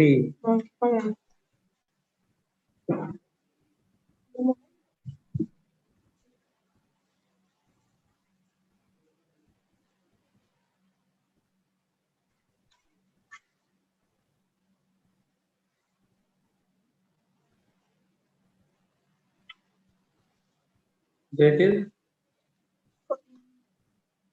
Samarkant, 210 Samarkant, doctor Amarkant. Height कौन है? सिटी में।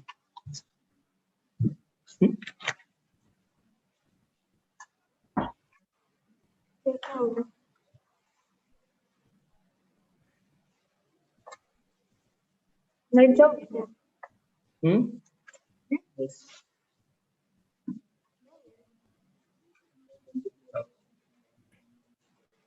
कौन? कौन?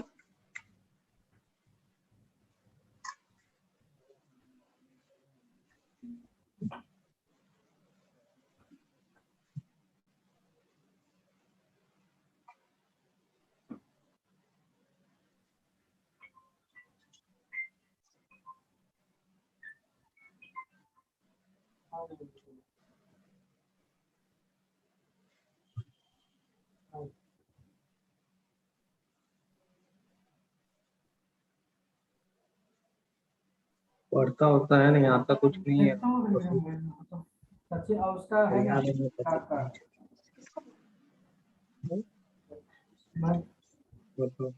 ठीक है, मैं देखता हूँ।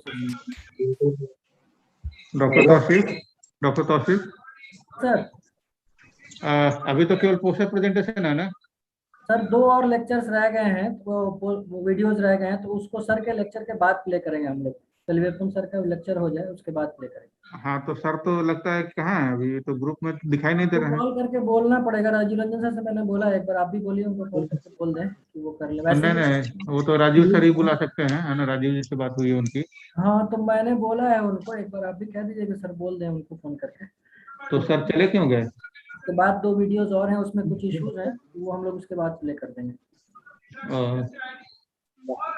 हाँ तो एक बार राजीव जी से बात कर लीजिए। हाँ, हम फिर बात करते हैं, हम बोल चुके हैं एक बार, हम फिर बात करते हैं। ठीक।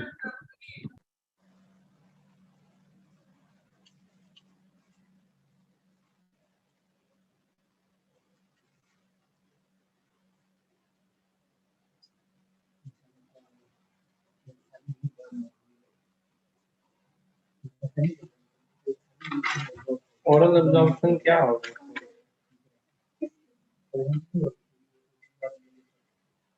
CV12 में फोलिक एसिड भी रहता है। यस टू क्या और किसको CV12 इंजेक्शन में फोलिक एसिड रहता है ना? रहता है। हमको पहले भी डिस्कस समझाए।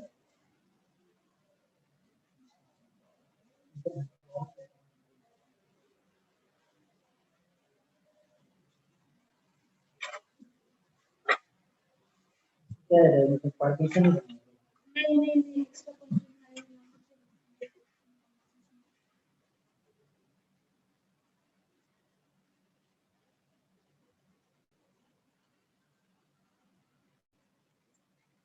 आयरन देख लेते हैं, सीरम आयरन 16 तो बोल देते हैं कि आयरन डिफिशिएंसी है। प्रोफेसर इतना गुस्सा आता है ना उस समय। हाँ, बोलते कि आयरन भी कम है। हम लोग की फेरिटीन 217 है, जब फेरिटीन तो कैसे आयरन कम हो गया? फंक्शनल आइडेंटिटी सर बोलना चाह रहा हूँ, फंक्शनल नॉट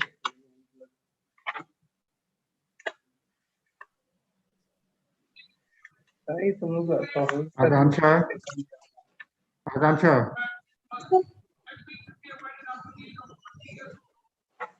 म्यूट योरसेल्फ।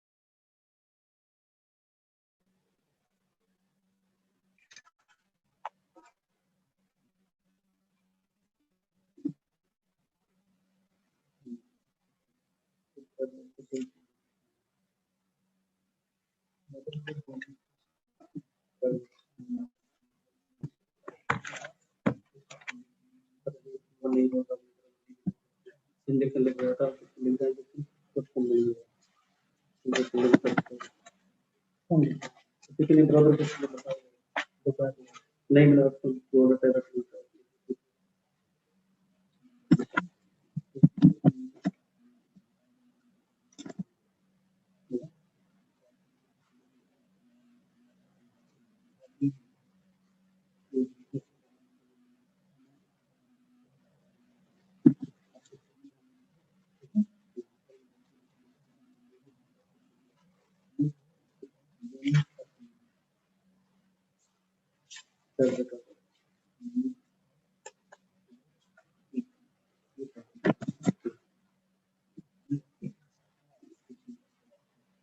मैं मना कर रहा था।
तो रहता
Agatha, shall I start the meeting?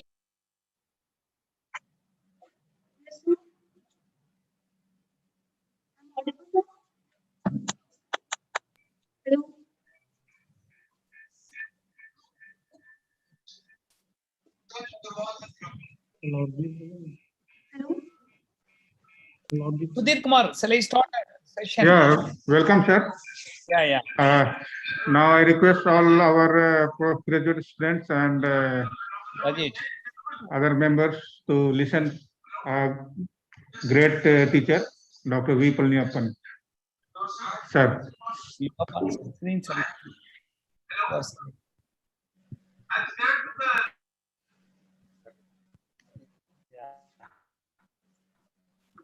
Yeah. Can you see my on screen? Hello? Is it visible? Yeah, it's visible and audible both, sir. Yeah. Thank you so much for inviting me to take a class on case-based discussion on emergency medicine. Thank you so much, my dear friend, Dr. Kamlesh Diwari sir, APA President, and BB Tagore sir, and Hemsankar Sharma, and DP Singh for giving me this opportunity. Today, we are going to have the case-based discussion on emergency medicine. I will quickly rush up because time only 40-45 minutes. I have to give some message for the postgraduate student. I am a vice president of National APA, so we'll go to the topic proper. So case-based discussion on emergency medicine. Yeah. First, just 2-3 minutes, it's a emergency. In emergency medicine, snake bite management is very, very important, both in Tamil Nadu as well as Bihar. Some practical tips I want to give. It's actually basically interactive session, but running short of time, I can finish my lecture quickly. Okay, by giving lot of tips for managing medicine. Okay, here snake bite management, usually unknown bite, many patients, they will come with unknown bite. So depends upon the situation, you have to find it out, and clinical examination, all other things. Here is the patient, 15 years old, Rajesh Shekhar, came with painful swelling up to the thigh, and inguinal lymphadenase, puffiness of face and palpitation, and abdominal colic since 4 hours. History suggestive and suggestive adequate urine out. But post history, patient diverted. Actually, Corey wood piece injury, Corey sudden pricking sensation over the food with the bleeding points, abdominal colic and vomiting. Many patients, especially cried bite, usually abdominal colic and vomiting without any cellulitis. You have to suspect cried snake bite, and high BP, dilated people. These are all the important features. And the window period is 50 hours old. So in the PHE, they have given that's a Voviran injection, diclofenac injection, all amikacin injection, everything. So if any physician, if the history of unknown bite, please avoid NSAIDs or aminoglycosides. So here, this patient is a snake bite, that is Russell viper snake bite, with gross spreading cellulitis up to the thigh, and mild puffiness of face, but urine output, it's adequate. But the internal lymphadenopathy, there is a tachycardia and drowsiness, and clinically CNS examination is normal, epigastric tenderness. And vital signs, it shows like fever because of cellulitis, severe sepsis syndrome, going for severe sepsis syndrome after 50 hours of window period. BP is 80/40. Simply, it's a severe sepsis syndrome. And respiratory rate is normal, slightly elevated. SPO is also 91%, going for early secondary ARDS. And sugar is normal. So all the postgraduate students, the vital signs, if any physician or chief, they are asking, that is pulse, temperature, respiratory rate, and BP. Not only that, you have to record the not only respiratory rate, as well as you have to record the capillary blood glucose estimations. That's very, very important thing. Capillary blood glucose, it's a fifth sign, and respiratory rate is and sixth sign is SpO2. Nowadays, after COVID, during the COVID era, SpO2 measurement is also very important and equally important. So how will we proceed this patient? So Russell viper, unknown bite, probably suspected Russell viper, 50 hours window period, spreading cellulitis. So immediately the patient is having severe sepsis syndrome. Immediately ASV should be given adequately. Adequate fluid management is also very important. You have to suspect. So immediately I do the ultrasound examination to assess the renal status, as well as renal status. Immediately you can get it. That is, urea creatinine may be elevated, creatinine may be elevated, increased that is CMD is reduced like that. Corticomedullary differentiation will be reduced. So fluid, you should not do volume overload. So going for acute kidney injury, so spreading cellulitis, severe sepsis syndrome. So ASV is must, along with that appropriate higher antibiotic imipenem group or imipenem group, and probably gram-negative septicemia, very common. Imipenem group, linezolid and metrogyl has to be given appropriate time to prevent multi-organ failure. Along with that, source control, spreading cellulitis. After the clotting time 20 WBC is normal, you have to do that is guarded multiple fasciotomy to let out the fluids, as well as myoglobin can produce acute tubular necrosis. So renal replacement therapy. So here you can challenge, that is continuous diuretic infusion is very much useful. If it is not coming, so early dialysis is also one of the important thing to prevent the morbidity and mortality in this particular case. So 20 WB is very important. High BP dilated people suspect crate bite also. Here it's not due to crate bite, it's purely Russell Viper.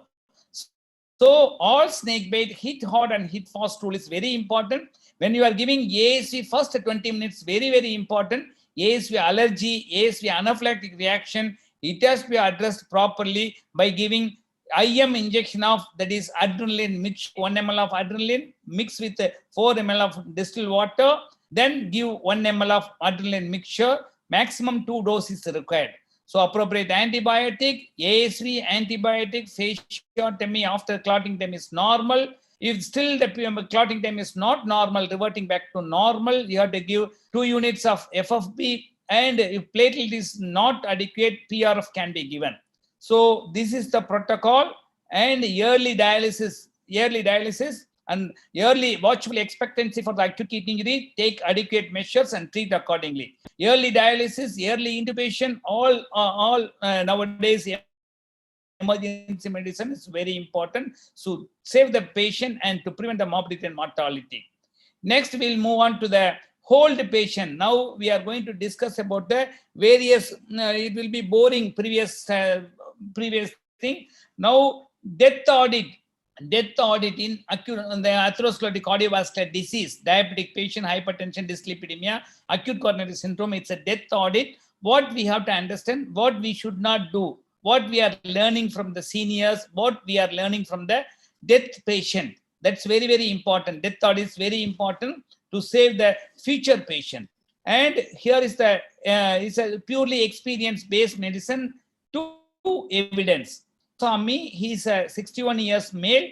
He came to my hospital 5-6 years back, diagnosis hypertension stage 2 dyslipidemia and type 2 diabetes mellitus, started on oral anti-diabetic drug, and acute exacerbation of chronic bronchial asthma treated properly. Later on 6 years, patient not returned back. The patient took medicines from the native treatment as well as changed multiple doctors, and patient was on sulfonylurea and insulin also not adequately controlled, with the poorly controlled glycemia as well as hypertension. And one day Intract came with them. Since 3 days, intractable cough with wheeze. So already patient was on acute bronchial asthma. So they did various nebulization and native leaf inhalation, native leaf with the help of native leaf inhalation, everything patient did. But this patient came on 14th November 2020 with 12 hours of intensive treatment. Patient expired. Here, patient admitted with a cough, intractable cough at bedtime, and dyspnea, exertion of dyspnea while lying down. So it's unless proved otherwise, LV dysfunction, maybe acute coronary syndrome. This patient extensive anterior MI and severe LV dysfunction, acute pulmonary edema, in spite of thrombolysis with eloxam 30 milligram and all other measures, shock, everything. Patient went for a severe LV dysfunction, acute pulmonary edema. Patient expired within 12 hours of ICU care management. The lesson what we are learning. So 6 years back itself, patient had diabetes. So poor control of diabetes as well as hypertension, dyslipidemia management will lead on to severe LV dysfunction, severe acute coronary syndrome and severe LV dysfunction. That's why we cannot able to save the patient. The two important points I want to give postgraduate students. The omnious feature is severe intractable pain and hypotension. Most of the patient you cannot revive unless you take the patient to PTCA. So this is the lesson we are learning. So they are changing over the various doctors, because in our hospital, complete care, we are giving monthly drugs 2,500 like that. So they are not accepting. They are going for other doctors and general practice GPs. They are giving just 750 rupees medicines, not adding any antiplatelet drug or adequate titration of antihypertensive drug, all the things. So low budget drugs kill the patient. So appropriate drug, comprehensive therapy is very, very important to increase the longevity from 65 years to 85. The appropriate drug with the appropriate duration and properly continuously, patient should be on the particular medicine, and proper monitoring also very important. Here is the another patient, Leela, 67 years old, adequately controlled 10 years in our follow-up. Fractured neck of femur. During that fractured neck of femur, pioglitazone was stopped. Postmenopausal lady. Here also acute exertion, chronic bronchial asthma, and since 2 months during the COVID period, they have stopped all the medications. So because of COVID stress and because the patient has stopped all the medicines, suddenly patient developed acute pulmonary edema, and due to acute coronary syndrome, skipped for 2 months. So all the medication for the hold, inter-day glycemic variability, intra-day glycemic variability, all the things patient can kill the patient, because some patient may argue fasting is normal, postpone is normal, A1C is fantastic, but suddenly midnight after a large drink, patient suddenly developed acute coronary syndrome, sudden death, because that day itself, because patient want to take heavy drink and want to enjoy with the friends with high non-vegetarian food. That day, patient skipped all the medications and all insulin, everything they have skipped. So suddenly 500, 550, so acute coronary, sudden cardiac death is very common. So if at all, the alcohol has to be prohibited, moderation is ideal. Or if possible, if they are insisting, even with the moderation, with the drug, with all the medication, they are having the phobia. When they want to take alcohol with the medication, please go for alcohol moderation.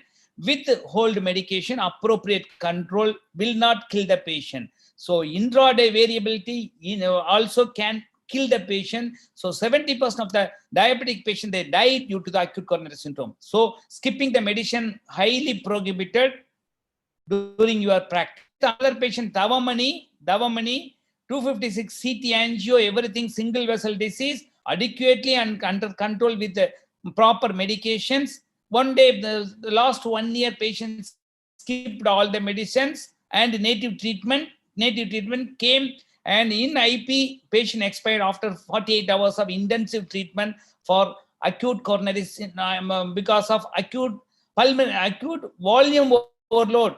All volume overload can produce acute pulmonary edema. It can kill the patient. In spite of hemodialysis, patient expired. So acute kidney injury is much more dangerous than chronic kidney disease.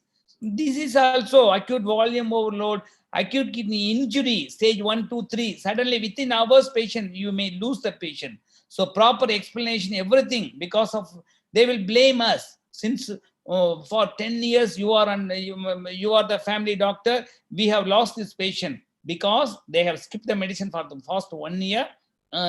Because of acute kidney injury, volume overload, patient expired. So continuous treatment is very important. So appropriate drug, appropriate follow-up is very important to prevent all the things. So here the message is acute kidney injury, 1, 2, 3, suddenly within 24 hours, you may lose the patient. So early dialysis is very, very important to remove the fluid.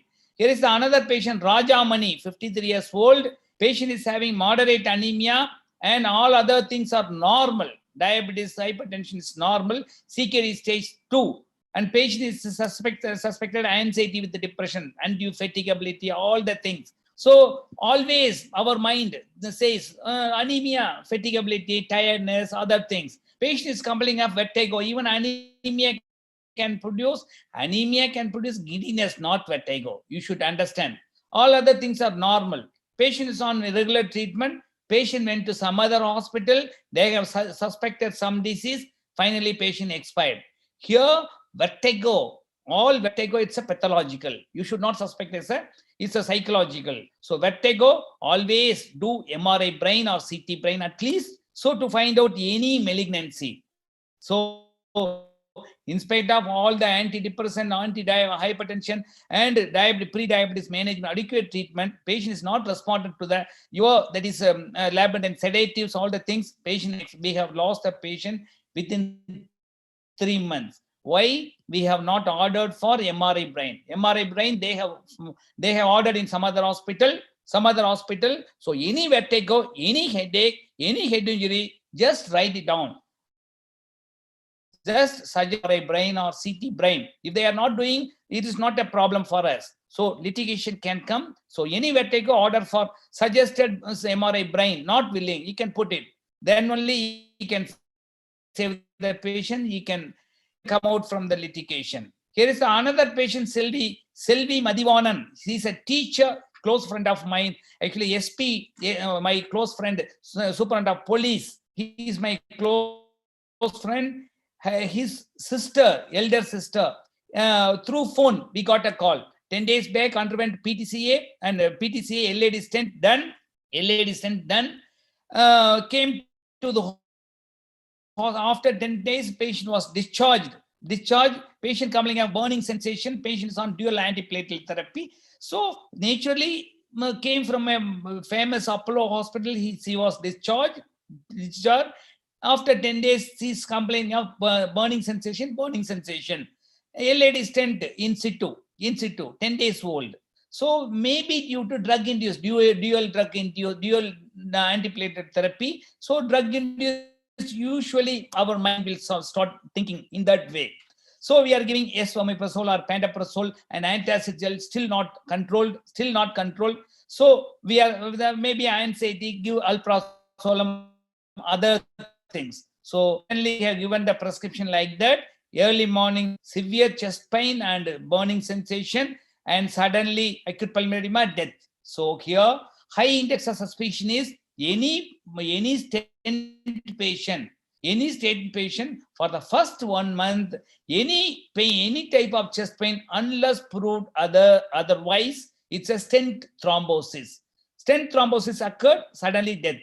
So we have to high index of suspicion is very important. Giving pantoprazole, esomeprazole, antacid, it's not at all useful.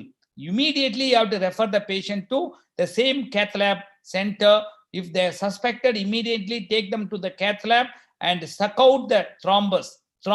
You can save the patient. So here, the proper way this type of thing happens, even in the famous Apollo hospital also, because the important thing is IVUS and OECT. That's very, very important. Hybrid IVUS is a sound, intravascular ultrasound, along with that optical coherence tomography, light. Both the thing you can suck out all the thrombus. After that, you have to properly place the stent. It should adhere with the intima. There should not be any gap. If there is any gap, chances of getting thrombus, stent thrombus, very common. So it can be combined. If both the hybrid IVUS OCT center only, you have to do all the PTCA. Then only you can prevent stent thrombosis. In spite of all precaution, some hypercoagulable state patient also can get it. So you should be very cautious as a physician. Post-stent patient for the first 1 month, any type of chest pain or burning sensation or anything, unless proved otherwise, it's a stent thrombosis. Please refer back to the angio cath lab center itself. To high index of suspicion is very important to prevent the mortality in this patient. So we have lost my own friend's sister without suspecting stent thrombosis, just suspecting as APD with GRD or depression, other things. So always suspect organic disease rather than the psychiatric disease. Here is another patient, Palaniswamy, 62 years old. The patient is a patient, type 2 diabetes, hypertension, dyslipidemia on regular follow-up, regular medication, good glycemic control. Now the patient is complaining of undue fatigability, dimness of vision, and clinical examination of central nervous system absolutely normal. There is no hemiplegia, paraplegia, anything. But the patient is having dimness. The patient wants admission. Why dimness? Mild dimness, maybe cataract. Why he wants admission? If the patient is asking for admission, definitely patient is suffering from a lot. If the any patient coming for a severe headache, intolerable headache in the bedtime, please suspect any organic disease before banding them as disease. Okay, so that's very important. So dimness of vision, undue fatigability, neurological examination normal.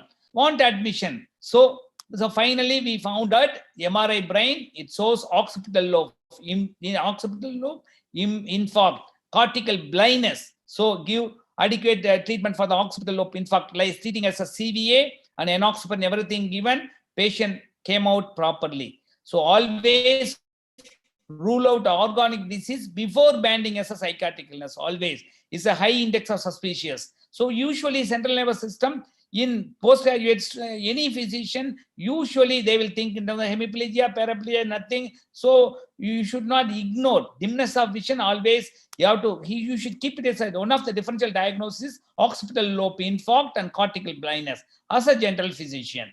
So another patient, Palaniswamy, 54 years, he is my close friend of mine, non-medico. He's a recently had infeval MI with AV block. AV block, known family history of schizophrenia also, came to my hospital with acute kidney injury. CKD stage 3B. And he was diagnosed as endobronchial tuberculosis. So they have started them. So we have started them on 4-drug regimen, ATT. So patient urea creatinine slowly rising. So we have suspected rifampicin. Rifampicin can kill the patient within 24 hours. One of the important thing is rifampicin can produce intractable high jaundice.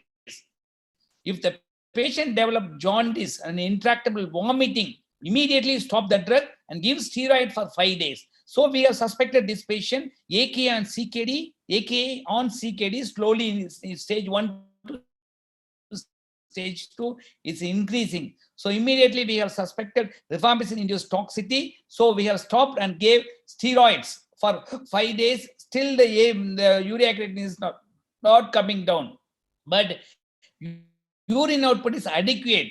If the urine output is adequate, so glomerular disease is not there. So interstitial nephritis. So still patient is urea creatinine is rising, but the urine output is adequate. Still, if it is there for more than 5 days means, so you have to undergo HD, that is hemodialysis. Then only he can save the patient. Here, as he is my close friend, he is refusing to do the hemodialysis to prevent all the litigation. Nephrologist opinion got, and it was recorded. But he want to go back to his home after 5 days. If you don't undergo hemodialysis, anytime you can get volume overload and acute pulmonary, it can kill the patient. So here, after 5 days, patient had acute pulmonary edema, got admitted in medical college hospital, treated well, came back to home. So the lesson is, so proper advice and proper documentation is very important. After 2 to 3 months, because they have stopped the schizophrenia, the patient refused to take all the medication. So patient on his own mistakes, patient died due to volume overload, acute pulmonary edema, expired after 3 months of adequate hemodialysis. And patient will not obey to your commands. Any patient will not obey to the command. So if the patient is on anti-schizophrenic tablet, definitely they will obey. We can save the patient. So the family is also very important. Family, father, mother had schizophrenia. So if the patient is on antipsychotic therapy, patient will obey to the doctor's advice or wife advice or the friend advice. That you have to keep it in mind. And the last patient, he is my uncle. His first 10 years back, he had PTCA LAD stent, adequately glycemic control, adequate cholesterol control, hypertension, everything under control. Recently, angina variant, 256 CT angiosource.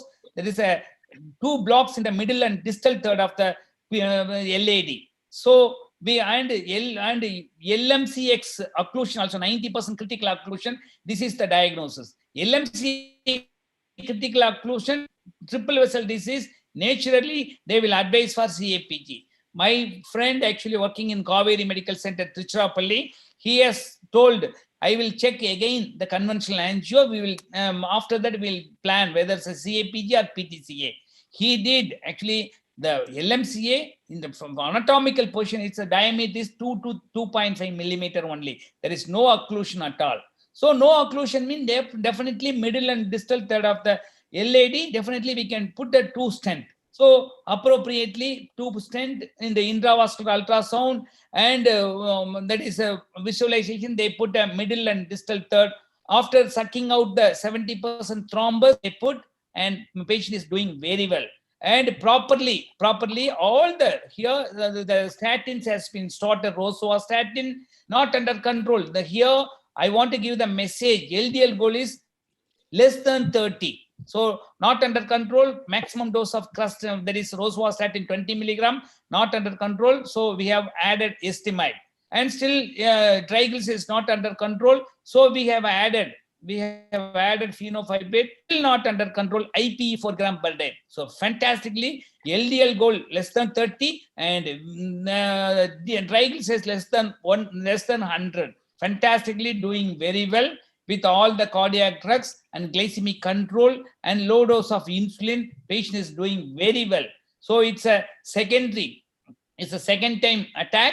So it has been prevented and we gave a life. If it is not treated properly with the stenting, everything and proper medication, we can lose my own uncle also. So proper medication, comprehensive care therapy is very important. The total cost will be maybe 3,000, 3,500. It is not at all a matter. Finally, the Velusamy, another patient, psoriasis over the scalp and severe SARS-CoV pneumonia. SARS-CoV is 70%. During the ICU patient, the drug of choice is IV insulin therapy. After that, you can switch over to subcutaneous insulin along with that subcutaneous insulin along with that other previous oral anti-diabetic drug. And the steroid as well as monoclonal antibody can raise the blood sugar. It has to be addressed properly. So proper target should be achieved. Not only diabetes, hypertension target should be advised. So goal should be 120 by 80. You should not reduce the BP less than 90 by 60. Most of the patient. When the patient has heart failure, you can reduce the BP up to 90 by 60. More than that, you should not do. If you do, your end organ damage, you can get it. So obesity, it should be addressed properly. Lifestyle therapy, including medically assisted weight loss. Proper cholesterol drug has to be put. Maybe 2 drugs or 3 drugs, whatever it is, you have to achieve the goal properly. So achieve the goal properly. So whole should be managed appropriately. So not only glycemic control, appropriate therapy is very important. The only insulin is not in the non-IC patient, only insulin not advised. So only insulin, if you use 2 times, 3 times insulin, 100, 200 units you will be using. But other time, 200 units you have to use. Instead of that, low dose insulin, along with that previously prescribed oral anti-diabetic drug should be instituted once a patient shifted from ICU to non-ICU. Then only you can get a fantastic glycemic control. The message I want to give, the natural, if you are giving the oral anti-diabetic drug, physiological insulin secreting from the, after stimulating the beta cell, it will be go to the liver through the portal vein. So it will be 60% of the 65% of the hepatic glucose output will be taken care for you by your physiological insulin. After the remaining 35% only will go to the periphery to get a good glycemic control. So, but while you are giving the subcutaneous insulin, 70% will be utilized in the periphery. When it reaches the liver, only 25% will be there. So hepatic glucose output, that is fasting hyperglycemia, will not be controlled with only insulin. So to get that good glycemic control, instead of 20 units, you have to use 60 units, 100 units also. You will not get control. So add-on therapy. Once IIT therapy, after that you are switching out the subcutaneous insulin. Please add other oral anti-diabetic drug. The order of choice is metformin if tolerable, if not contraindicated. Then SGLT2 inhibitor if it is not contraindicated, and DPP4 inhibitor and AGIs. Still not under control, the insulin has to be titrated properly. Still not under control, the fifth thing only, sulfonylurea and low dose when you are using insulin. This is the message I want to give. So here, any drug if you want to use, oral anti-diabetic drug, insulin, it should reduce the weight, and it should reduce the weight. It should not produce any hypoglycemia. That is very, very important. Comprehensive care is very, very important. Lot of physicians, they are giving prescription only anti-diabetic drug. They don't take care of the hypertension. They don't advise regarding the that is quitting smoking and alcohol moderation, everything. And when you are prescribing, you have to assess the cardiac status, renal status. Depends upon that only you have to select a drug, whether GLP-1 receptor agonist or SGLT2 inhibitor, and all the things depends upon your baseline cardiac status and renal status. That's much more important. If the patient is acutely ill, many drugs has to be avoided. You have to give insulin. So after this invention of continuous glucose monitoring, our target in my hospital is keeping the A1C less than 6.5%, and unless it's producing a lot of hypoglycemia. But the elderly individual, I used to keep the A1C less than 7%. It should be a comprehensive care. You have to achieve the glycemic goal within 3 months of period. And the selection of drug, not only the money, it depends upon the patient. It's purely depends upon the packet money and jacket money. That's very important. If they are not affordable, you have to no other go. You have to prescribe sulfonylurea also. If the patient is purchasing from government hospital, you have to add SGLT2 inhibitor, other things. Remaining thing they can take care. GH will take care. So ultimate aim is the control, good hypertension control target should be achieved adequately within 3 months of period. Then only you can reduce the morbidity and mortality. You can increase the diabetic patient longevity from 65 years to 85 years. Definitely they will win. So these are all the various cases. First I have discussed the snake bite, hit hot, hit fast rule, adequate ASV 23 or 30, and if necessary FFP and fresh blood if necessary, adequate higher antibiotic, and spreading cellulitis. Don't wait. If it is dense swelling, immediately subcutaneous, multiple fasciotomy, guarded fasciotomy, very important. If you suspect acute kidney injury, even the creatinine is 2, take up the patient for early dialysis. Definitely morbidity mortality is fantastic. That's the message I want to give. And high index of very, very important. Always psychiatric disorder. If you want to suspect, before that you have to rule out organic disease before you suspect. Then only you can reduce the morbidity and mortality. And any post PTCA patient, any chest pain, any angina variant, please suspect 10 thrombosis. Then only you can prevent that death. And organic diseases always you have to suspect. So money alone will not increase the longevity. Work-life balance, stress and strain, you have to give good psychiatric counseling and psychiatrist opinion. Then only the longevity will increase. With that, I finish this session. Any questions? I'm eagerly awaiting to answer all the questions from the postgraduate student. Thank you so much.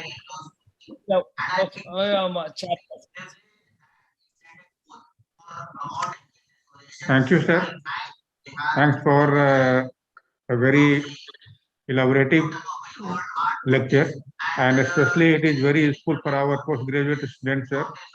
They will carry your take-home message, and in clinical scenario, they will follow your advice. Thank you, sir.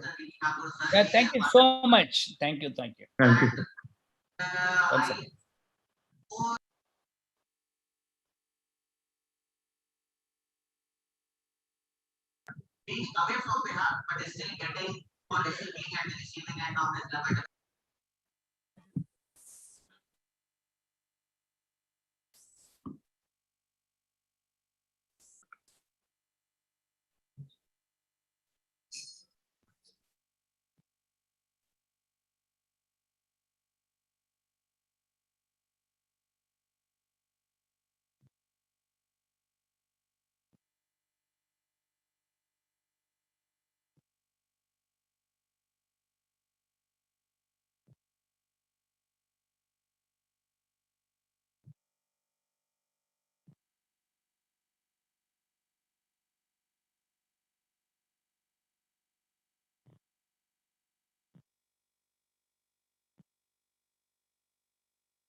A very warm good morning to all the respected evaluators, senior doctors, my friends and colleagues. I am Dr. Chirag Agrawal, a third year medicine PG from Nalanda Medical College and Hospital, Patna, and I am here to present a case report on amyotrophic lateral sclerosis. ALS is a fatal neurodegenerative disease characterized by rapidly progressive muscular paralysis caused due to degeneration of motor neurons, which leads to muscle wasting, muscle spasticity, muscle weakness, and later respiratory failure, thus causing death. Most characteristic and diagnostic pathology of ALS is that both upper motor and lower motor neurons are affected together. My patient, who was a 40-year-old female, Mrs. Sumitra Devi, from Vaishali district, was admitted on 18th January 2021 from NMCH Medicine OPD with chief complaints of difficulty in walking since 8 months, difficulty in swallowing and speaking since 3.5 months, and difficulty in controlling facial expressions since 3 months. She was a known case of hypertension on treatment since 3 years. There was no history of fever, convulsions, involuntary movements, headache, and there was normal bowel and bladder function. No significant family history or drug abuse history was present. In the clinical examination, her higher mental function was normal. The cranial nerves showed jaw jerk, which was present. Tongue was flabby with fasciculations, and there was presence of emotional incontinence. Her motor examination revealed thenar wasting, which was present bilaterally. Tone was increased in all the four limbs with patellar and ankle clonus. Power was decreased in extensor group of muscles. All her deep tendon reflexes were brisk. Bilateral extensor plantar reflex was present. Generalized fasciculations were present throughout her body, especially at deltoid, biceps, triceps, and calf. Sensory system showed decreased sensation of pain and difference of hot and cold temperature. Her cerebellar function was normal. She had difficulty in walking due to the weakness of her muscles. No meningeal signs or autonomic dysfunction was present. This picture shows thenar atrophy, which is known as split hand sign and is characteristic for ALS. This picture shows emotional incontinence. Quoting her words, she always used to say, doctor साहब लोग मुझे पागल बोलते हैं पर तभी मैं हंसती ही रहती हूँ. Her investigation showed normal kidney function tests, normal liver function tests, the electrolytes were within normal range and viral markers were negative. Her CBC was within normal limit. Her MRI brain showed no significant abnormality, although hyperintensity in corticospinal tracts was expected. Her MRI spine showed mild posterior diffuse disc bulge in L4-L5 and L5-S1 level, but no significant nerve root compression was present. Her ECG, chest X-ray PA view and thyroid profile was normal. Her nerve conduction test showed active denervation with signs of chronic renervation in C5 and T1 distribution in left upper limb and L2-S1 distribution in left lower limb muscle. The World Federation of Neurology has established diagnostic guidelines for ALS. To diagnose the condition, there should be involvement of both upper motor neuron and lower motor neuron involvement, with progressive weakness and exclusion of all alternative diagnosis. We can rank the disorder as definite when 3 out of 4 of the following are involved: bulbar area, cervical area, thoracic area, and lumbosacral area. If 2 of the 4 sites are involved, the diagnosis is probable. When one site is involved, diagnosis is possible. One exception is made if there is a mutation in the gene encoding superoxide dismutase. In this case, even if only one site is involved, we can diagnose the condition. Our patient had both upper motor and lower motor neuron involvement with progressive motor weakness and pseudobulbar palsy, along with distal muscle weakness and thinner eminence atrophy, which is specific for ALS known as split hand sign. We could also establish bulbar, cervical, thoracic, and lumbosacral involvement, and our patient was placed in definitive ALS diagnosis. ALS has no treatment, and no treatment has shown any proven benefit. Only 2 drugs are approved for its treatment: tablet riluzole and tablet edaravone. Our patient was started on tablet riluzole 100 mg OD, and supportive treatment was advised in the form of physiotherapy, multivitamins, and other symptomatic drugs. These are the references. Thank you very much.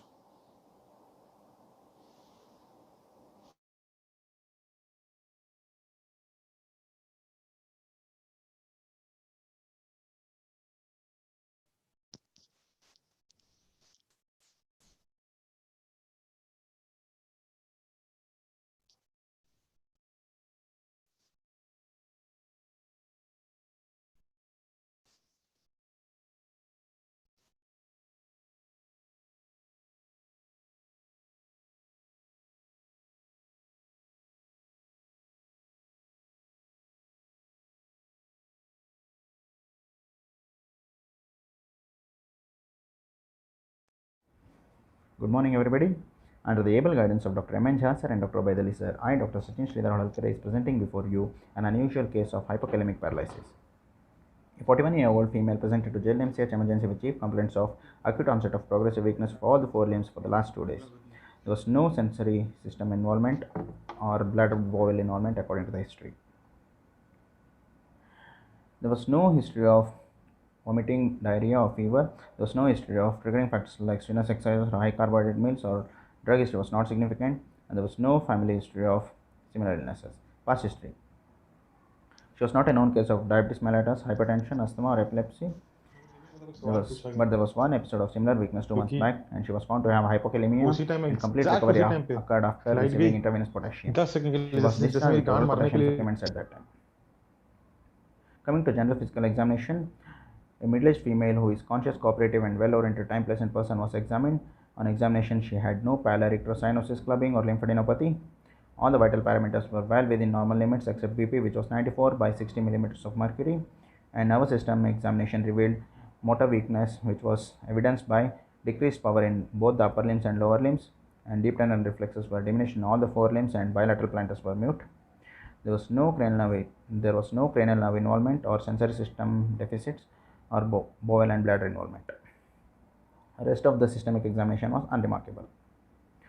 Routine blood investigations like CBC, kidney function tests, and serum electrolytes were sent, and not surprisingly, she had hypokalemia, and we treated with intravenous potassium supplements, and soon the patient showed the signs of recovery.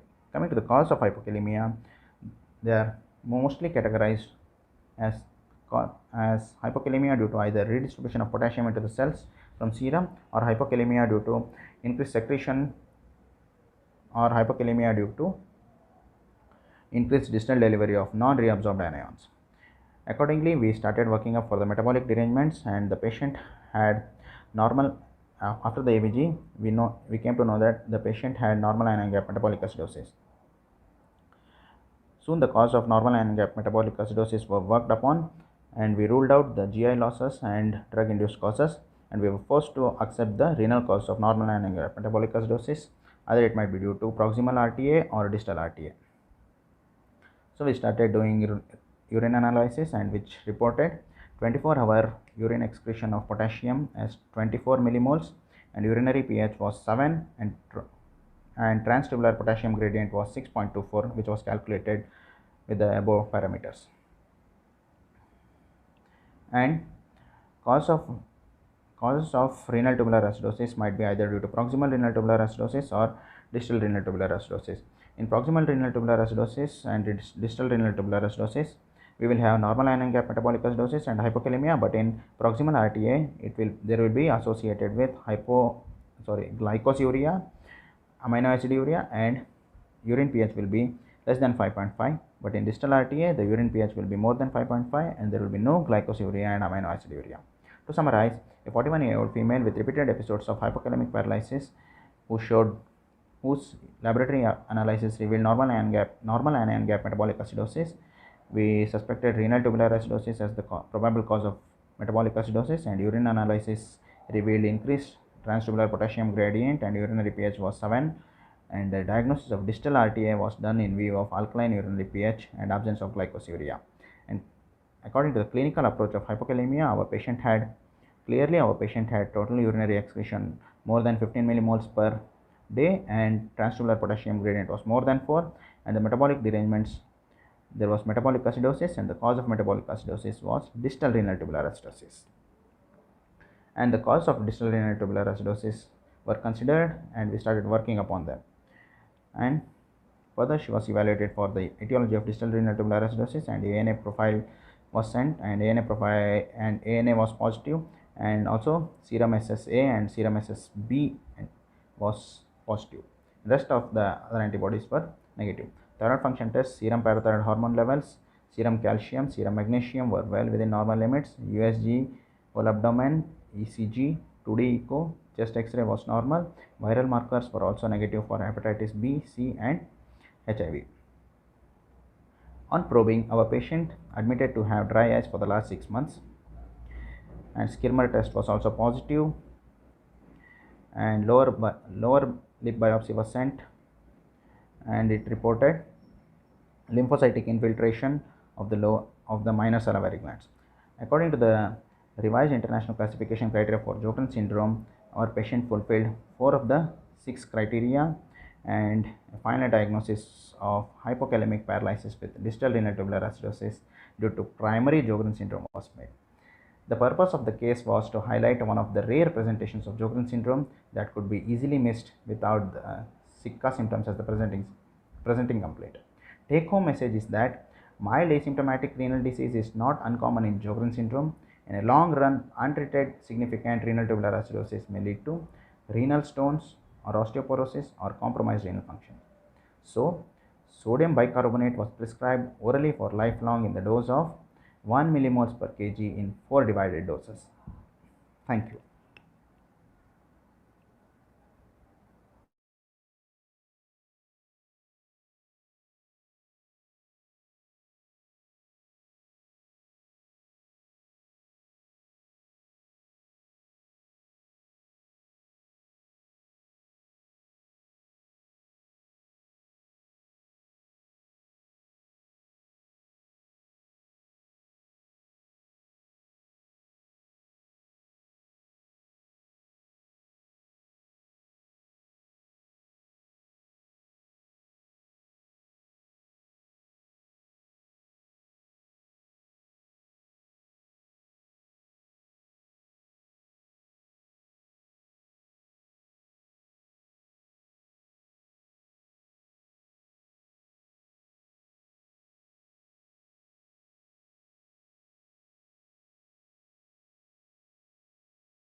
Hello.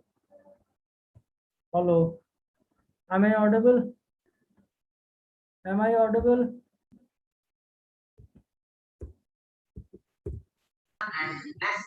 Yes, Dr. Ji. करेंगे sir, 2 minutes का time है, एक poster 2 minute के लिए display होगा, उसमें जो भी पीजी जो प्रेजेंट कर रहे हैं वो लोग रहेंगे प्रेजेंट, और जो भी क्वेश्चन होगा उसका आंसर देंगे, फिर 2 मिनट के बाद नेक्स्ट पोस्टर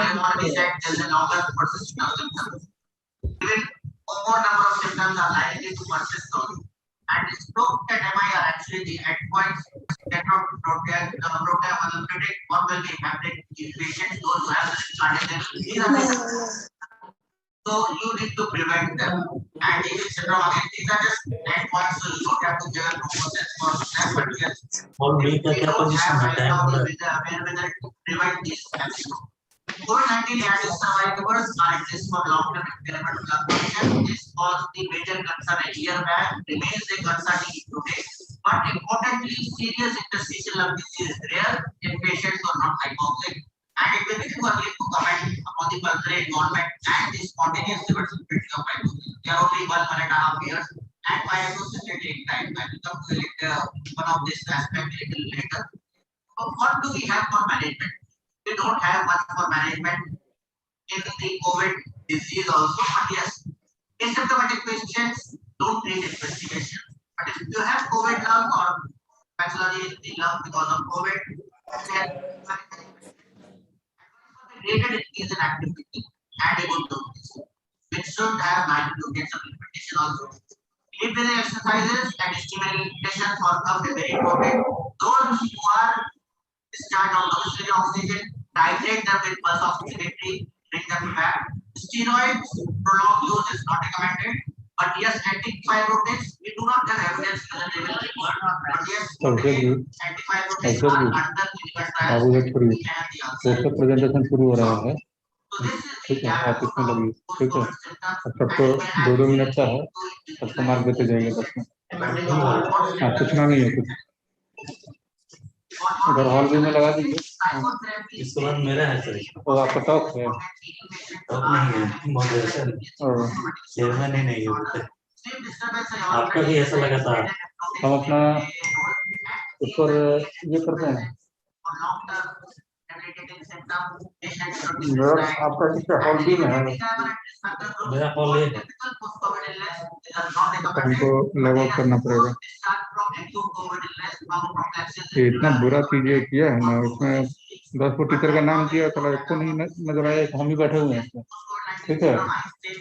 और बच्चा लोग परेशान है कि हॉल बी सर अटका हुआ है, अभी कुछ नहीं रहा उसमें। राजन सर के बाद में आपको प्रेजेंट करना है। राजन सर आ गए हैं, मैं तो प्रेजेंट नहीं कर रहे हैं, लेकिन आ गए। इसमें 5 मिनट सुने ना, 5 मिनट कर दो। कहाँ से प्रेजेंट कीजिएगा फिर तो? कहाँ से प्रेजेंट कीजिए? हम लॉग आउट कर दें? आप लॉग आउट कर दीजिए, लैपटॉप पे रखें ना, हम इसमें कर लेते हैं। आप इससे 2 क्वेश्चन खाली पूछ लीजिए कि skill reasoning covid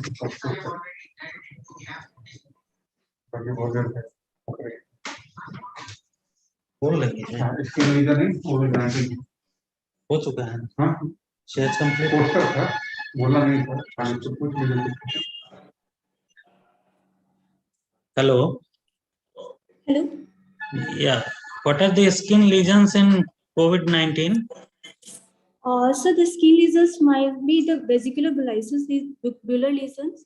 There could be hyperkeratosis, epidermal atrophy, and there could be a pomegranate like eosinophilic disc keratosis may be present in the COVID-19 infection. Okay, in acute lesions, what are the acute lesions in acute presentation of COVID-19? So acute presentation, there will be vesicular lymphocytic infiltration. There could be interface dermatitis, vesicular lesions, papillomacular rashes could be present. Hello. Okay.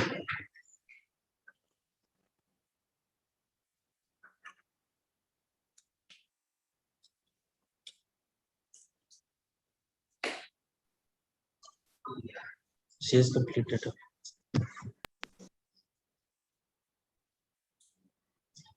ये हम लोग कोई दिए नहीं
Hello.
आजा हाँ आजा क्या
But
एक दिन होता है, एक दिन नहीं होता, और ऐसे में सब कोई खा सकते हैं ना, तो सब बोल रहा है कि खाते तो होता है, नहीं खाते।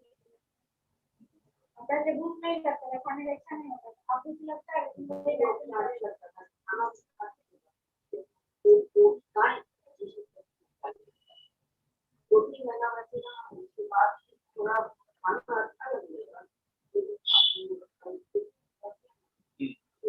के अलावा और थायराइड का चेकअप नहीं करवाई थी, तो वो चेक करवा दिए। पहले से बहुत डाउन हो गया, पहले से बहुत ज्यादा। उसके जाने के बाद ना हमारा बहुत ये से डाउन हो गया, बहुत ज्यादा। थायराइड तो दिक्कत है, नॉर्मल है। नॉर्मल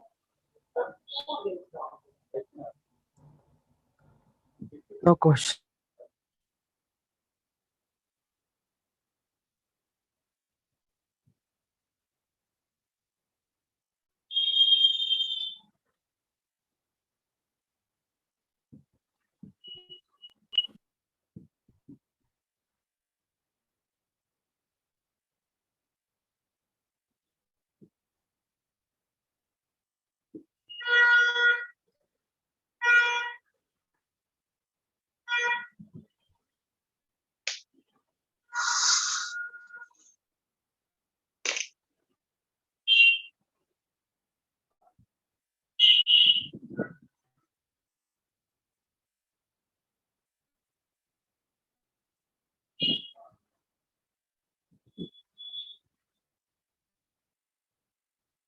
थायराइड नहीं खुलता है,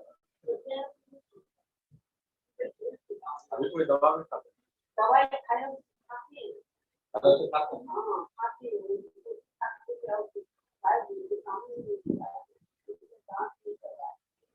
थायराइड कितना खा रहे हैं?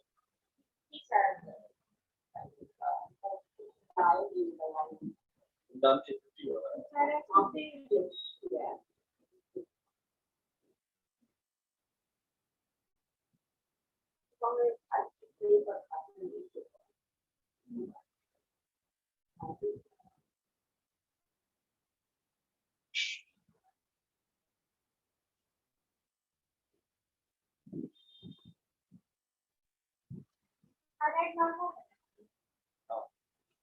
कमजोरी लगता है।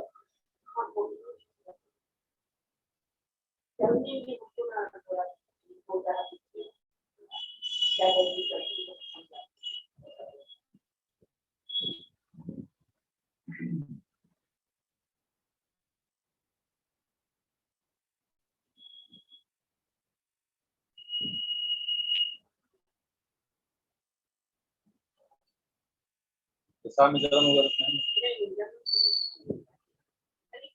ज्यादा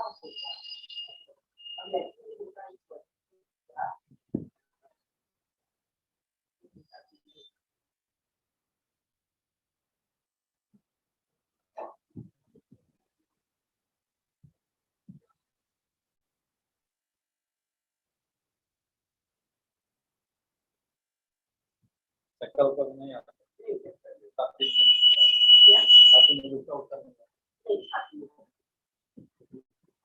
ब्लड का पेशाब से जांच करना और दवा फिर लिख देते हैं।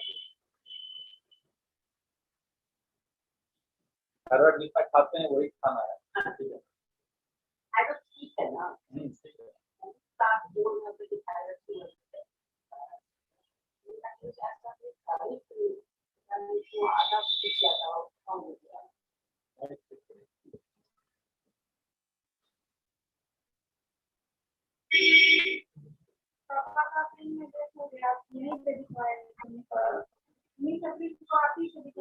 अच्छा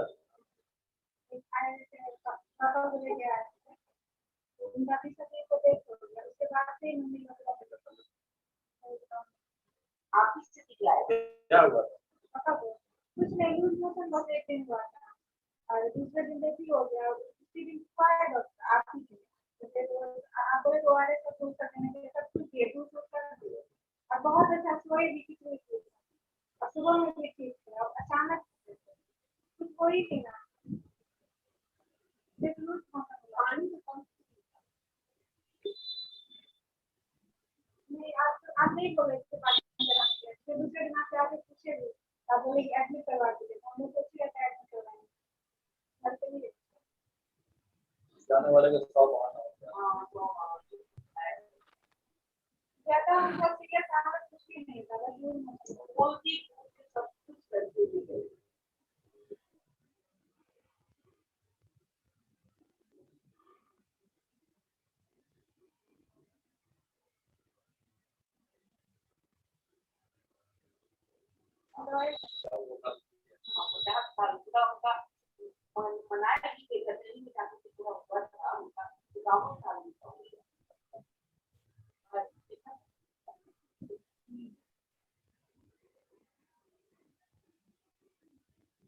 उसके बाद से हमने कहा पूरा मधुबनी के लिए तो चीनी को आप उसके साथ नहीं डालती हैं गुरु चरण दास गुरु चरण दास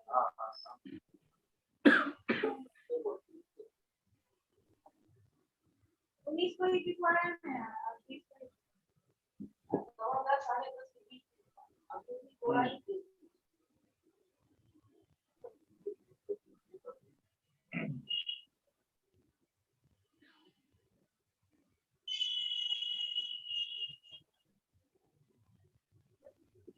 अभी ये सब दवा लीजिए, ठीक है, और ये थोड़ा सा दवा लीजिए, थोड़ा सा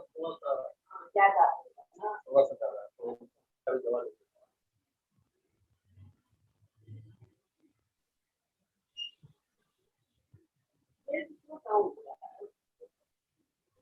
ठीक हो जाएगा, दवा वो खाने से अच्छा हो जाएगा। नहीं लोग ऐसे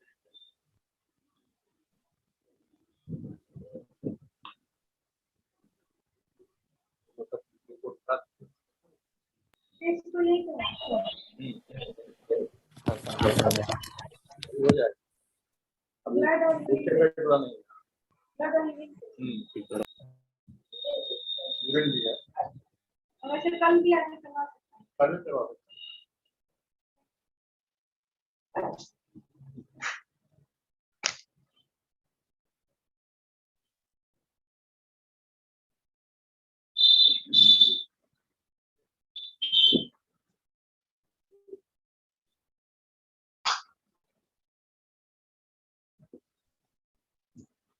इसलिए देख के लिए जाता है।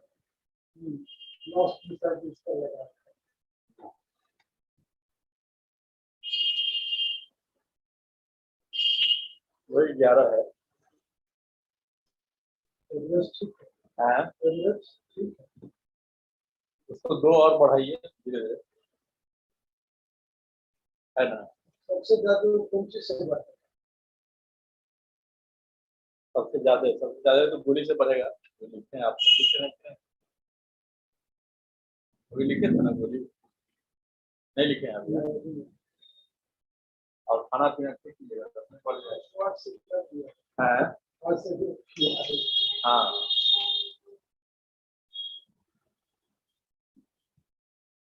सब ठीक हो जाएगा।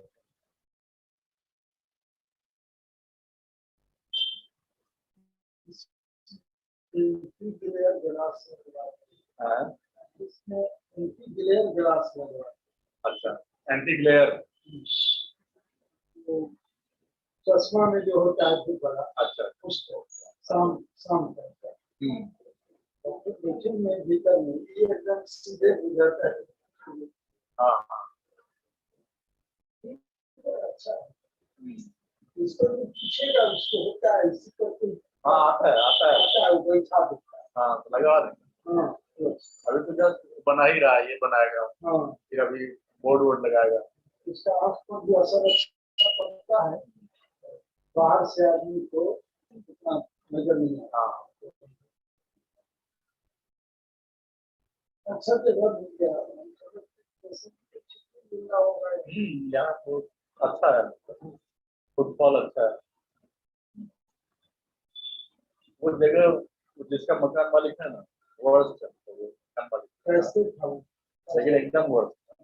हाँ उनका लगा का लड़का बेटा जो है वो उसका जो बड़ा बेटा है वो बहुत सोहर है, ये तो एकदम चकरा है, बहुत चकरा। हाँ वो बहुत सोहर है। मिला था हमसे। ये सब भाई का कोई मार लेता है, हक भी मार लेता है, किसी को कोई पैसा ऐसा नहीं देता है।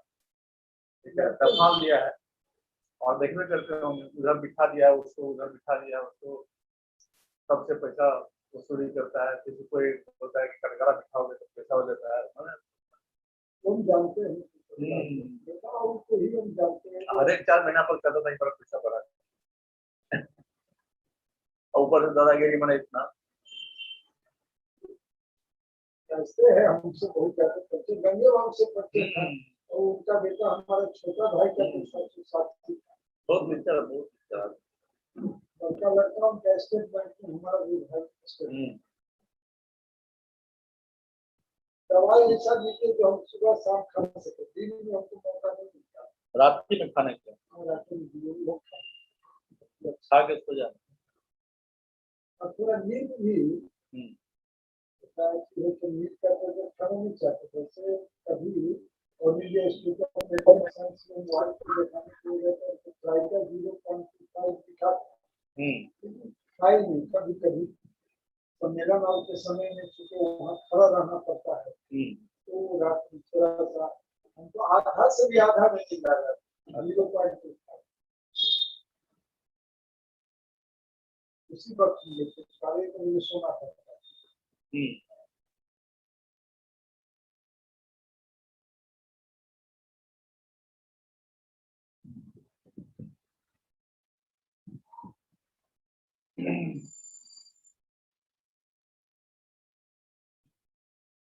और कैल्शियम भी खाइए। थोड़ा गैस बनाता है। देखिएगा गैस अल्टरनेट कर दीजिएगा, रोज नहीं खाइएगा, एक अल्टरनेट है। और गैस वाला गोली खा रहे हैं? हाँ, वो सुबह में और प्रोस्टेट वाला खाते हैं? प्रोस्टेट वाला में तो हमको हुआ है, मेडिसिन है भारत सरकार का आयुष का जो आया है, बड़ा सस्ता दवा इनकी बड़ा कारगर हुई तो दिया है। जब आपको जो खाने मिली हमको संजोग कर उसी वजह से आप यानी इसकी कीमत किसका लगता है महीना में 1000 और वो मात्र महीना में आपको 50 रुपया में दवाई, अच्छी दवाई उसको देखिएगा। लगता है गोवा से भेजता है उनका लड़का रेलवे उनको पौष्टिक के शिकायत। गैस का तो नहीं लिखने का है। गैस का तो सुबह में खाते हैं।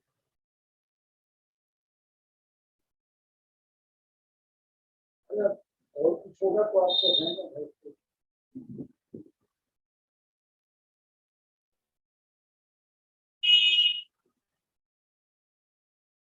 गैस का और बीपी का शायद पहले लिखे थे।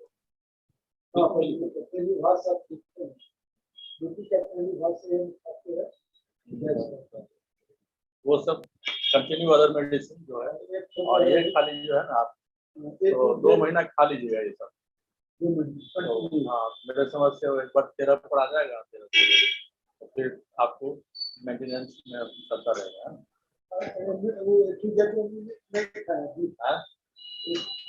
हाँ भैया, हाँ अच्छा, इम्यून ठीक है, आपके पास है तो खत्म कर दो। बोर्ड बहुत है। अच्छा, दोनों खा सकते हैं।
कंटिन्यू करेगा कि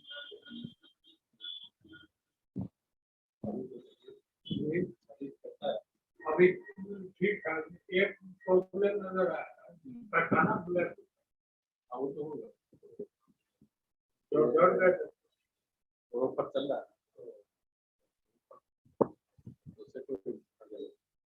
वही कंटिन्यू दवाई करेगा। एक बार सीबीसी कर लेते हैं, फिर सीबीसी हेमोग्लोबिन वगैरह देख लेते हैं, कम हो गया कितना फायदा है। 10 साल का है और ये 13 साल का है। 13 साल के बाद खास अभी तकलीफ नहीं है ना। वही कि हमारा इस पर करते हैं तो पूरा पहले के तुलना में कौन सा तो ऊपर लगे रहे।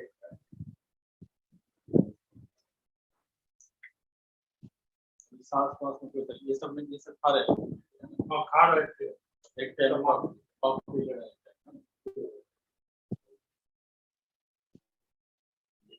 और थायराइड में खा रहे थे। थायराइड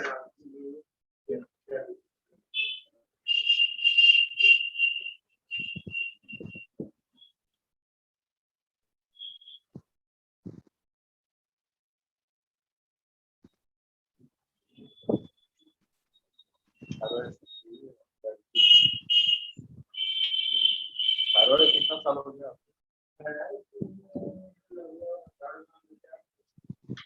17।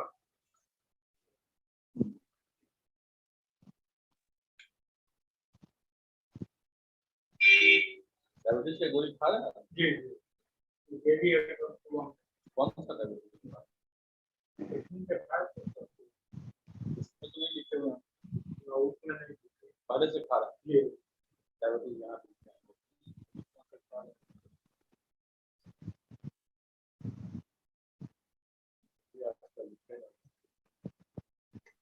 डायबिटीज का भी जांच करा ही नहीं है ना।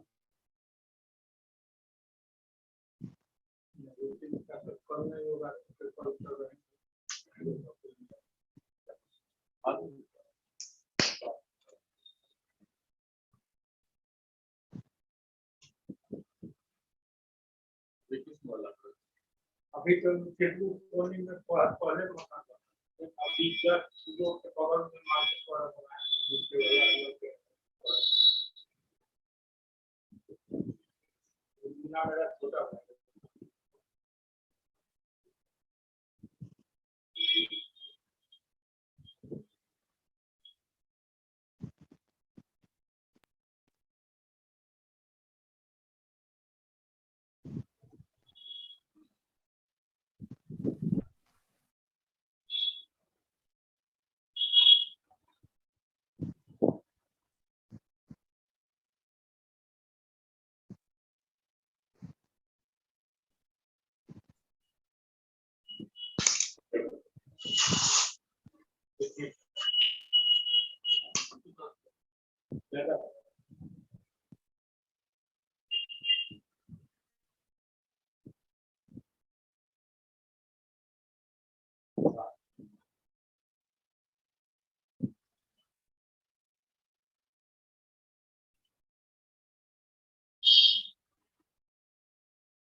ये बहुत पुराना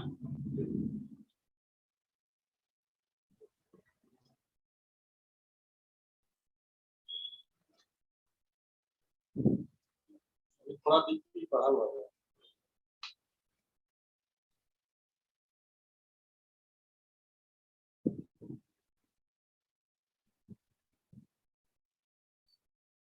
ऊपर वाला थोड़ा सा ये लोग व्यायाम करते हैं ऊपर है। हाँ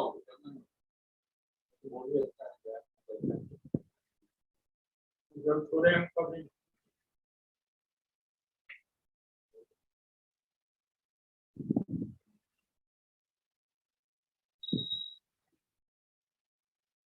ये तो जांच करके बता दीजिएगा।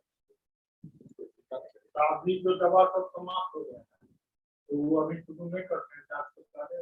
हाँ वही चेक अभी देख लेंगे थायराइड लेते हैं ले हाँ डायबिटीज अभी खाते हैं दोनों दवा हम ले ये वो तो सारे के दिए करेक्ट उनका ये इसीलिए थोड़ा सा मैंने देखा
खांसी तो एक तो डेली हो रहा है, सप्ताह आज भी हो गया, परसों से से कम नहीं होता, लेकिन आज फिर सुबह से फिर मस्ते मस्ते चक्का हो गया।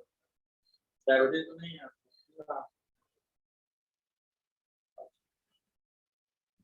खांसी हो ही रहा समझ नहीं आ रहा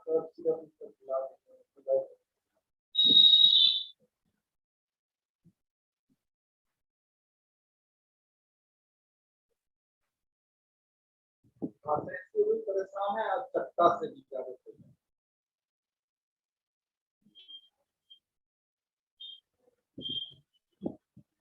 कोरोना भी हुआ था उस टाइम हमको लक्षण जैसे बुझाया 2 मई को हमको लक्षण बुझाया बोली देह हाथ में दर्द फीवर नहीं है न खांसी वाले की काफी देह हाथ में दर्द और टेस्ट गैप हो जाए तो हमको लग गया तो हम क्वारंटाइन करके जो दवा चलता था वही चला।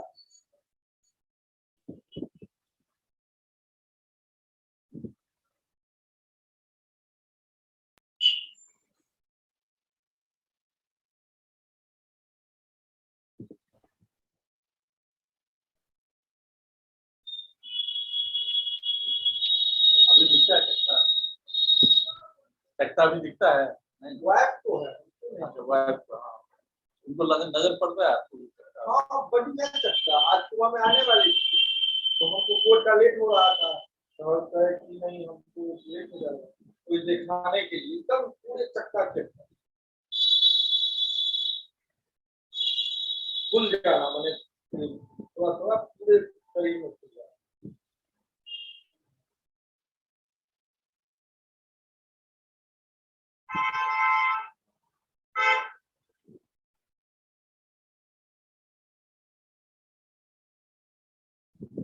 ठीक है फिर 7 दिन के बाद एक बार चक्का वाला बता दीजिएगा।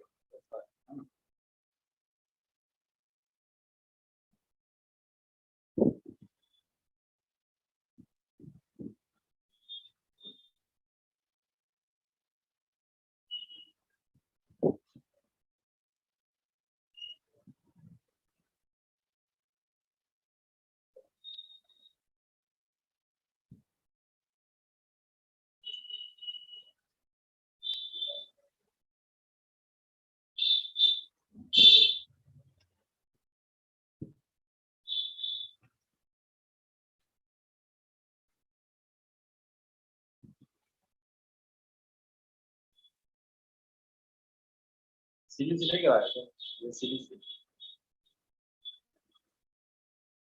खाली एक्सरे कराया है ना तो सीली से कराया किसके पास है ये ना किसके पास है इलाज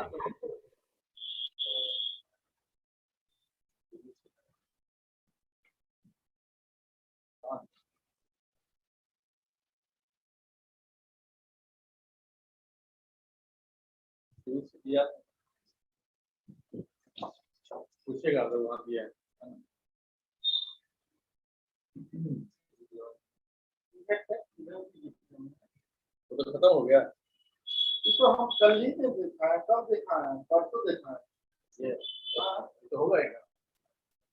हाँ लेकिन सीबीसी को नहीं दिया वो, ठीक है तो कर देते हैं ना। दवा तो वही, ये कौन रिपोर्ट दिया है तो किसका है? शोभा देवी, शोभा देवी तो सीबीसी है। ये दे दिया है कोलेस्ट्रॉल का, उल्टा दे दिया है, पता नहीं तो लिखे नहीं था। बोला कि अपने मन से आप करा दिए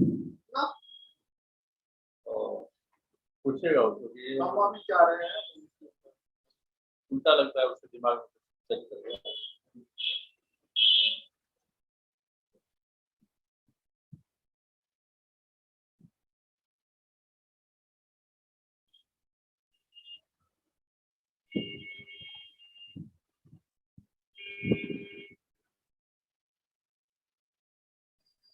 ठीक है, ये सब खाइएगा तो एक और जोड़ दिया उसको खट्टा वाला 7-10 मिलीग्राम सुबह शाम खाने, बताइएगा। हाँ सीबीसी अगर मिल जाता है तो बताइएगा। वो जिसको जिसको कोरोना हुआ है ना उसको थोड़ा परेशान तो कर रहा है आदमी को, दो बार 3 बार आना पड़ता है तो इसका सोल्यूशन धीरे धीरे धीरे धीरे उसका वो जो है ना, तो कोरोना जब घुस गया तो एलर्जी जैसा अभी कर रहा है। हाँ बस यही सूखा कंटिन्यू अगर होगा तो 1 घंटा तक, उसके बाद फिर आ जाता है, उससे कुछ दवा खाते रहना पड़ता है तो धीरे धीरे ठीक हो जाता है। हर एक आदमी को ये तो 15 दिन पर 1 महीना पर उछाल मारता था बस शांति रखना। जबकि हम लोग मेन मार्केट में कोर्ट में रहते हैं हजारों की संख्या, उस समय शादी ब्याह का माहौल था, किसी को हुआ किसी को नहीं हुआ, तो बच गया क्या हुआ तो ऊपर चला गया कैसे क्या हुआ। मैं तो हजारों हजार केस देखा लेकिन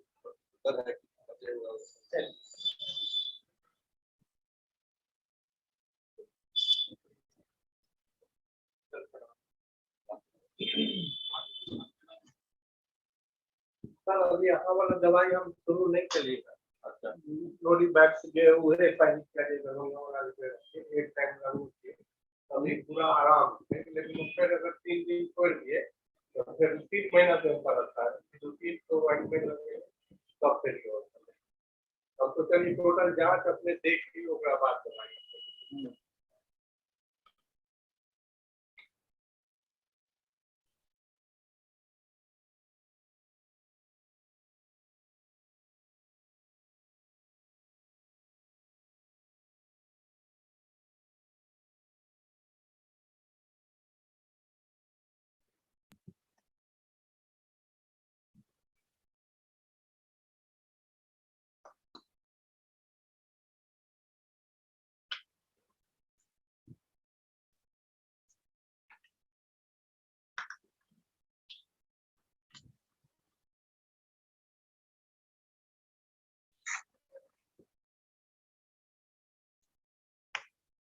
यहाँ ये बीपी देख लेते हैं बड़ा बड़ा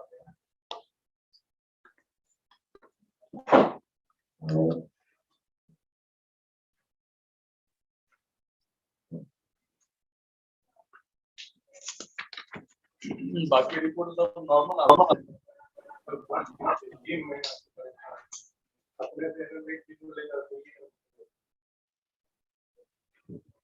और आईफोन नहीं आपको टेंशन नहीं हम सब ट्रीटमेंट टेंशन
और ये रिपोर्ट तो थोड़ा नॉर्मल है जी। सर्वाइवल के लिए कितना दिन लगा देते थे लगेगा तो कहाँ जो लगा ये 7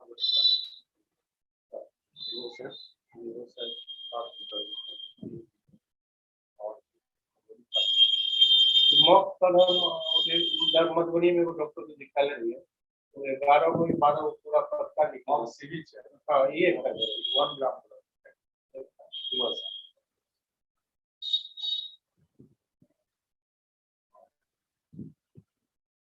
मधुबनी में वो डॉक्टर शुरू में उनके तो मॉक जी यहाँ सब नॉर्मल डोज मिलेगा 625 3 बार लिख सकते हैं तो ठीक है एमबी से लिखा नहीं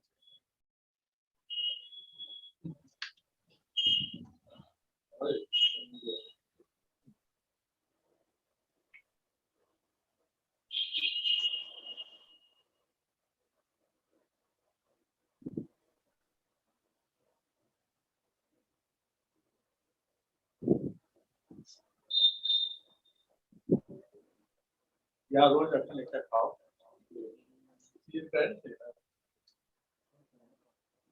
स्लीप रन लेकर हाँ मैं कल आके करवा बाद में हाँ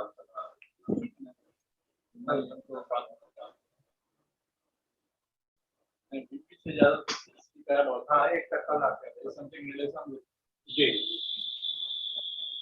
यहाँ से रोज खाएंगे फिर हम आगे फिर 10 दिन के बाद देखा फिर ये सीरीज अगर ऐड करो फिर ऐड करो अपन 2.5 है लिखना है और उसके सुबह शाम फिर आज ये सब दिन ठीक हो जाते हैं डायबिटीज आगे नहीं है बढ़िया चिंता नहीं करो रिवाइंडमेंट कोड का कितनी देर के बाद बॉडी फैट दवाई से कोई साइड इफेक्ट नहीं साइड इफेक्ट बॉडी फैट हाँ ये साइड दवाई की ये साइड लगा है अभी सब ठीक है लेकिन वो 2 दिन अगर छोड़ पूरा तो से एक असर नहीं है अपॉइंटमेंट के साथ दूसरा बड़ा कुछ खाता बॉडी बैक में पीछे देता है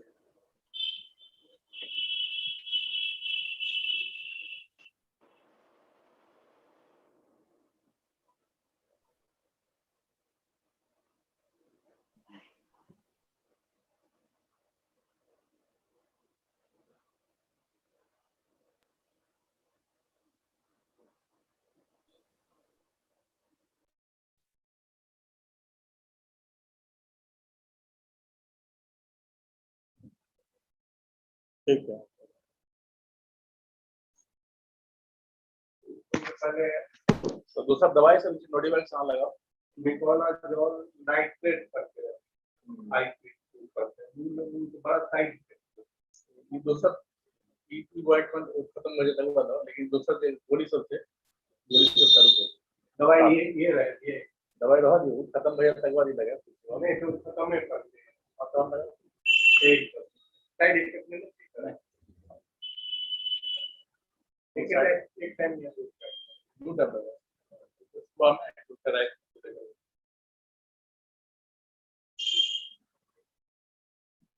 खत्म तो सेट जाएगा ये हमारे में मेहंदी शादी के बाद से बाहर चलता हाँ भीतर गर्मी पोस्टेड में बच्चे हम सब इंस्टीट्यूशन चल रही खाद में रखो और अपना हेल्थ करने की रहती है और ये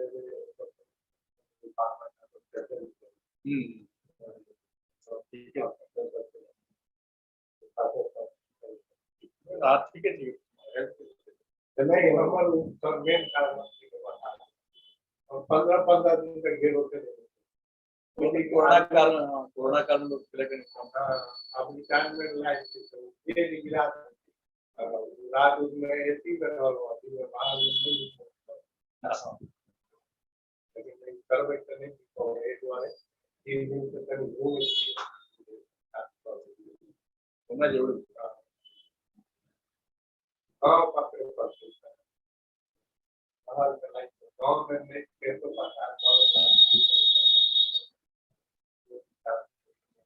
ये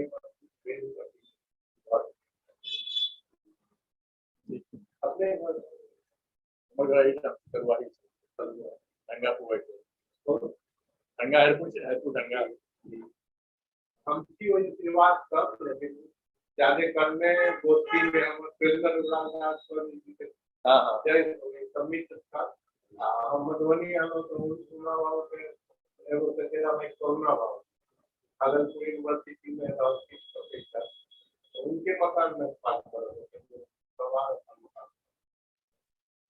कोई न करके आइन तो परिवार से जाता सब तरीके से अगर कभी जरूरत पड़ती है तो ये हम हमारे आज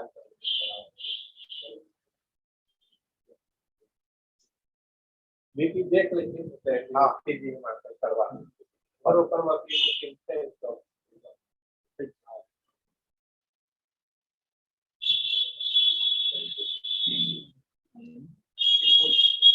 तो सजा दिया ये कैसे हो गया नहीं मेरे पुर्जे में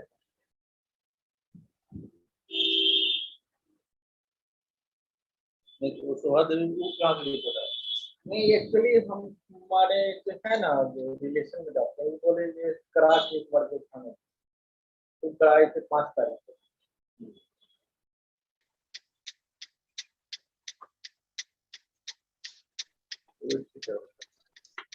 ठीक चल रहा है दवा खिलाइए घर चलो दिक्कत भाव गई थी ना कहीं कहीं परेशान तो करे जी टाइम अपन और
छोटा सा स्टेटोस्कोप स्टेलाइजर है।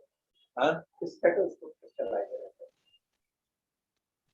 कोविड में तो सारा चीज जो भी है अगर किसी डाउटफुल पेशेंट को आप सकते हैं within 5 minutes 99.9% bacteria and virus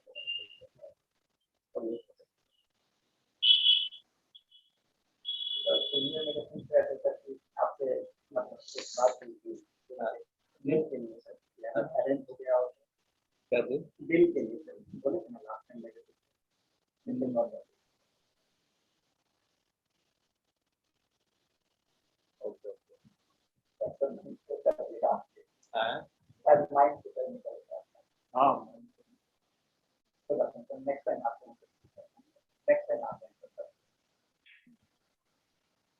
बाकी अपना प्लेसमेंट को बनाए रखिएगा कितना 25,000 ठीक है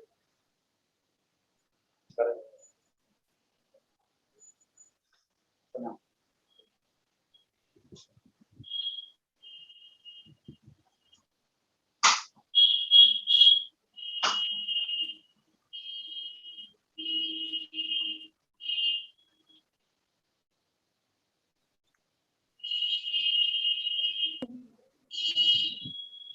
पाठक ji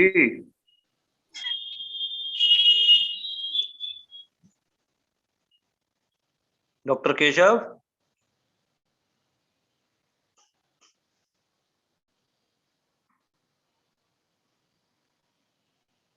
doctor Keshav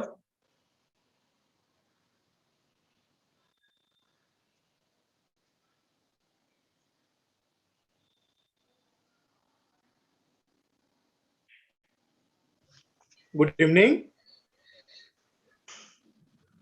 good evening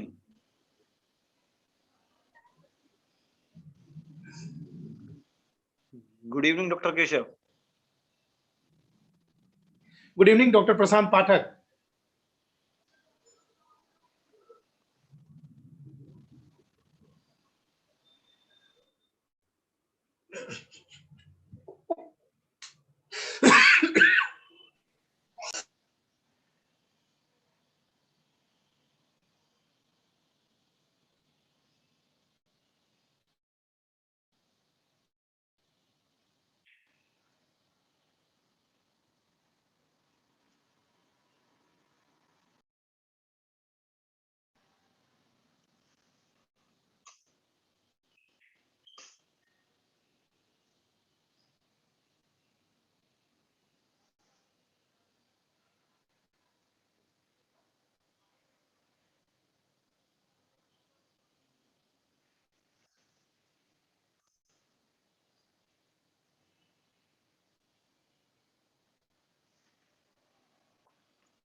बाकी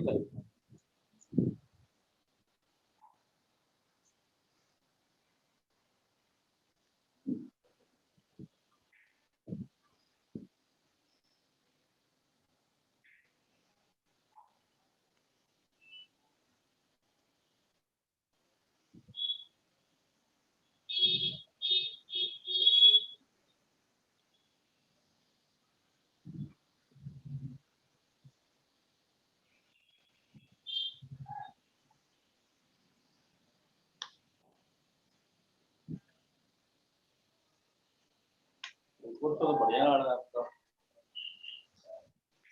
क्या होगा?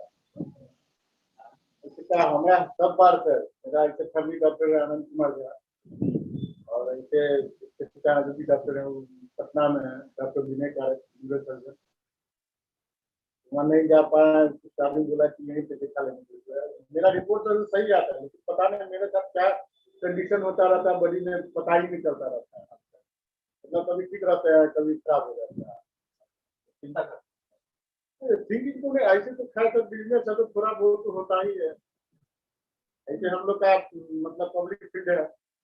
कौन सा पब्लिक मतलब जन वितरण प्रणाली मतलब उसमें गेहूं चावल बांटना सरकार के द्वारा जो प्रधानमंत्री योजना के तहत फ्री मिलता है।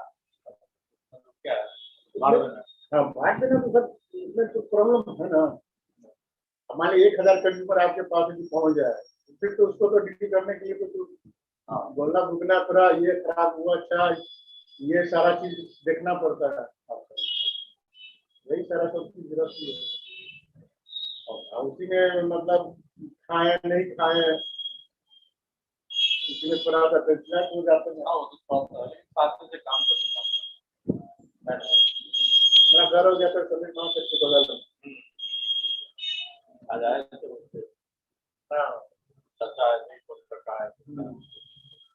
उनसे भी एडवाइस लिए थे तो बोले थे कि आपके बारे में चल जाए हम लोग के शिक्षा के अच्छा लाइट इंजीनियर